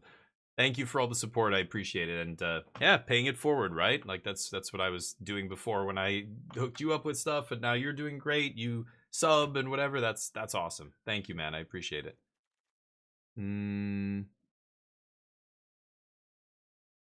This is so mediocre. I don't want it. Take a land away from somebody. Anyway, yeah, and like I said, it was awesome to hear you're doing well and stuff. That is sweet. Sure, I'll take this. Yeah. It's what life's all about. It makes everybody better, even yourself. I know people don't, because you don't immediately notice it, right? But it ends up making, it's, you know, what other people call karma and stuff like that. Maybe I'll just take the befuddler here. Same idea. 4 more card types. I don't think I'm going to play that. Don't want to play against that. Ooh, nobody likes Selesnya. Anyway, keep on being awesome, dude. And do that kind of thing around other people at work and stuff like that. Your reputation, people will be like, this guy's an awesome dude. And they will want to help you. And if you need anything, like, people are there for you if you're, you know, not a shitty person. If you do stuff for them. If you give. When you give, you get.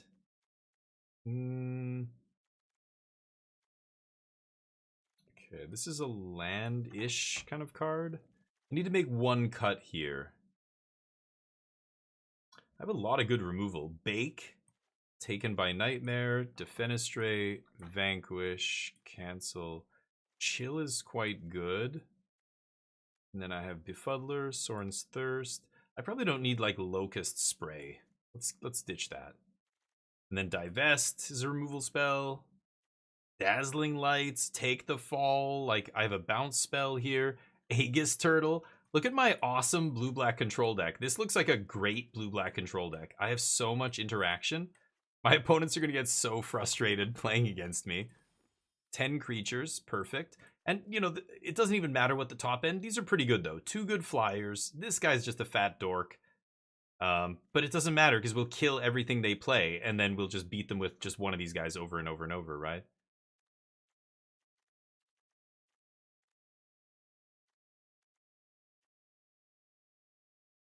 Four more permanents. I'm just playing too many spells for this card to be ever relevant, right? This is actually pretty good, though. The 1-mana bounce spell, but I already have a couple other cards that redraw me. Surveil 2 for 1. This draws a card for 1.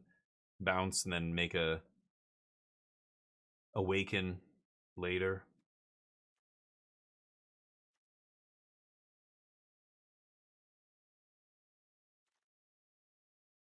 This is a weird one. But it makes 2 pieces of cardboard. It ties up the ground. I'm playing Dig Site as well here, which is kind of sweet. My mana's fantastic, 10-9, even with a colorless land. So I'm gonna run it like this. This looks good to me. Let me catch up. Sorry, Minnie, what's up? Top 10 in the region? Hell yeah! Assistant manager, there you go. Keep moving up. And remember, once you get up high enough, like if you can get to assistant manager early or whatever, spend a year, spend a little bit of time like learning, and then get the fuck out. Not joking. The best thing you can do is learn as much as you can at the job where you are, but do not assume. In the back of your mind, always have a little piece locked away saying, I'm not going to work here that long. Don't let anybody know. Don't talk about it. Don't let on. Pretend you're all gung-ho. Learn what you can. Then immediately transfer, try and get a job at another company in the same industry doing the same kind of thing. You will immediately get more money, especially if you can say, look, I was a manager at this place. I was assistant manager and I did blah, blah, blah. Now you can apply for a management position at another job where, you know, at your job, you might get assistant manager, but that manager above you is going nowhere for like another decade or more. You bounce. Seriously. Yeah, that's what you're doing. Yeah, that's how you got to do it. Lateral transfers, basically. And they're not lateral. Lateral, I mean, you know, same job title, same position, but just at a competitor, and you just get more money. Because even most companies will they know what's happening, but it's good for them because they're poaching you from one of their competitors, right? So they'll pay you more to leave a competitor and come to them, right? Maybe not, I don't know. They're going to ask you why you're leaving. You can tell them whatever, but the fact is lots of places need people right now, right? I don't know what you're selling, but all right, I'm going to jump in and play this deck. Let's see how it goes. I did want to play some other games maybe today. We'll see. I've been playing Clair Obscur. It's awesome. And other games, Avowed. I've got a bunch of stuff on the YouTube channel. 20 next month? Nice. Yeah. A 3 family? What's a 3 family? I don't know what that is. A 3 family? Are you talking about a home? I don't know what an FHA loan is, but I'm assuming it's like a mortgage? I don't know what you're referring to, sorry, but like a condo, like a townhouse with like 3 like houses kind of joined together, or like a big house that they've split into 3 family house, you're saying, right? Yeah, real estate's a good investment. I will keep this, but it depends where you live. I know some places real estate is not a good investment, and it's changing all the time based on things like climate change, right?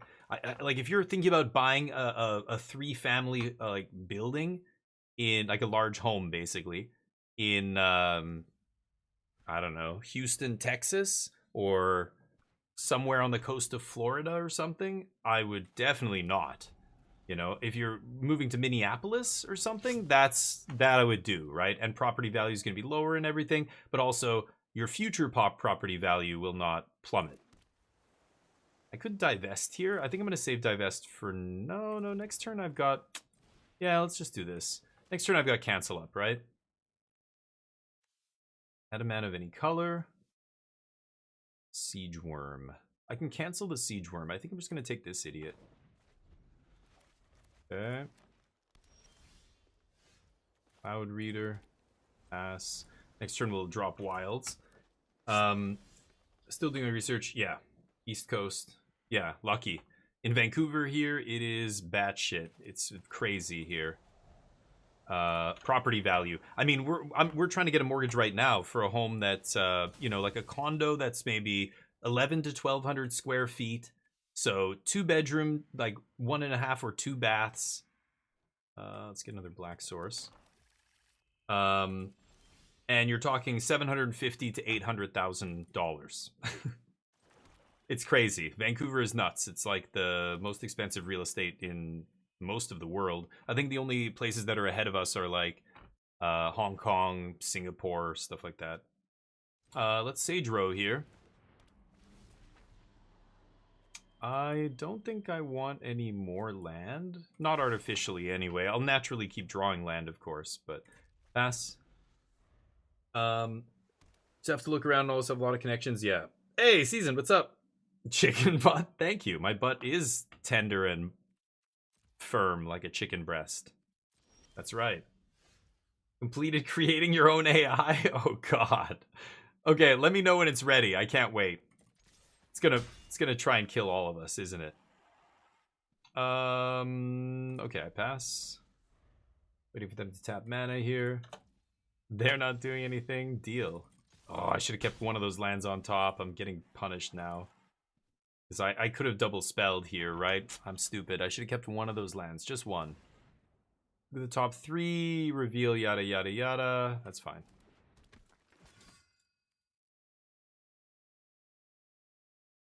They're going to go for the cartouche? No way.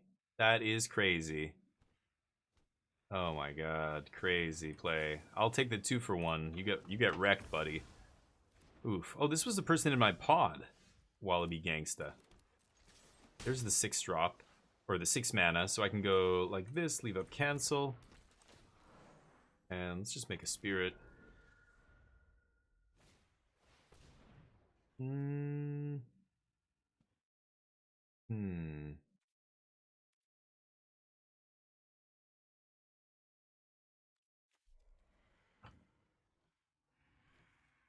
Sure. I'm trying to counter that Siege Worm. Okay.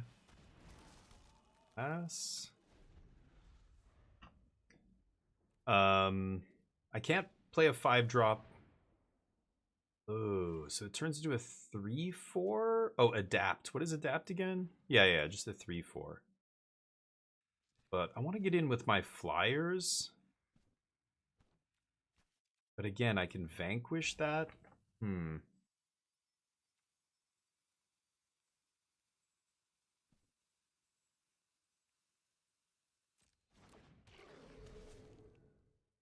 Nope.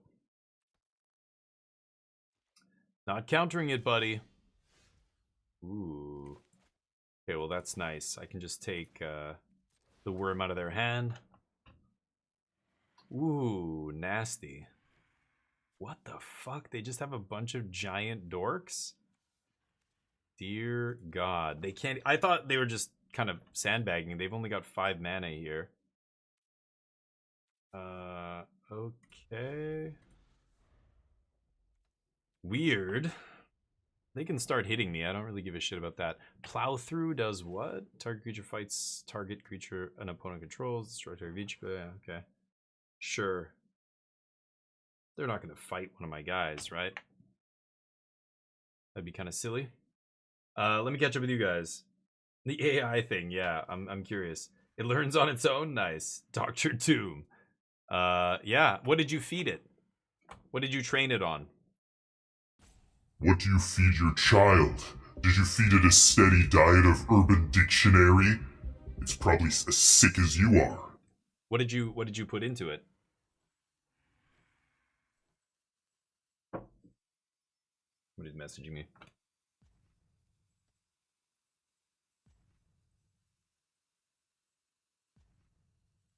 Opponent's deep in the tank. They've only got 5 mana here, and they've got all 7 drops in their hand. Dear God.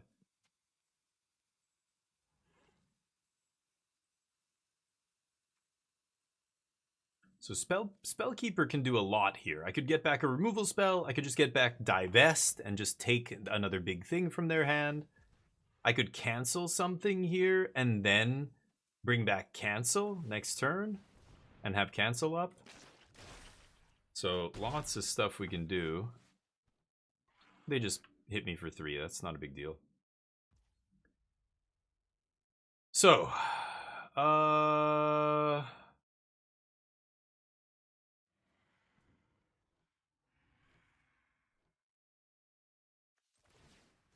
think I'm going to bring back Divest.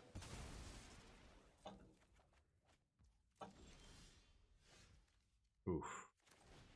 A nice one. -3 -0, huh? This guy costs 7. Jesus. That thing just makes bodies on the ground. Don't really care about that.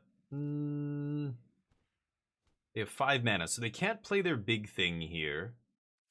Plow through just fights.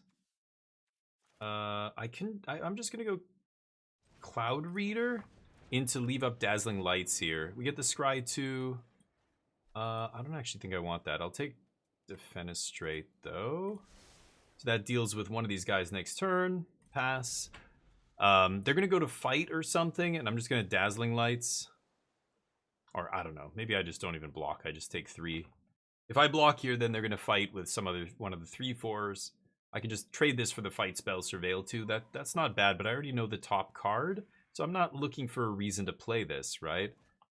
Anyway, you were smart and waited. Last month, the group of scientists injured discovered a way to train the AI and a way to train itself. Last month? Are you sure about that? I heard that was a couple years away still, like 2027. If so, then you're saying what you're saying right now, Season, is you beat DeepMind, owned by multi-billion-dollar company Google. You beat OpenAI, multi-billion-dollar company. You beat all of them to the punch. Is that what you're saying? Who invented it? Whoever invented it is not sharing it. I guarantee it.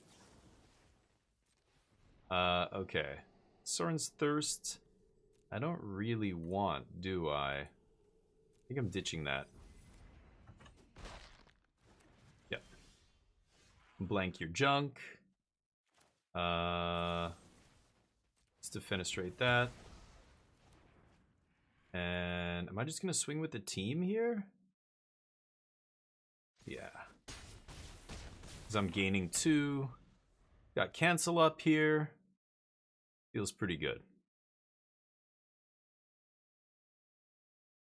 They released the paper with their findings? I mean, okay, so what you're describing right now, the ability for AI to actually train itself to be better and better and better, is something that's the holy grail. That's what all of those billion-dollar companies are pursuing right now, is that. I think I'm just gonna cancel this. They're in deep shit here.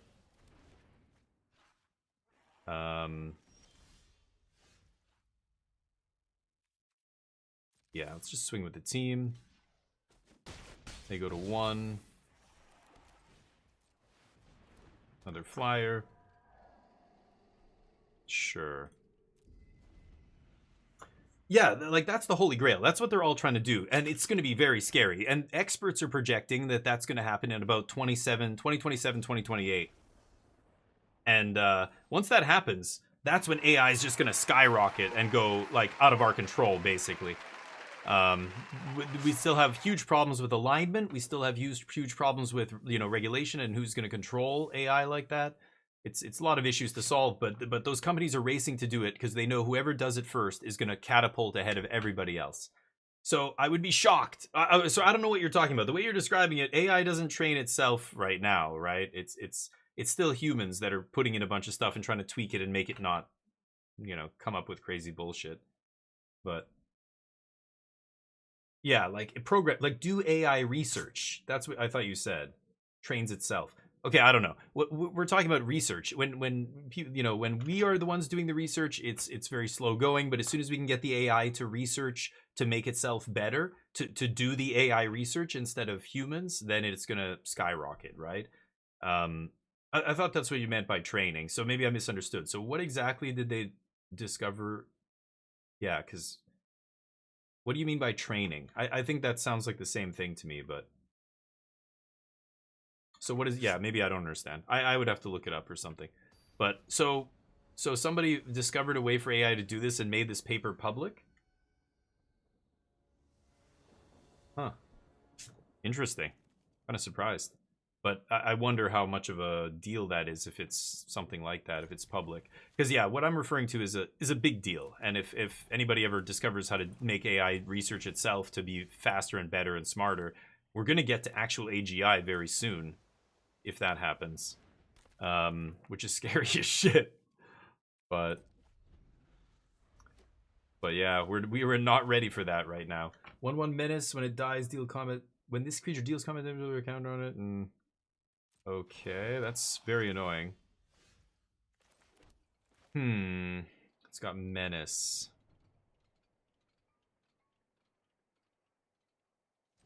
I think I'm just gonna make a bird here. Could draw the card to try and make the land drop next turn, but I've got a looter next turn to make a land drop, right?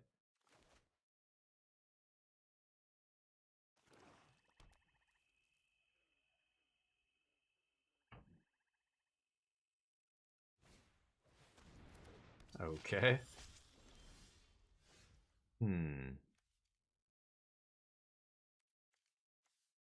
I don't control an outlaw.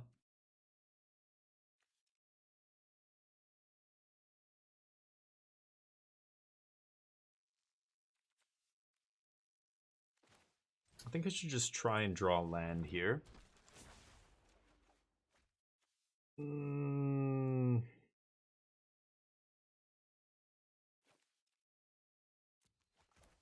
Okay. We've got Uncomfortable Chill, which is basically a better Take the Fall, I think. And then Archivist threatens to turn into a 2/1 flyer that comes back and loots every turn.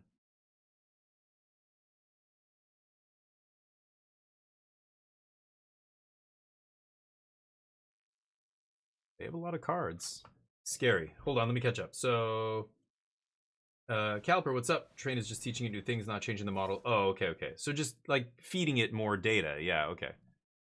So how, so I don't understand. So the AI is making up stuff to feed the other AI, or where is the second AI getting its information from if it's just feeding it? Yeah. Well, what is the AI feeding it though? I don't understand.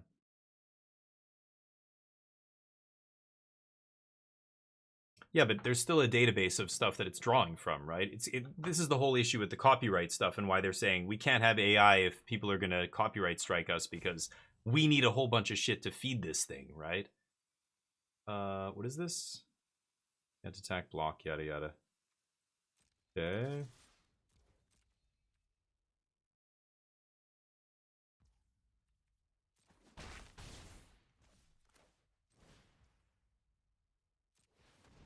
Play this, I guess.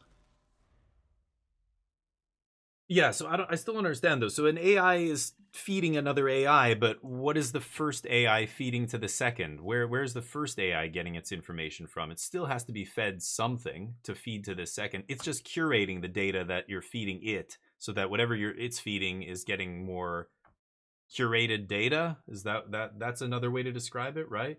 So it's not really changing. I don't know. It's interesting, but maybe I don't seem to understand why that would be better or cheaper or whatever.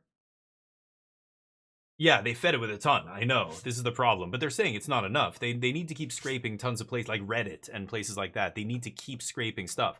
Because otherwise the AI's data gets outdated. It becomes not useful because it's like 5 years old. They need more data all the time. Like it's a never-ending machine, right? It's got to continuously be getting data. What does this do? Okay.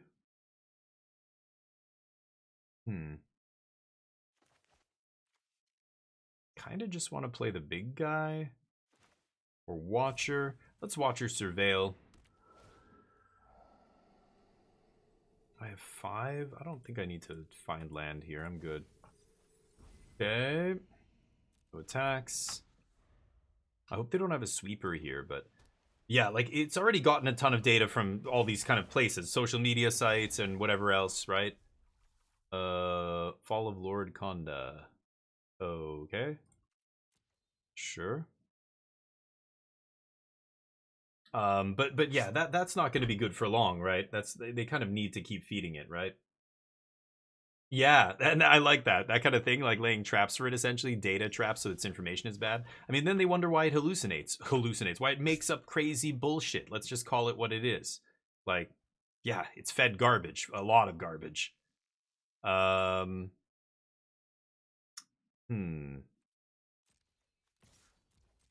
see what happens if I swing with the 2-1 here. Guess I'll keep playing shit. What does this do? Gains control of all permanents. Then it comes back as a 1/3 when it dies. Draw. Cool. I like the sagas. Ooh, Thirst.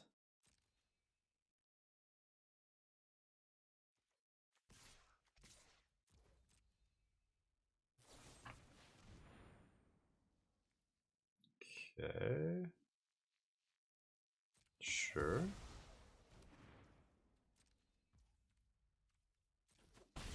They keep taking 2 and then not doing anything back. Go. Okay, they get a 1/3. I think I'll kill that guy. Nope. Pump spells. Okay. They're looking for a protection spell here, maybe?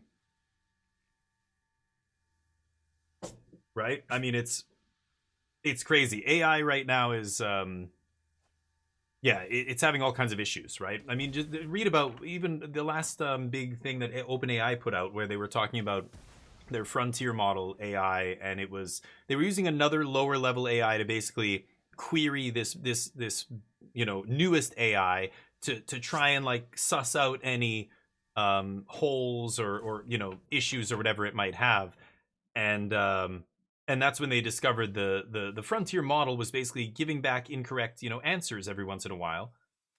Pay 1 life, discard a card, draw a card, mill a card, then put a ritual counter, transform it. Right. Sure. Okay.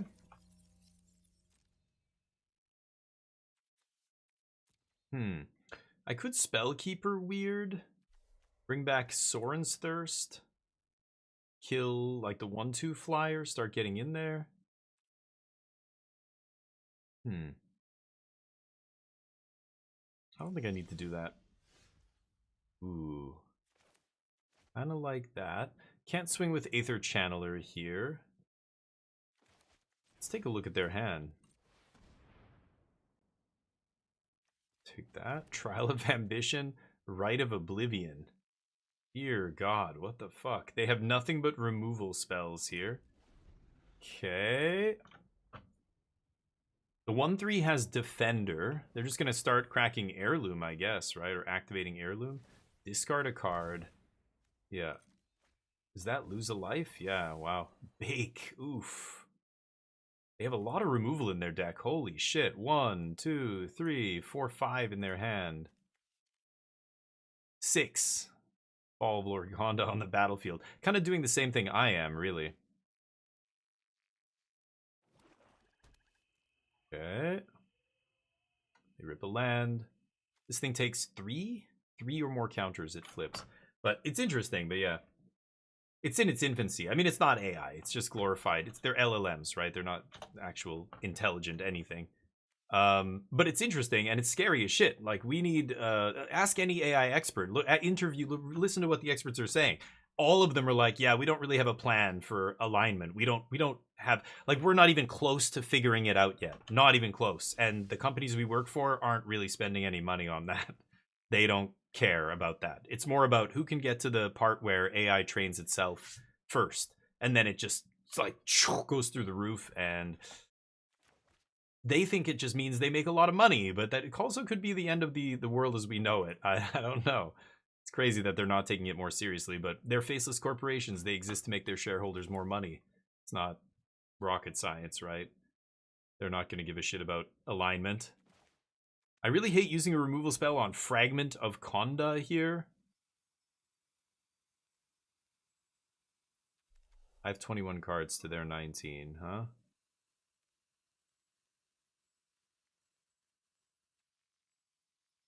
God damn it.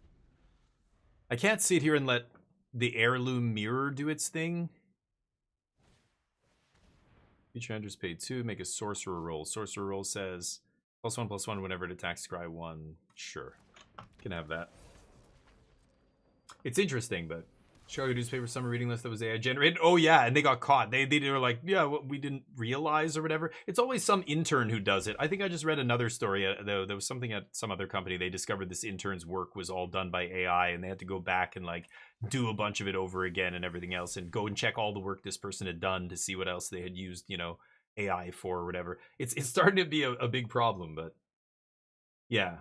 Articles on this you should probably go read. Sure.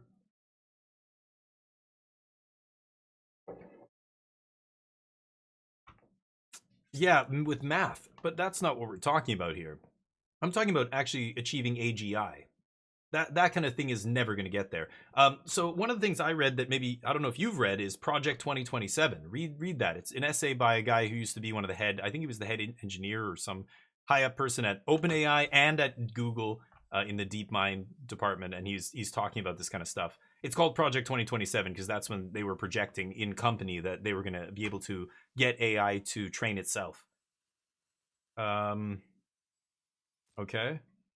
But it's really interesting. I haven't heard of Absolute Zero, but it sounds interesting. But it sounds like something that is not what I'm talking about. It sounds different than what I'm actually referring to.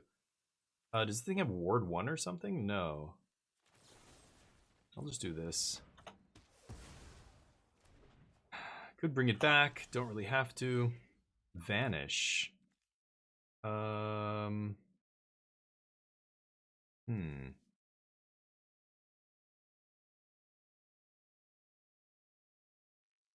That's pretty nice against that guy. Pass. I think my opponent's going to deck themselves here. It's super slow game, but yeah, it's a really good one. But yeah, I think I think it's a different thing than what I'm talking about, right? I'm serious. Like I'm talking about actual AGI here. I don't think what you're describing is ever going to be intelligent. It's training itself to do math problems and stuff. How is it training it to be like an actual AI if it's not being fed any real data, like real world, you know, outside of what it already knows kind of data? Like math and coding and stuff, yeah, bots can do amazing things, but that's a far cry from actual AI, which is what I'm talking about.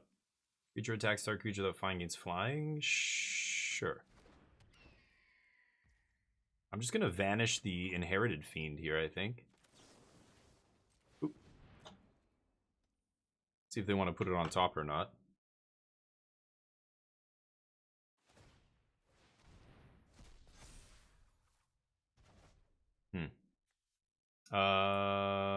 I don't think I want that.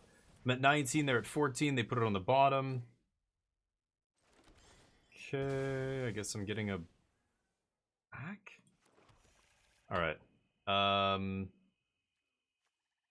gonna pass. What did they eat? They ate a creature? Dear God. Didn't even bring a creature back, dude. What is opponent doing? That's gonna get flying. Sure. Okay, they're at 8? Wow, no blocks. It's kind of ballsy. I wonder if they have a removal spell. They must have another creature or something here, but Sure. That guy gets bigger. Wow, draw a card, lose a life. Okay, and then they can pay 2 to draw more cards and lose more life? They're going to 6 here, you're kidding me, right? Huh.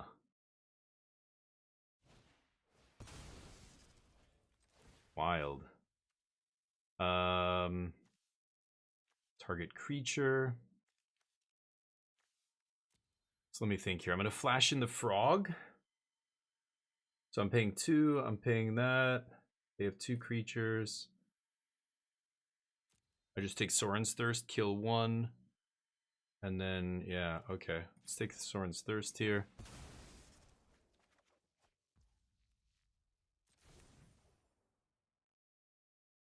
Okay.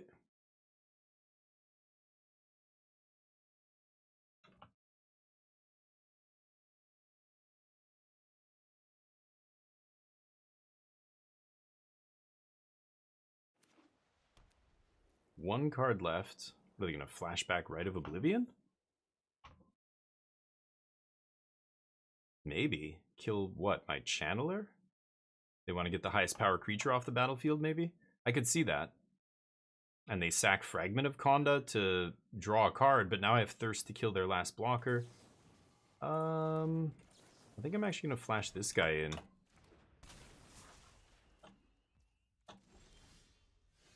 Damn it.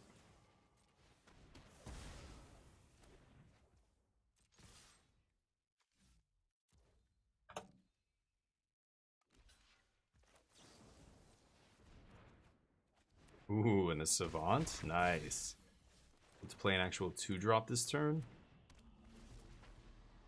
Okay. Ooh, the clutch is huge. And I can awaken it? Nice. That's going to be lethal. Yeah, they can give something -1/-1. That's not good enough. Oh, they can gain 3 life now. That's not the worst.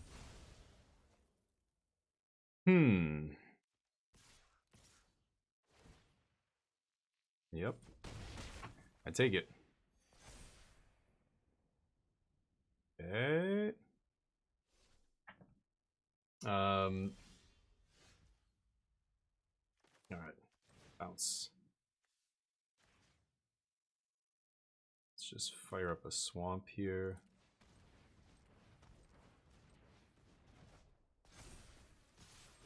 Nice.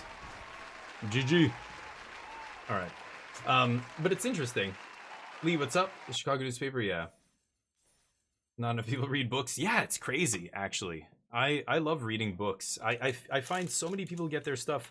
Like, I'm like, oh, here's an article from this publication or this journal or whatever talking about blah, blah, blah. And somebody's like, oh, yeah, look, here's a TikTok video I love about this subject. And I'm like, what? Yeah, but who the fuck cares? Oh, no, I found a really good YouTube channel that, like, they do these, like, kind of, like, 15-minute videos, but they explain that kind of stuff. Like, they cover all this shit.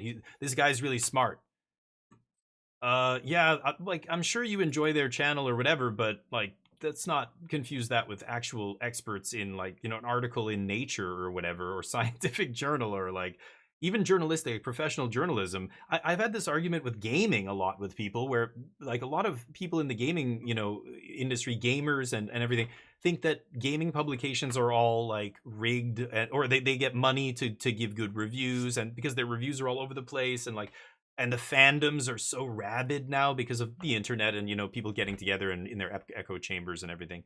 And it's like, you know, they just assume IGN and GameSpot, whatever big journalist site, is just like, they're just owned by some huge corporation. Then they're taking money from Sony for good reviews and Microsoft. And how could they give this game a 7? It's totally shit. It's 5 at the best. You know, that's how you can tell. It's like, or maybe you don't know anything about what you're talking about. You think you're some expert? No, because you disagree with them. Like, in movies are like this. Whenever you go on Rotten Tomatoes and you see the critic score is like 96% and the user score is like 37%, you're like, people just want ow my balls. That's what they want. Idiocracy. Prescient once again. I'm gonna keep this. But you know, not all movies. I mean, there's some that, you know, critically acclaimed and you know, audiences love them, of course. There's always, you know, the both worlds kind of stuff, but It is funny when that kind of stuff, you see that, you're just like, people are fucking idiots. I guess I'm getting second blue here for cancel. Okay. Ooh, nice. Something to do on turn 2. Love to see it. Heron's Grace Champ. Not bad. Big expensive dork. Wow. Okay, I have to take that. I guess I could cancel it. Fuck me. Okay. God damn. Okay. Bant. Uh-oh, it's Cart. Cart's name is Amek on here. Go? They plot the cat. Care about that. Go. This is nice though. Cancel plus activate dig site up.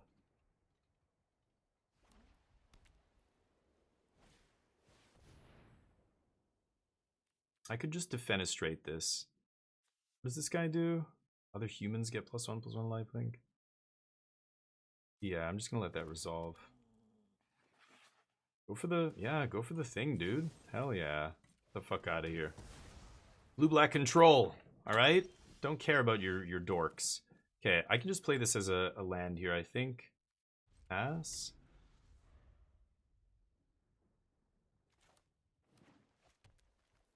Come on. Weak.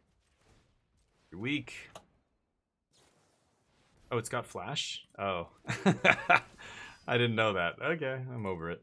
My 5/5 will handle it. Oh, or that. That works. Easy.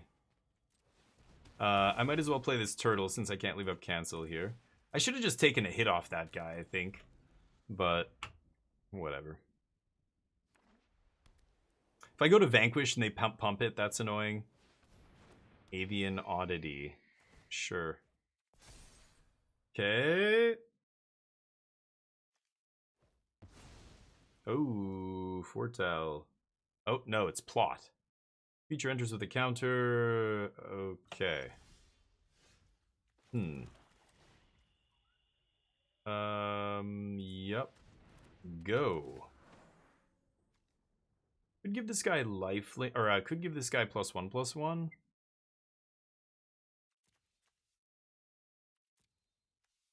I am gonna do that. It's weird, but my opponent has 1 card left. They're probably not gonna have a removal spell here for this. I don't know. We'll see. Sure.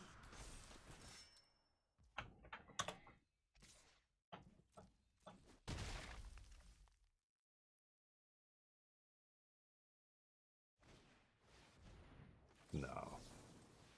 Not that. Okay. Now I get to take the fall on Sheriff here. Kind of funny that they're doing that. They don't have any more.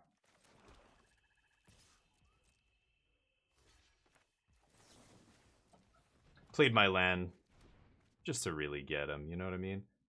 Wait, what? Oh, what the fuck? Oops. Oops, not an outlaw. Oh, I thought it was -4/-0. Right, outlaws.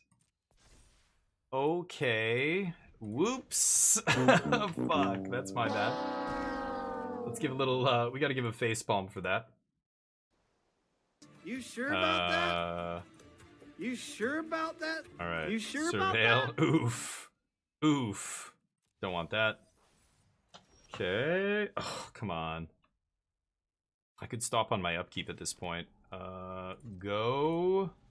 I've got a lot of removal in my deck. I've got stuff to rebuy stuff from the graveyard, so I could take Vanquish here, kill that flyer. Cycle the land. Pretty good, pretty good. Bant Tri-Land. The Modern Horizons Tri-Lands are nice. Yeah, maybe I will stop on upkeep here. Okay, that doesn't matter. Pop that.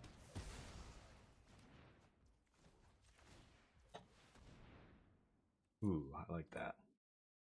Making food means they can't race this. Go. See if they have a removal spell. Oh, wait, it has one left still? Oh, what the hell? Weird. Oh, because the colon is, yeah, after the arrow. Okay. Yeah, that makes sense. Oh, that's super fucking annoying. Okay, they drew a removal spell. Oh, but they trade and then, yeah, get a counter. Never mind. Death Touch, baby. Ooh, is that a good draw? Pulling all my bangers. Don't need that. I'll keep the removal spell, though. No attacks. Okay, nice. I think Tocasia's dig site was awesome this game. We get to leave this up and surveil as well. 18 cards to their 25. Lots of cards. Lots of time. Dig site. Ooh, love that too. No rush. Could bounce something. I think that's silly though. Let's just pass here. They're drawing lands.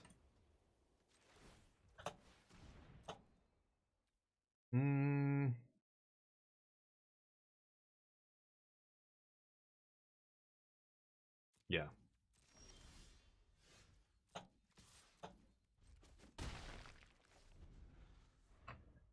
They know I put top here and kept all of it, so that has to be pretty bad for them, right?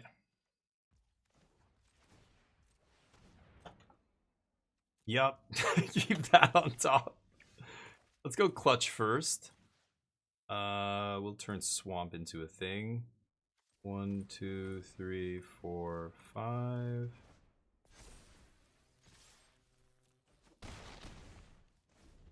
Pass.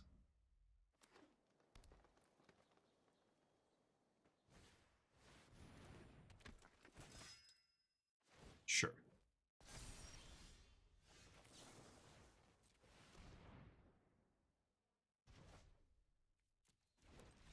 GG. Blue-black control, 3-0. Keep cruising. Oof. That was, oh, did I do the wrong sound too? I meant to do facepalm there, but whoops. I punted that too. Oops, the -1. But, oh well. Keep jamming. We did get a free draft today. We had a crazy bug earlier, but anyway, Absolute Zero, I will have to try and check out. I'll have to try and find it, but I was listening to a podcast about this as well. I think it was G0 World podcast with Ian Bremmer. He had, I think he had the same guy on. I think it was the same dude, or he was one of the people who worked on that paper. I think it was just one dude who wrote it, but so it might be the same guy. But he was kind of explaining, talking about all that stuff. It's crazy. It's really scary stuff.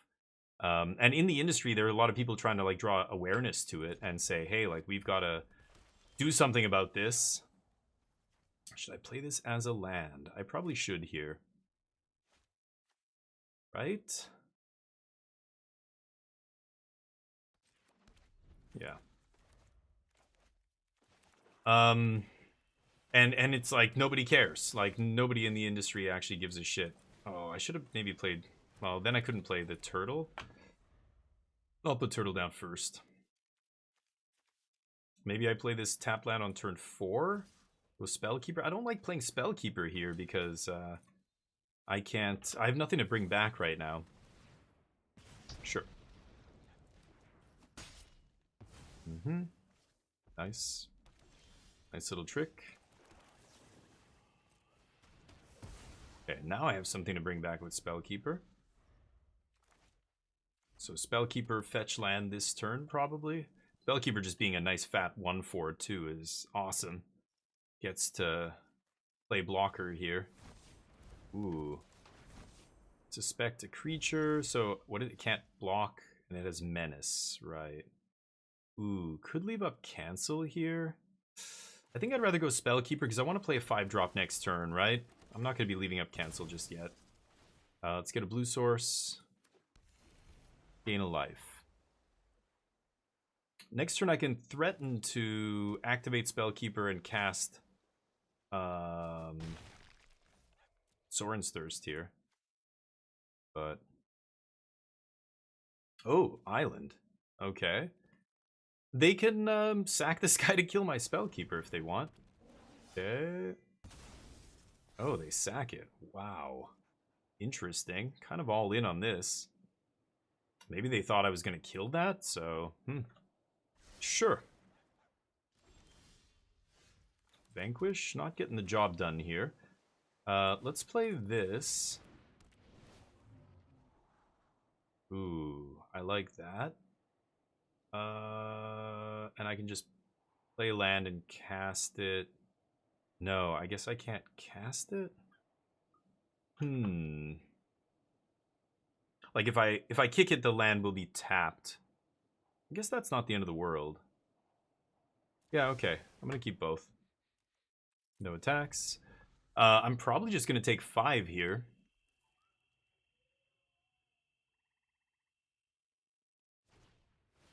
Oop, and a removal spell. Okay, no blocks.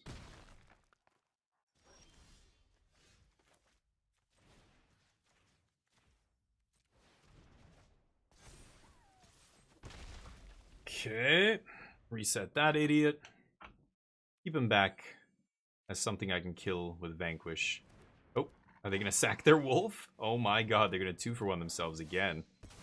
That's not great, but okay, they're 2-for-1ing themselves. Sure. I could just block with Spellkeeper, bring back Clutch. Kind of funny. I could play Watcher, and then I threaten the double block here as well.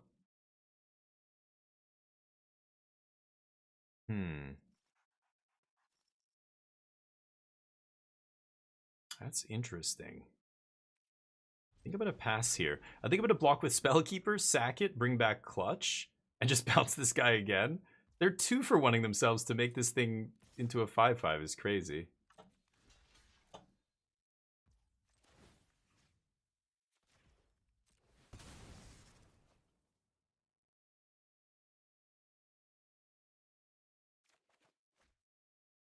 And I'm turning my land into actual relevant cards here. Living Weapon, attacks, yeah, not a big deal. It's a 1/1. Okay.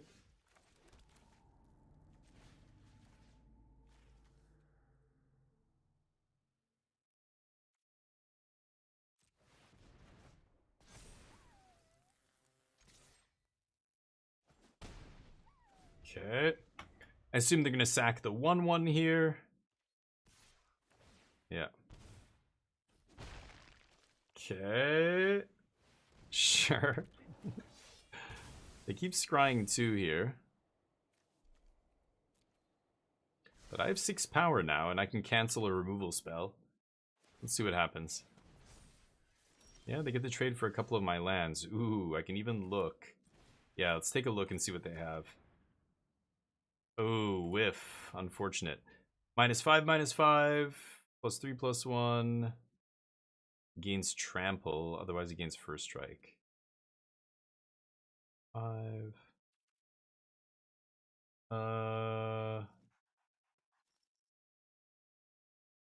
2, 3. They can play both? It's 3 +1. Fucking hell. That is lucky. Okay, I think I need to find an actual removal spell for this guy. There it is. Okay, so next turn I just kill him. So we're going to take 6 here. Yep, 7. No big deal. 10? What is the other thing of this? Descend. Oh, 4 or more permanents in your graveyard. Mind Rot. Nice, nice. Removal spells on top though, so... Boop.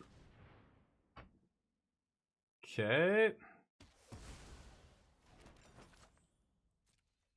Punch you in the face. Okay, they decide... Oh, they need double black to use that removal spell. Ouch. Well, hope you talk deck something. Combat Trick's not going to cut it. Yeah, they need more removal here. Fenestrate. Punch you in the face. Yeah, turning our lands into creatures. Very relevant here. Pass?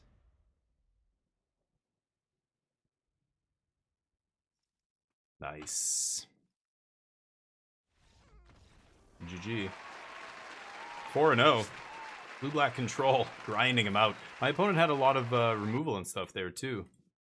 The discard at the end, but they 2-for-1 themselves. They 2-for-1 themselves with this as well. And I just kept bouncing that guy, and they kept 2-for-1ing themselves twice to keep playing it.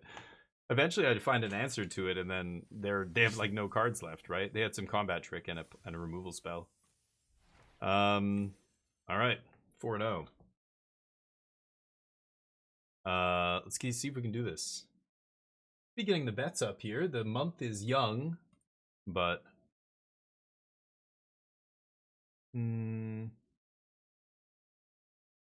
yeah, we'll see.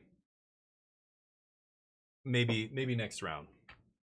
Should we get the bets up? I don't know. Does anybody in here actually want to bet? Will we win this match? God, it's wonky. Let me refresh the page here.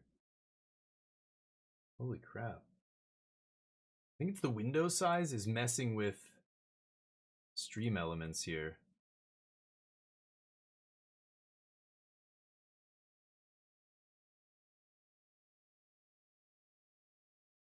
Weird. Never mind. Stream elements is being bizarre. Sure. Get to keep this. Let's get a black on 1.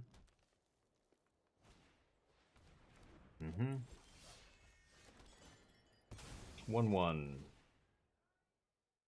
You control another non-human?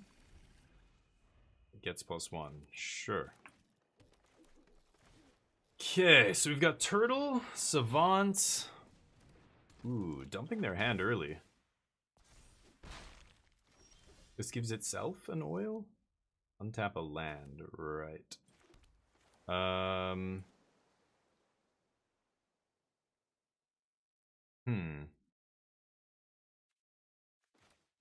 I guess I'll play this. Okay, I think I just want to draw this. I don't mind this either.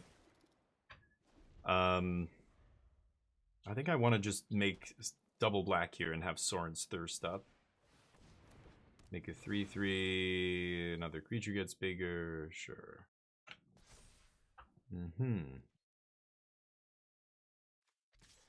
Turtle plus Thirst will be good here.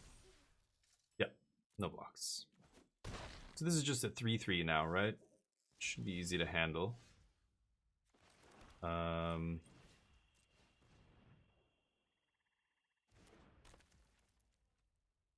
Pass. Hoping to get a fight spell out of my opponent or something. They only have 2 left. They can ramp with that, so there's an argument for killing that.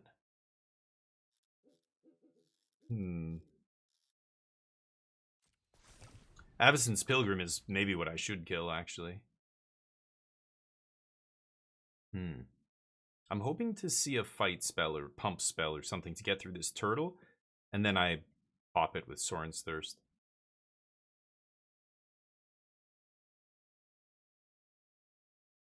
Next turn we've got Bake, and then I'm very close to getting this. Or if they don't give me anything worth baking, I'm just gonna Overwhelmed and maybe discard one of the big guys. I'm not sure.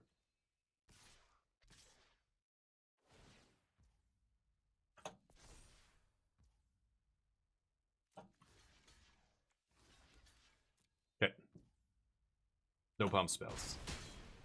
Wow. Now they've got a fight spell. Nope. Okay. Deal.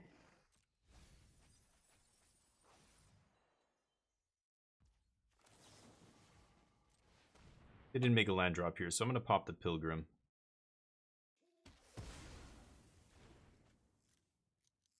Okay. Leave up Pie or Overwhelmed?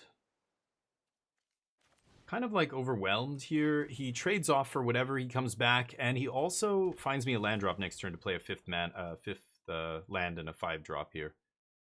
Let's see. I want all of these. Okay, I think we can lose Scream Puff here. That's a little bit awkward, but oh well.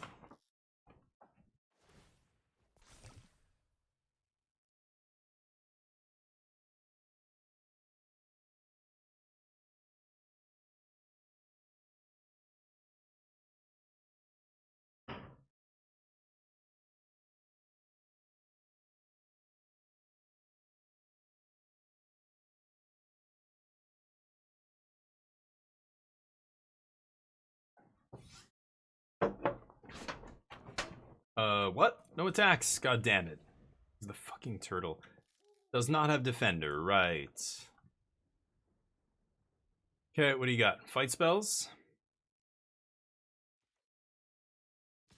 Yeah, definitely some kind of fight spell here. Sure. Or not. Okie dokie.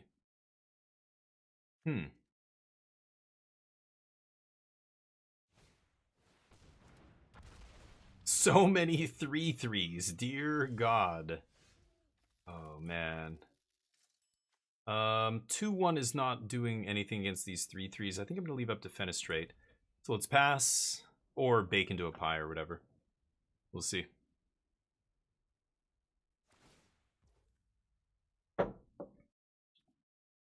Okay.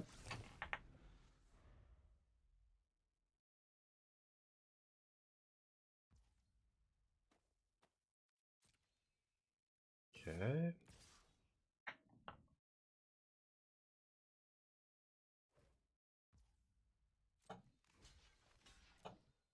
Pump it.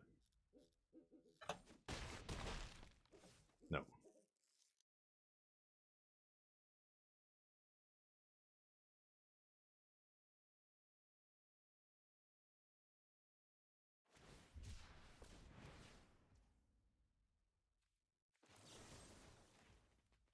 Okay, let's just kill this. Maybe I should use Bake because it just uses all of my mana. I don't even know.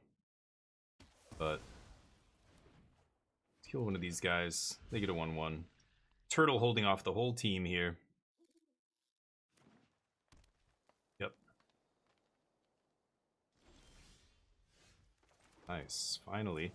Comes into play tapped, which sucks, but I think that's fine. Better than nothing. Okay, so should I get this guy down? I think now is the time. Let's play this. We know our next couple of turns are going to be spoken for. We're going to be playing huge things, or we're going to have to kill a really important thing they play. Meanwhile, Turtle's just holding off their whole board, basically. Whenever this guy hits them? Yeah, whenever it attacks. Wow, I loot. That's going to start digging through our deck very quickly here. They keep banging their head on the wall. Okay. Banging their head on the shell. Now what? Uh-oh. 6 mana. Yep. Pretty good. They're not going to return lands, I assume.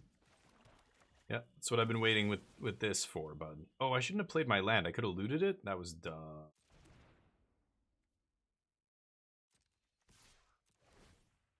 This isn't a maze, so... Yeah, I'm going to ditch that.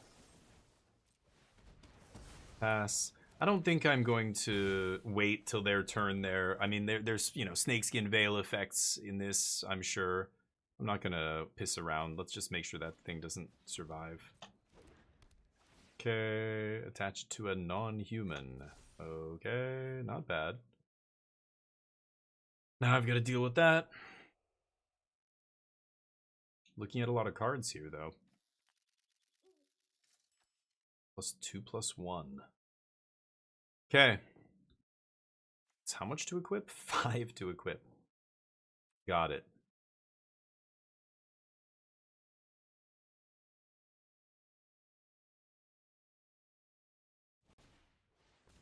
Whoa. The fuck?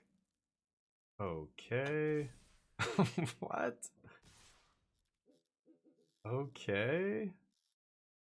Should I lose the turtle here? I think I can. I think I'm fine losing turtle. It's fine.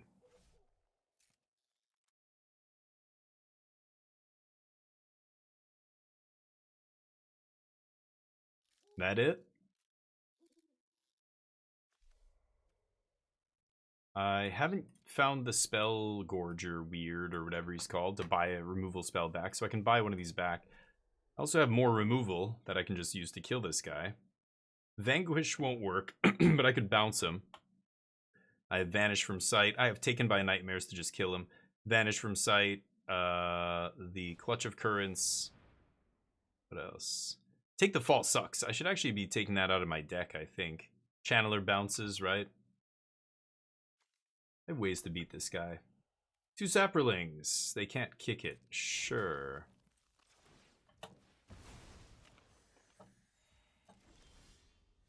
Okay.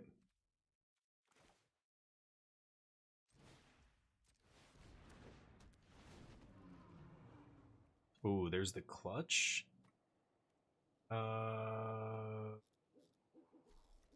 Okay. So that bounces him. Damn it. The way it tapped. Oh, I could have actually just bounced him right now.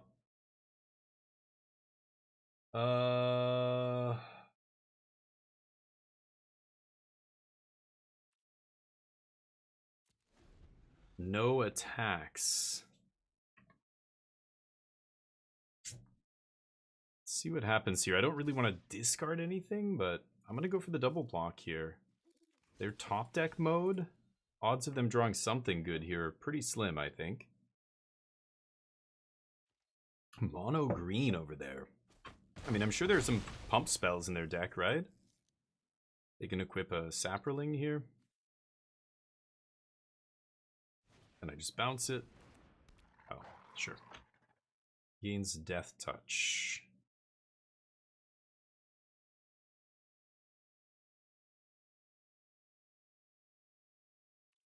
Don't think I'm going to clutch yet then. I'll probably just play Watcher. See what we find.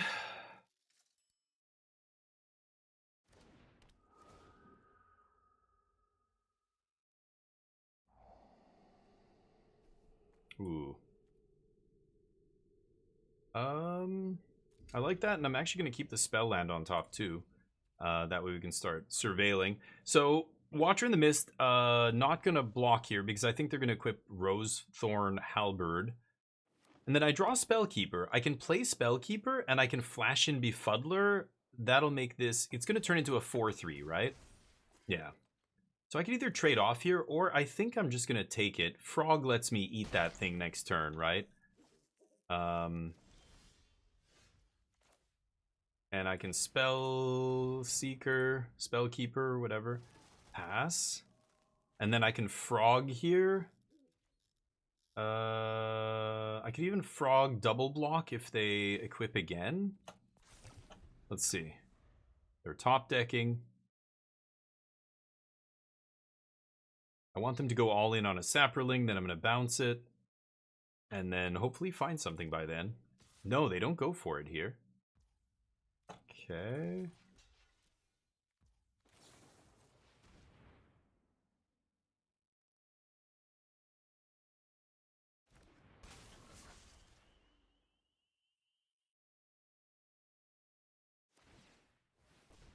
Sure.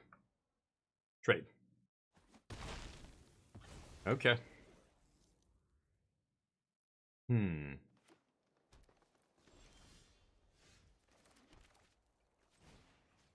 Let's pump up a swamp.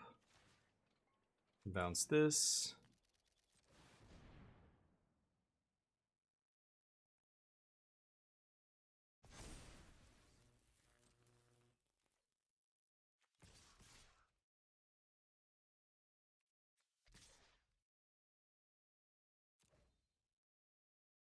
Let's swing. They can only equip one of their guys here. Oh, they're going to trade. Wow. And they're the ones with 2 pieces of equipment. That is weird. They can only equip 1. So they can hit me for 4 here. We're hitting them for 4. Plus I can always sack Spellkeeper, bring back a removal spell, and just kill this guy. Yeah, or they're attacking for 3. What am I saying? Yeah. So we're actually just winning this race. And there's a Channeler. Let's just punch here. And I'm going to go with Bird, I think. Could draw a card, but Bird, I think, is going to be more relevant. Pass. Now I can block with Spellkeeper. If they activate again and put the equipment on, I'm going to block Sack and just get Bake into a pie and kill this guy. Nice. Sorry. No new messages? Oh, kind of interesting. Nobody said anything in a while. Yeah, this is nice. They go for 5-4. I get the chump, sack.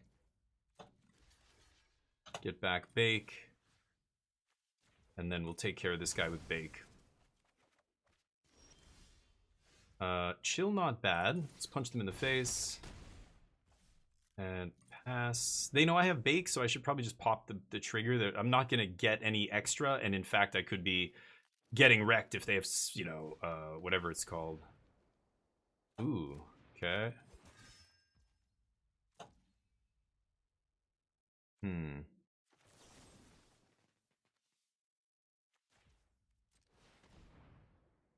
Pop that.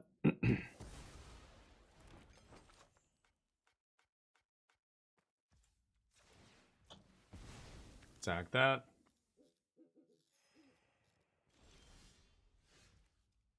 One, two, three. Huh. I don't control an outlaw, sadly. This thing's got to get out of my deck. But I get to redraw off both of these, which is nice.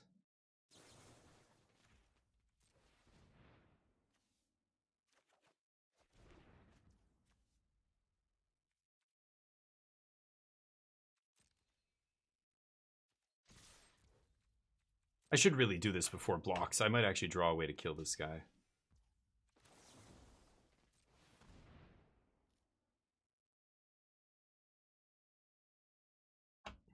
I can't kill him, but he doesn't kill me. God damn it.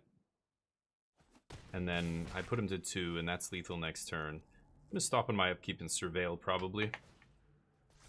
Oil counter, sure. Let's keep jamming. Snare spinner. Oh, the reach. That's actually a good draw for them, but oh, that's awkward.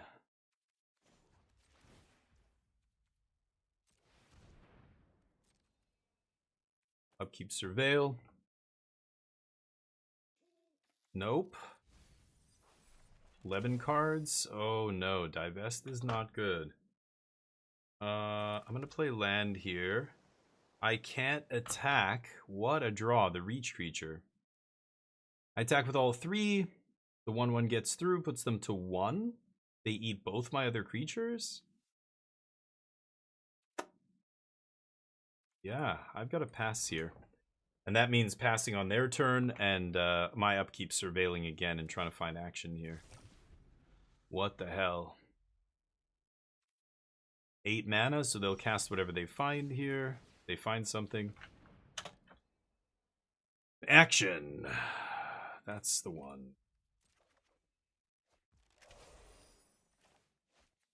I could even divest here. I think I'm just going to do this.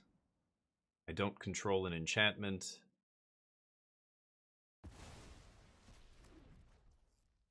Good game. Whew. Close one. The dig site. The dig sites come in clutch multiple games here. Just winning the late game, basically, single-handedly. Making sure I find only gas. That was awesome. Control deck performing very nicely here. We are 5-0. Not even a single loss. And none of our opponents really had a chance. We just, like, answered everything they did. And then beat them with a couple lands or whatever. I mean, there were some close ones where I'm top decking, my opponent's top decking, but we've got a bunch of scry and surveil, and, you know, again, that's where Takasia's dig site has been clutch. But let's see if we can get a clean 7-0 here. Get her done.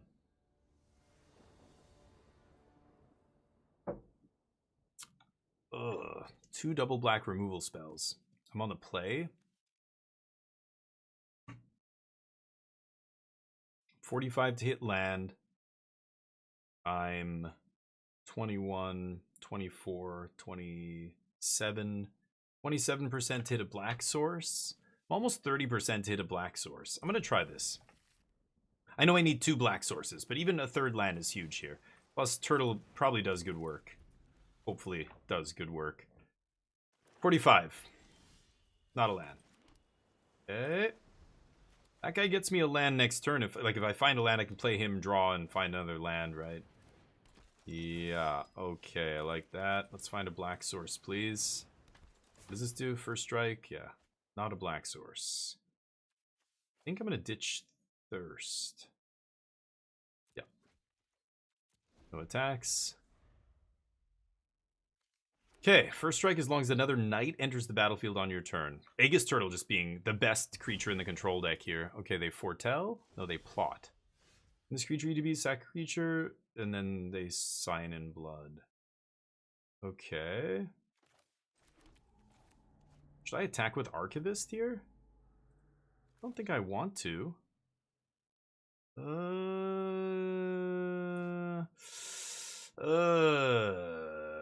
Yeah, I will attack with Archivist here. Okay.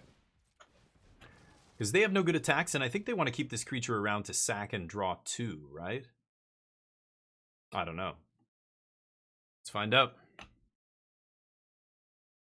I've got Watcher next turn with a good removal spell in hand, plus Spellkeeper Weird to rebuy good removal spell after I use it. I only have Soren's Thirst in the yard, so Spellkeeper, not super threatening, but it is an amazing card. They might burn a removal spell, which is great for us, because then we have this coming down. Wow, they want to take care of it now. Interesting. I have, you know, a couple ways to bounce here, so that's not even the end of the world, but go to combat.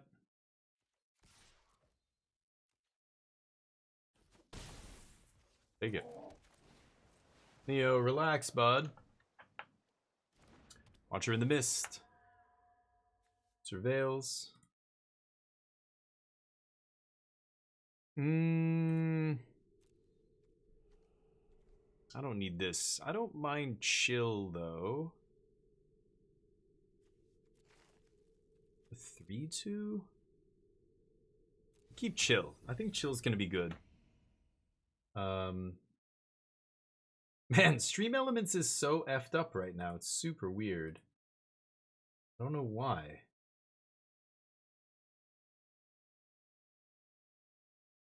I can't get it to display properly. Oh, I know what it is. Ah, my extension. That's it. Oh, that's crazy. So I had this dark mode extension enabled, and that was actually effing it up. Wow. Okay, we could have gotten the bets up. So let's get the bets up on the next round here. What? Oh, Convoke? Wait, what? Did they hit me and I didn't block?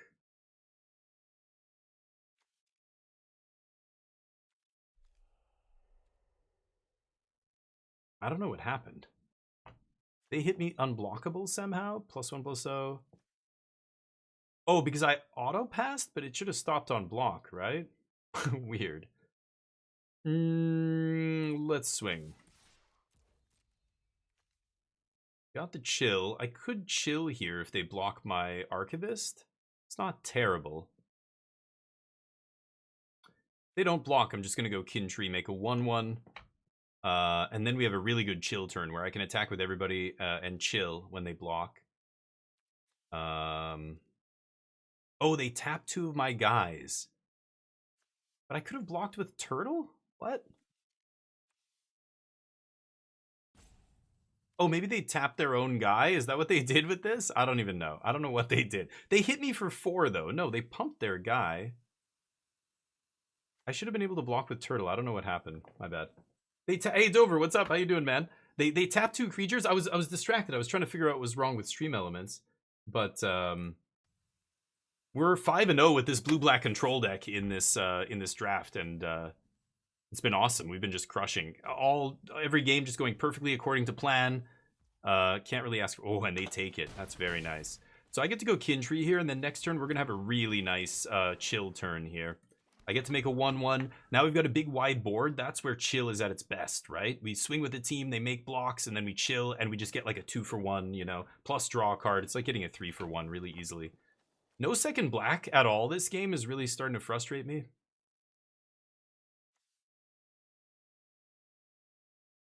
Let's see. They're at 8. Whoa. When enchanted creature dies, return it to the battlefield under your control, and then return this transformed. Oh, and then they're going to sack immediately? The combo! They were waiting for their forest. This is their splash. Dear God. Return target creature from the graveyard to the battlefield. Hey. Just in time. You're at 6 life. Okay. Yeah, this is going to be a nice little chill turn, like I said. Ooh, and we've got nightmares here. Swing with the team. What do you got? They're going to double block my flyer. And then, yeah, put some bodies in front of these guys. Maybe my 3-2 on their 3-1. Yeah, 2-1 on 3-2. Or just eat my 1-1. Yeah, beautiful. Look at this. We're going to absolutely demolish them. I'm still going to lose Kintree Nurturer, but... Oh, and there's a clutch. It doesn't really matter. I guess I'll kill this guy first. Eat the rest of their board. That's a chill turn, baby. That's a sweet chill turn right there. They're at 5. Kill a creature. They can reanimate a card. It's cost their whole turn from your graveyard. So they can only bring back one of these for 5. And then I'll kill it probably. Maybe I'll bounce it. Depends what they bring back here. Oh, lucky. They found the removal spell. Could bounce my own dude. Tempting. If I clutch the Arden Veil, they can actually just activate it again. It's kind of annoying, actually. Maybe I just clutch my Watcher here, kill their guy, swing, clutch Watcher. It's tempting. I think I will. I should do this next turn though, and make the land, and then get the swing in. Yeah, I'm gonna do this now because I want to put on damage. They have 2 cards. I mean, I'm forcing them to have something here, right? That's wow. They can actually activate that at instant speed. That is insane. 3-2 and a 3-1. Yeah, that's kind of crazy. Are they going to activate it? I guess so, right? Why they left up the mana? They tapped Watcher and Turtle. Okay, that's... Oh, end of turn. Oh, I missed that. That's what it was. I see. Yeah, because I took 4 there, but... Sure. Makes sense.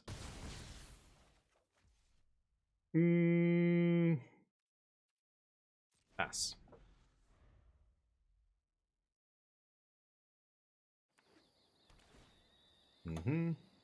They're barely hanging on here. And we've got a good tempo play. Not amazing.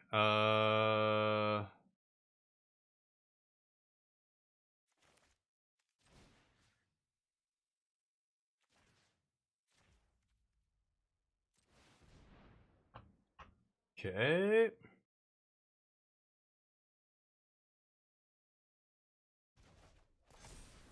Oh, you know what? I'm an idiot. Maybe I... Well, no, that's the same thing. I was going to say, I could have brought back Spellkeeper and then activate Spellkeeper, bring back Clutch. It does get me another 3-3 land, but this fucking cave is just going to keep eating... Like, I'm trading every turn for the thing they bring back. They're just bringing it back over and over and over.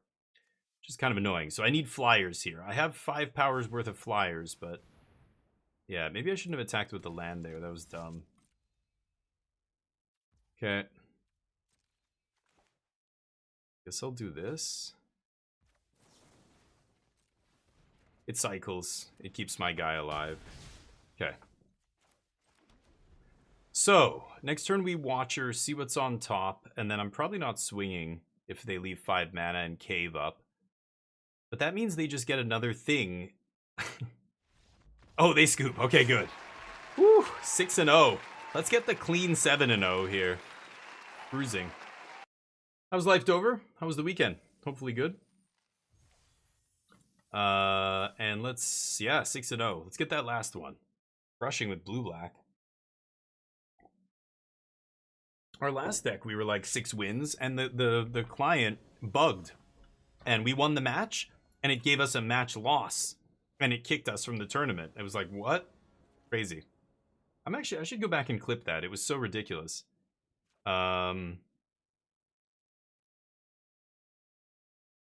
Okay. I'm gonna keep this.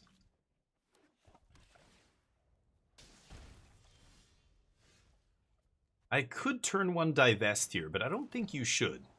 I think in limited, especially in this format, like depending on the context, a lot of times you should just never ever use this on turn 1. Your Thoughtseize. You shouldn't Thoughtseize them on turn 1. If the best card, even in Constructed, you know their best card is like the 3-drop, the Fable of the Mirror Breaker, or whatever it is. You should be saving your divest till turn 2, right? Give them another chance to draw that Fable, because you really need to hit it.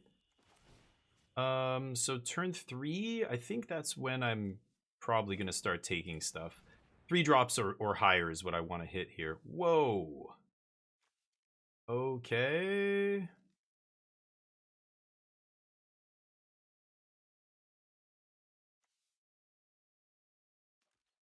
Take Turgrid? I could take something cheaper. Everything's so expensive in their hand. Beginning of your turn, creature poor. No, yeah, okay. Could just predation them and keep taking stuff. I think that's probably good. Shred their hand here. That wolf's never doing anything. So, what's the best thing to take? Yeah, that's fine.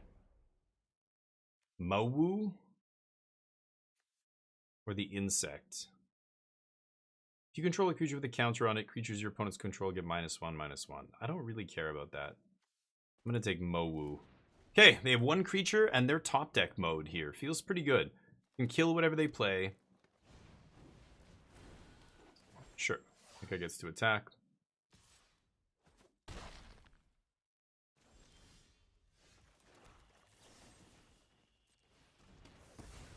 Sucks that I can't double spell here, but I'm not going to waste time passing to their turn, hoping to get a 2-for-1. There's no reason they're going to do anything. Unless, yeah, it's just opening me up to getting wrecked, basically. Nice. Integrator. Oh, they gain trample. Okay, not bad.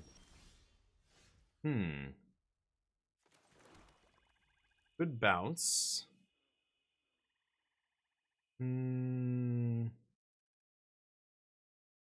Bounce the big dude? This thing gets +1/+0 can attack. Could bounce the little dude.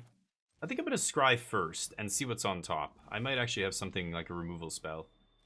I think I just need to find a removal spell. I don't think I need the 0-5 here. So maybe I go Channeler, draw? Yeah, bouncing doesn't really do anything, right? I'm going to draw a card here. Okay, Scream Puff is great. I could threaten to trade these 2 for the Witch Stalker. Gonna be taking a bunch of damage here, though. They top decked, so the chance they have a removal spell is very, very low. But let's see. Okay, I go to 4. Gross.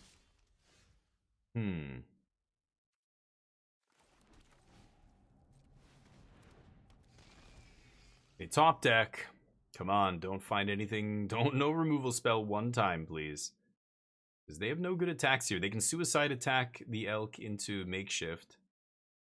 But let's see. They do. Oh, that's...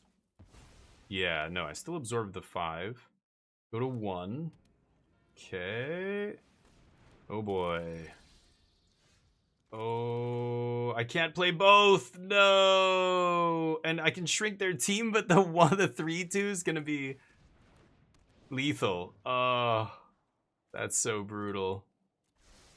Oh, man. I could almost survive that. That is so brutal. Damn it. We almost got the 7-0. It was so close. As soon as I stabilize, I think I win this game, but... Yeah. Why does it matter? Why are you drawing a card? Just attack. I guess they don't know my last card, but you gotta go for it here, right? Good game. Damn. Unlucky. Unlucky. Big Brain, what's up? Sorry, let me catch up with Dover. Spent a long week with the girlfriend and her parents? Nice. Oh, right, you were talking about this. Ribfest. Nice. They had a good time, I assume? Yeah, did you hear what happened with their shop, Dover? It's crazy. They got broken into again. It's wild. Big Brain, how you doing? How's life? Hopefully you're doing well. We're playing one of these mixed up drafts. Big Brain, let me ask you something. I don't know. Do you play much limited? I think you do, right? You're a Magic player. You're well rounded, right? You play limited, right? You don't skip leg day, do you? Just got back from Indy. Oh yeah, right. 112-hour stream. Dear God.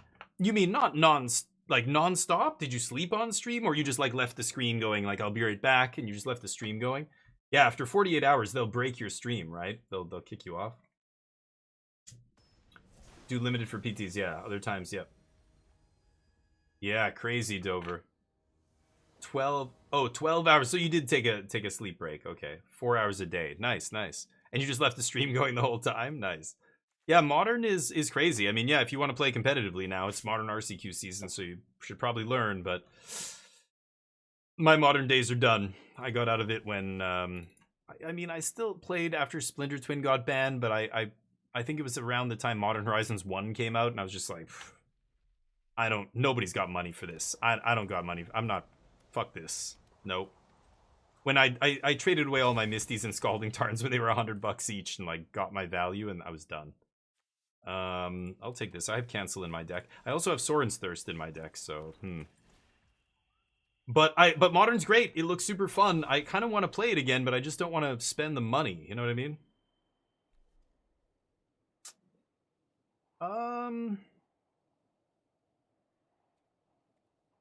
Do I want both of these? I guess so. Yeah, they were $100 each. That's how I got Underground Sea, Volcanic Island, Tropical. I have a bunch of OG duels, blue duels that I traded. At that time they were like 350, 400, and I was trading like 4 Scalding Tarns for an Underground Sea and whatever from the reserve list. I still have them. I probably should have sold them a long time ago, but you know. What does this do? Get a treasure. God damn it. Crew 2? Crew 1. Spinner. 3 mana 3/3. Ooh, Arnie's good. Okay, I'm gonna take this. Their fight spell's bad then. They've got a shitty aura spell. Alright, let's swing and pass. I can flash in this Befuddler and block Rocketeer Booster Buggy if I want.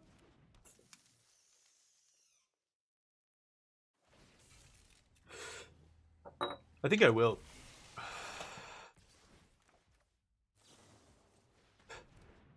This thing has flash? No. Okay. I hate it. Yeah, top to modern RC rewarded with modern PT. Nice. You what? Top to standard. Oh, standard RC. So you have a modern PT. Oh, that's what happened. Okay, yeah. Nice. Oh, I didn't realize you qualified for the modern PT. Maybe you told me. I forgot.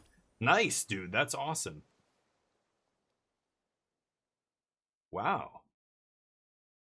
They just played that for with no fight? Really? You got to get the fight.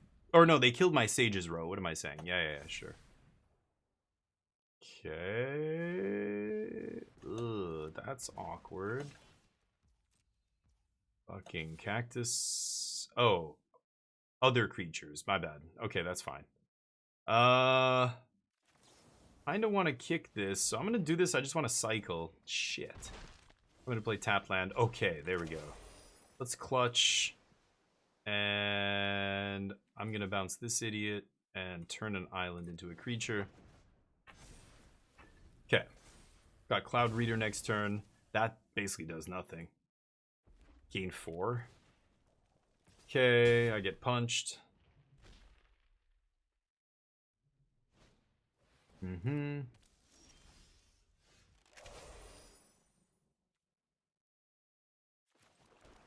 This is +1/+1 and trample. So I still like leaving the land back here, I think. I'm gonna play defensively here. Soren's Thirst. This thing has ward 2, right? Fucking awkward. I don't know if Soren's Thirst is worth keeping on top here. I think I should bin it or bottom it. I mean, it lets Island, or it lets one of these creatures trade with Sure Shot. I think I can find a way to make it trade with a bigger thing, so I'm going to keep it. But that could be a mistake.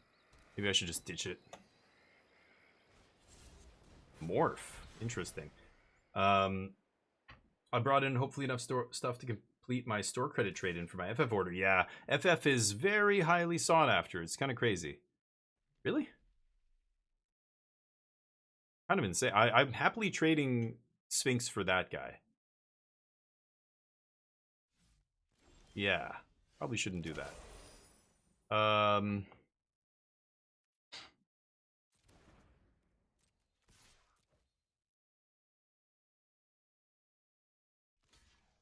Oh! That guy has reach too. Whoops. Whoops. I thought only the spider had reach. Right. That guy's got all the fucking abilities. God, I really don't want these. 2 lifelink. I don't want Soren's Thirst. I think I'm going to keep this guy, but I'm definitely not keeping Soren's Thirst. And I'm just going to play this because I don't think it's getting any better. Whoops! Forgot about that guy's reach. Got destroyed this weekend, though. 5-3-1. 2 of our guys top-8'd, though. Oh, what did you play? I don't know what were you in? What is this? A tournament? An RCQ? An MTGO challenge? What are we talking about? Spotlight Series. Oh, the Star City Games thing. Okay, nice. This past weekend. You played Blue-Eye Control in Modern? Wow. What does that even look like? Sure they have a trick here. What is Blue-Eye Control like these days? I know, it just doesn't seem like how is that a real deck? Sounds crazy.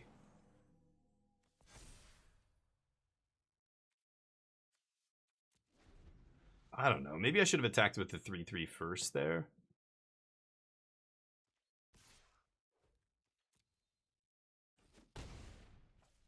You top deck a creature. A rare. Uh-huh. Pretty lucky. Okay. Go. When you have something, no attacks. When you... So many words. Toughness greater than its power. Okay, you can put lands into play. 10 or more lands +2/+2. Got it. Jesus. Sure. Double block. I fucked up already really badly. I threw away that 3/4 by accident. My bad. Yes, I assumed it was something big. 7/8 trample. Sure. Take 2. And then I trade green shell for 1 dude here. That's pretty nice. Fuck. That is not nice. Go. Lots of removal. Tons of removal in my deck. Need to draw it.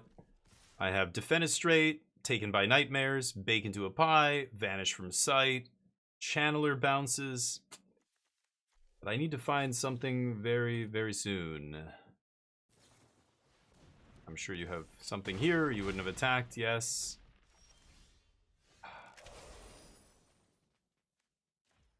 Nope. Surveil 2? Oh, it's not even the draw? If I die.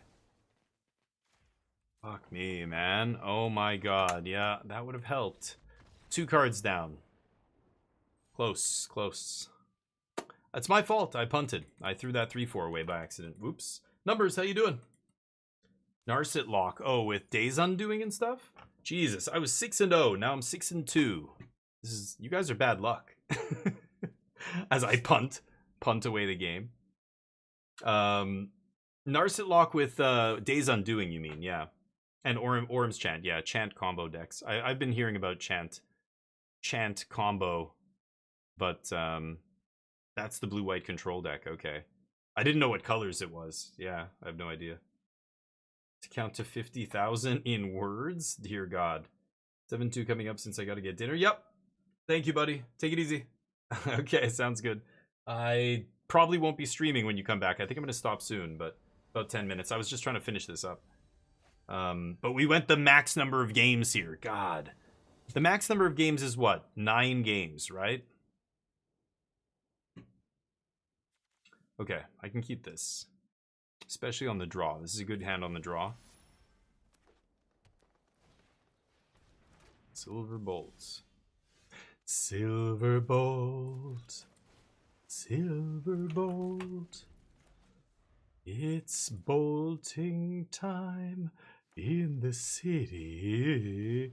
Yeah, I can't do Christmas songs. Can't do it. Could take a 3-drop here. I think I'm just gonna Sage's Row here. See if they use that Silver Bolt on Sage's Row. That would be funny. Okay, it doesn't matter what I do with the second one because I'm only going to draw the first and then probably shuffle. Could go Island and play Overwhelmed as well. Sure. I take damage when day turns to night, night comes to day. Comes night if you don't play spells. What? Oh, right. Saddle. No blocks. I will take 2. Okay, I could defenestrate that guy. I probably should, right?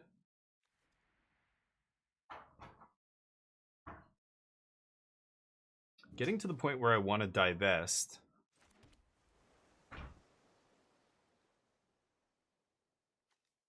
Could also play Archivist. I think I'm just gonna pass. Kind of annoying. Take 1, but they might use Silverbolt or some kind of fight spell or something to push through damage here. They have pretty good attacks, but if they don't saddle, then I can hold off the Venom Sac, right? Okay, no blocks. I think I'll take 2.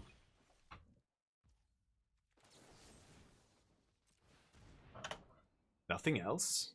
Really?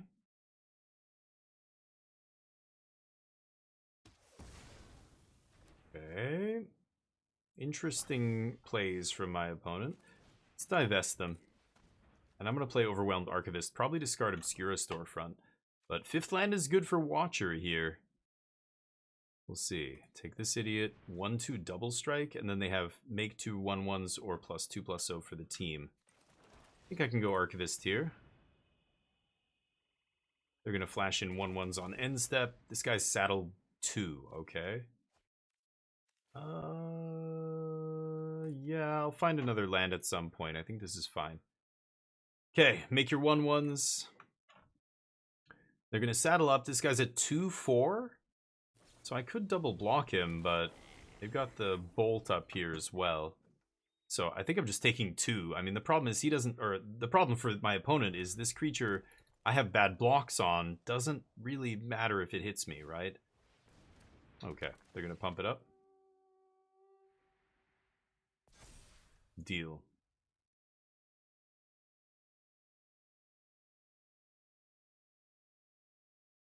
They can activate the bolt, 3 damage, sure. So I take 3 instead of 2. That's not a big deal. Okay, they're empty-handed here. I need to find a land. Ugh. Okay.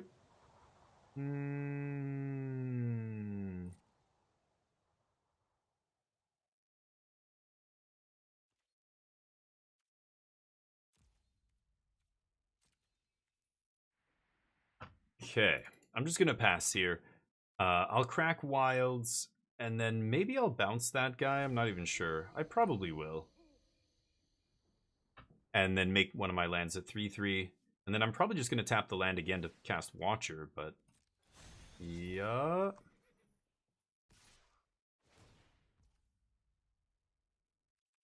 I think I'm gonna take it. I can take another 3 here, I think. Good draw. Lucky, lucky. What does it do? 7/5 menace, huh? Okay, random. See if we can find another removal spell. We have a ton. -3, -0. Okay, that deals with the Venom Sac Lagak very nicely. Surveil 2.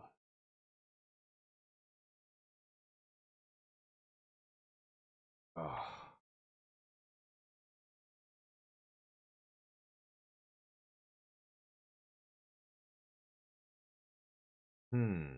God, this is close. This turns into a 7/5. My 5 power trades for one of these things. I can clutch the Venom Sac and not lose anyone. Maybe but then I'm taking 7? Maybe I just have to clutch. Maybe I just have to clutch the herd beast here and not play kicked.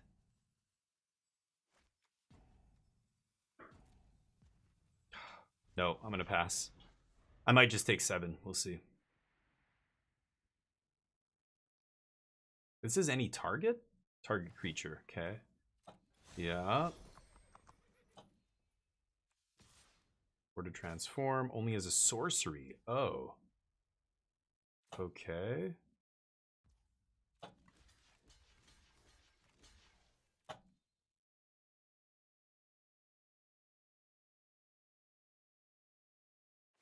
They do that. Okay, I'll do this. Taken by nightmares is what I want. Yeah, you know what? That combined with this other stuff will get the job done.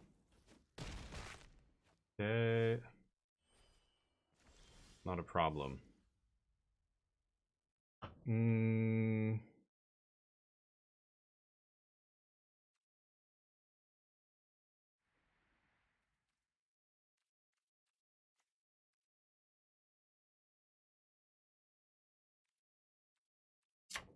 Man, that's tough.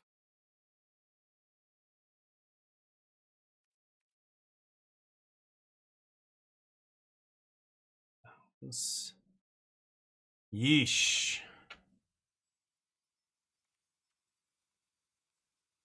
think I have to pass here. Oh, this is so close. Sorry, I'll catch up with you guys in a second. Trying to optimize mono red using AI? Dear God, don't use AI to optimize anything. It's very clearly not trustworthy. I wouldn't touch it. Are they not going to activate that guy? Wow, that's crazy. Okay.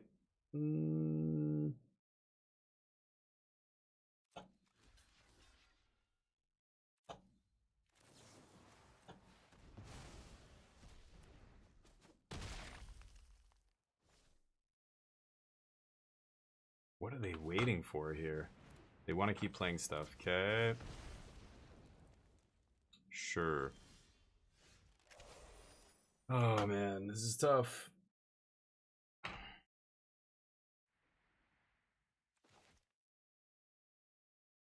I think I have to do this. I mean, I could clutch, but then it taps my land. Block, block.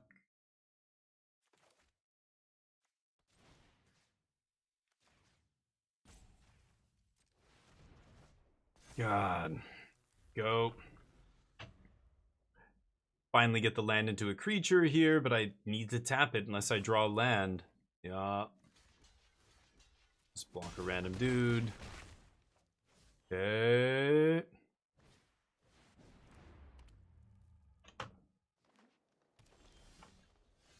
Vanquish? Wow, that's really unfortunate. And no land.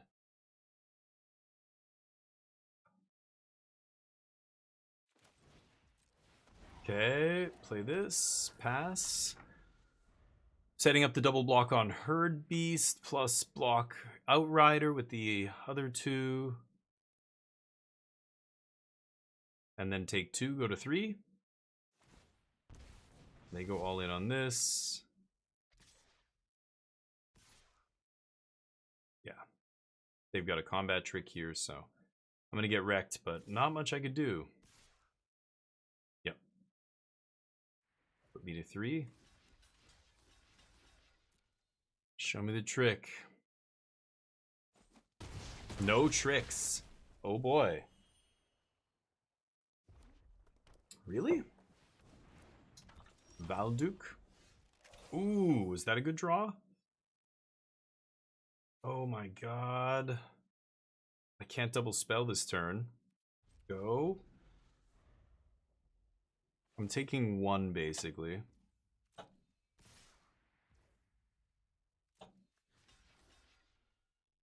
I could vanquish Valduk, go to 1, or draw. I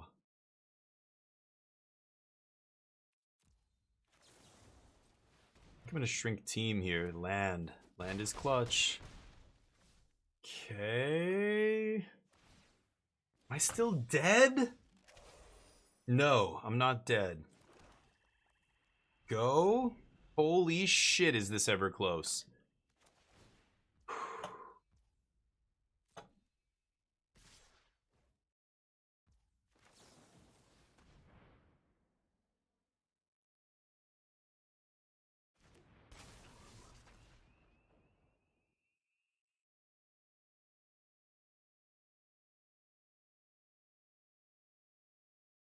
Uh-oh.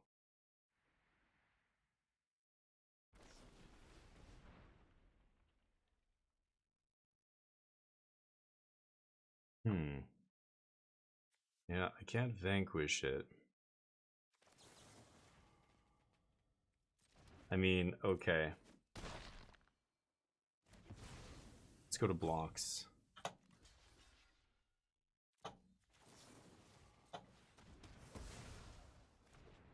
Okay. Go to 1. God damn it! I need the 2-1 lifelinker. Oh. I need the 2-1 lifelinker. Fuck me. I'm gonna die at 1 life. Make it a buys the next card! No! Oh my god, you gotta be kidding me. If I could have blocked there, I would have survived at 2 life, and I would be able to untap, play that, and win the game from here. And I can't now. Can you fucking believe that? Oh my god, that's crazy. Yeah, I know. I could play the frog and then whatever, but sure. Yeah. Still wouldn't have mattered. If I had survived the previous turn and then drawn bacon to a pie, I think it would have been okay, but unlucky. That's how it goes. That's gonna be the stream, I think. We are done for the day. We did this whole draft. We talked a ton about Final Fantasy. We did a bunch of Final Fantasy like drafts, mock drafts on draftsim was great. Oops. Oh shit. I should have opened all of them. My bad. I wish there was an option just open all the goddamn packs. I don't like it. Who cares what set they're from? Open all. Too hard. Too complicated. Anyway, we were drafting today, so not many people in here. It's going to be like that for the next couple of days until we get back to Constructed, and then we get back to normal viewership or whatever. But I love the limit. Like, this limited format sucks, but the limited is awesome. I love playing limited, so I'm always going to go back to limited and jam, baby. Stupid achievements. All right. Close that up. And let's go give somebody some love. I don't know who's streaming here. Let's go find out. Laters, man. Hopefully you're doing well. And have a good night. Have a good rest of your evening. Let's see here. Scuffled. I've raided a bunch. Everybody else has a bunch of people watching, so don't need to raid them. Alright, don't see anybody else. So let's raid somebody new. Let's go find somebody new and give them some love.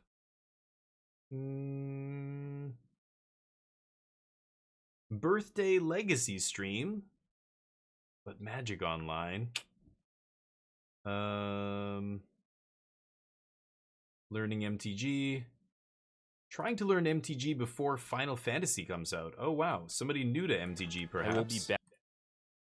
Oh, sounds like they're leaving. Ooh, what?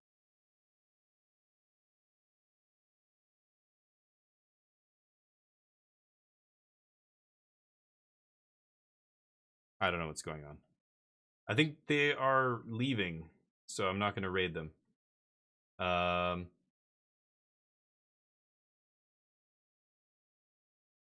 So many people here.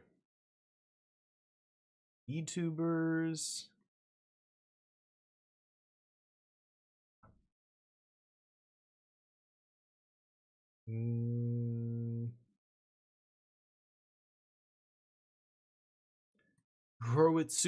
Kurohitsuki. I think I've rated them before, actually.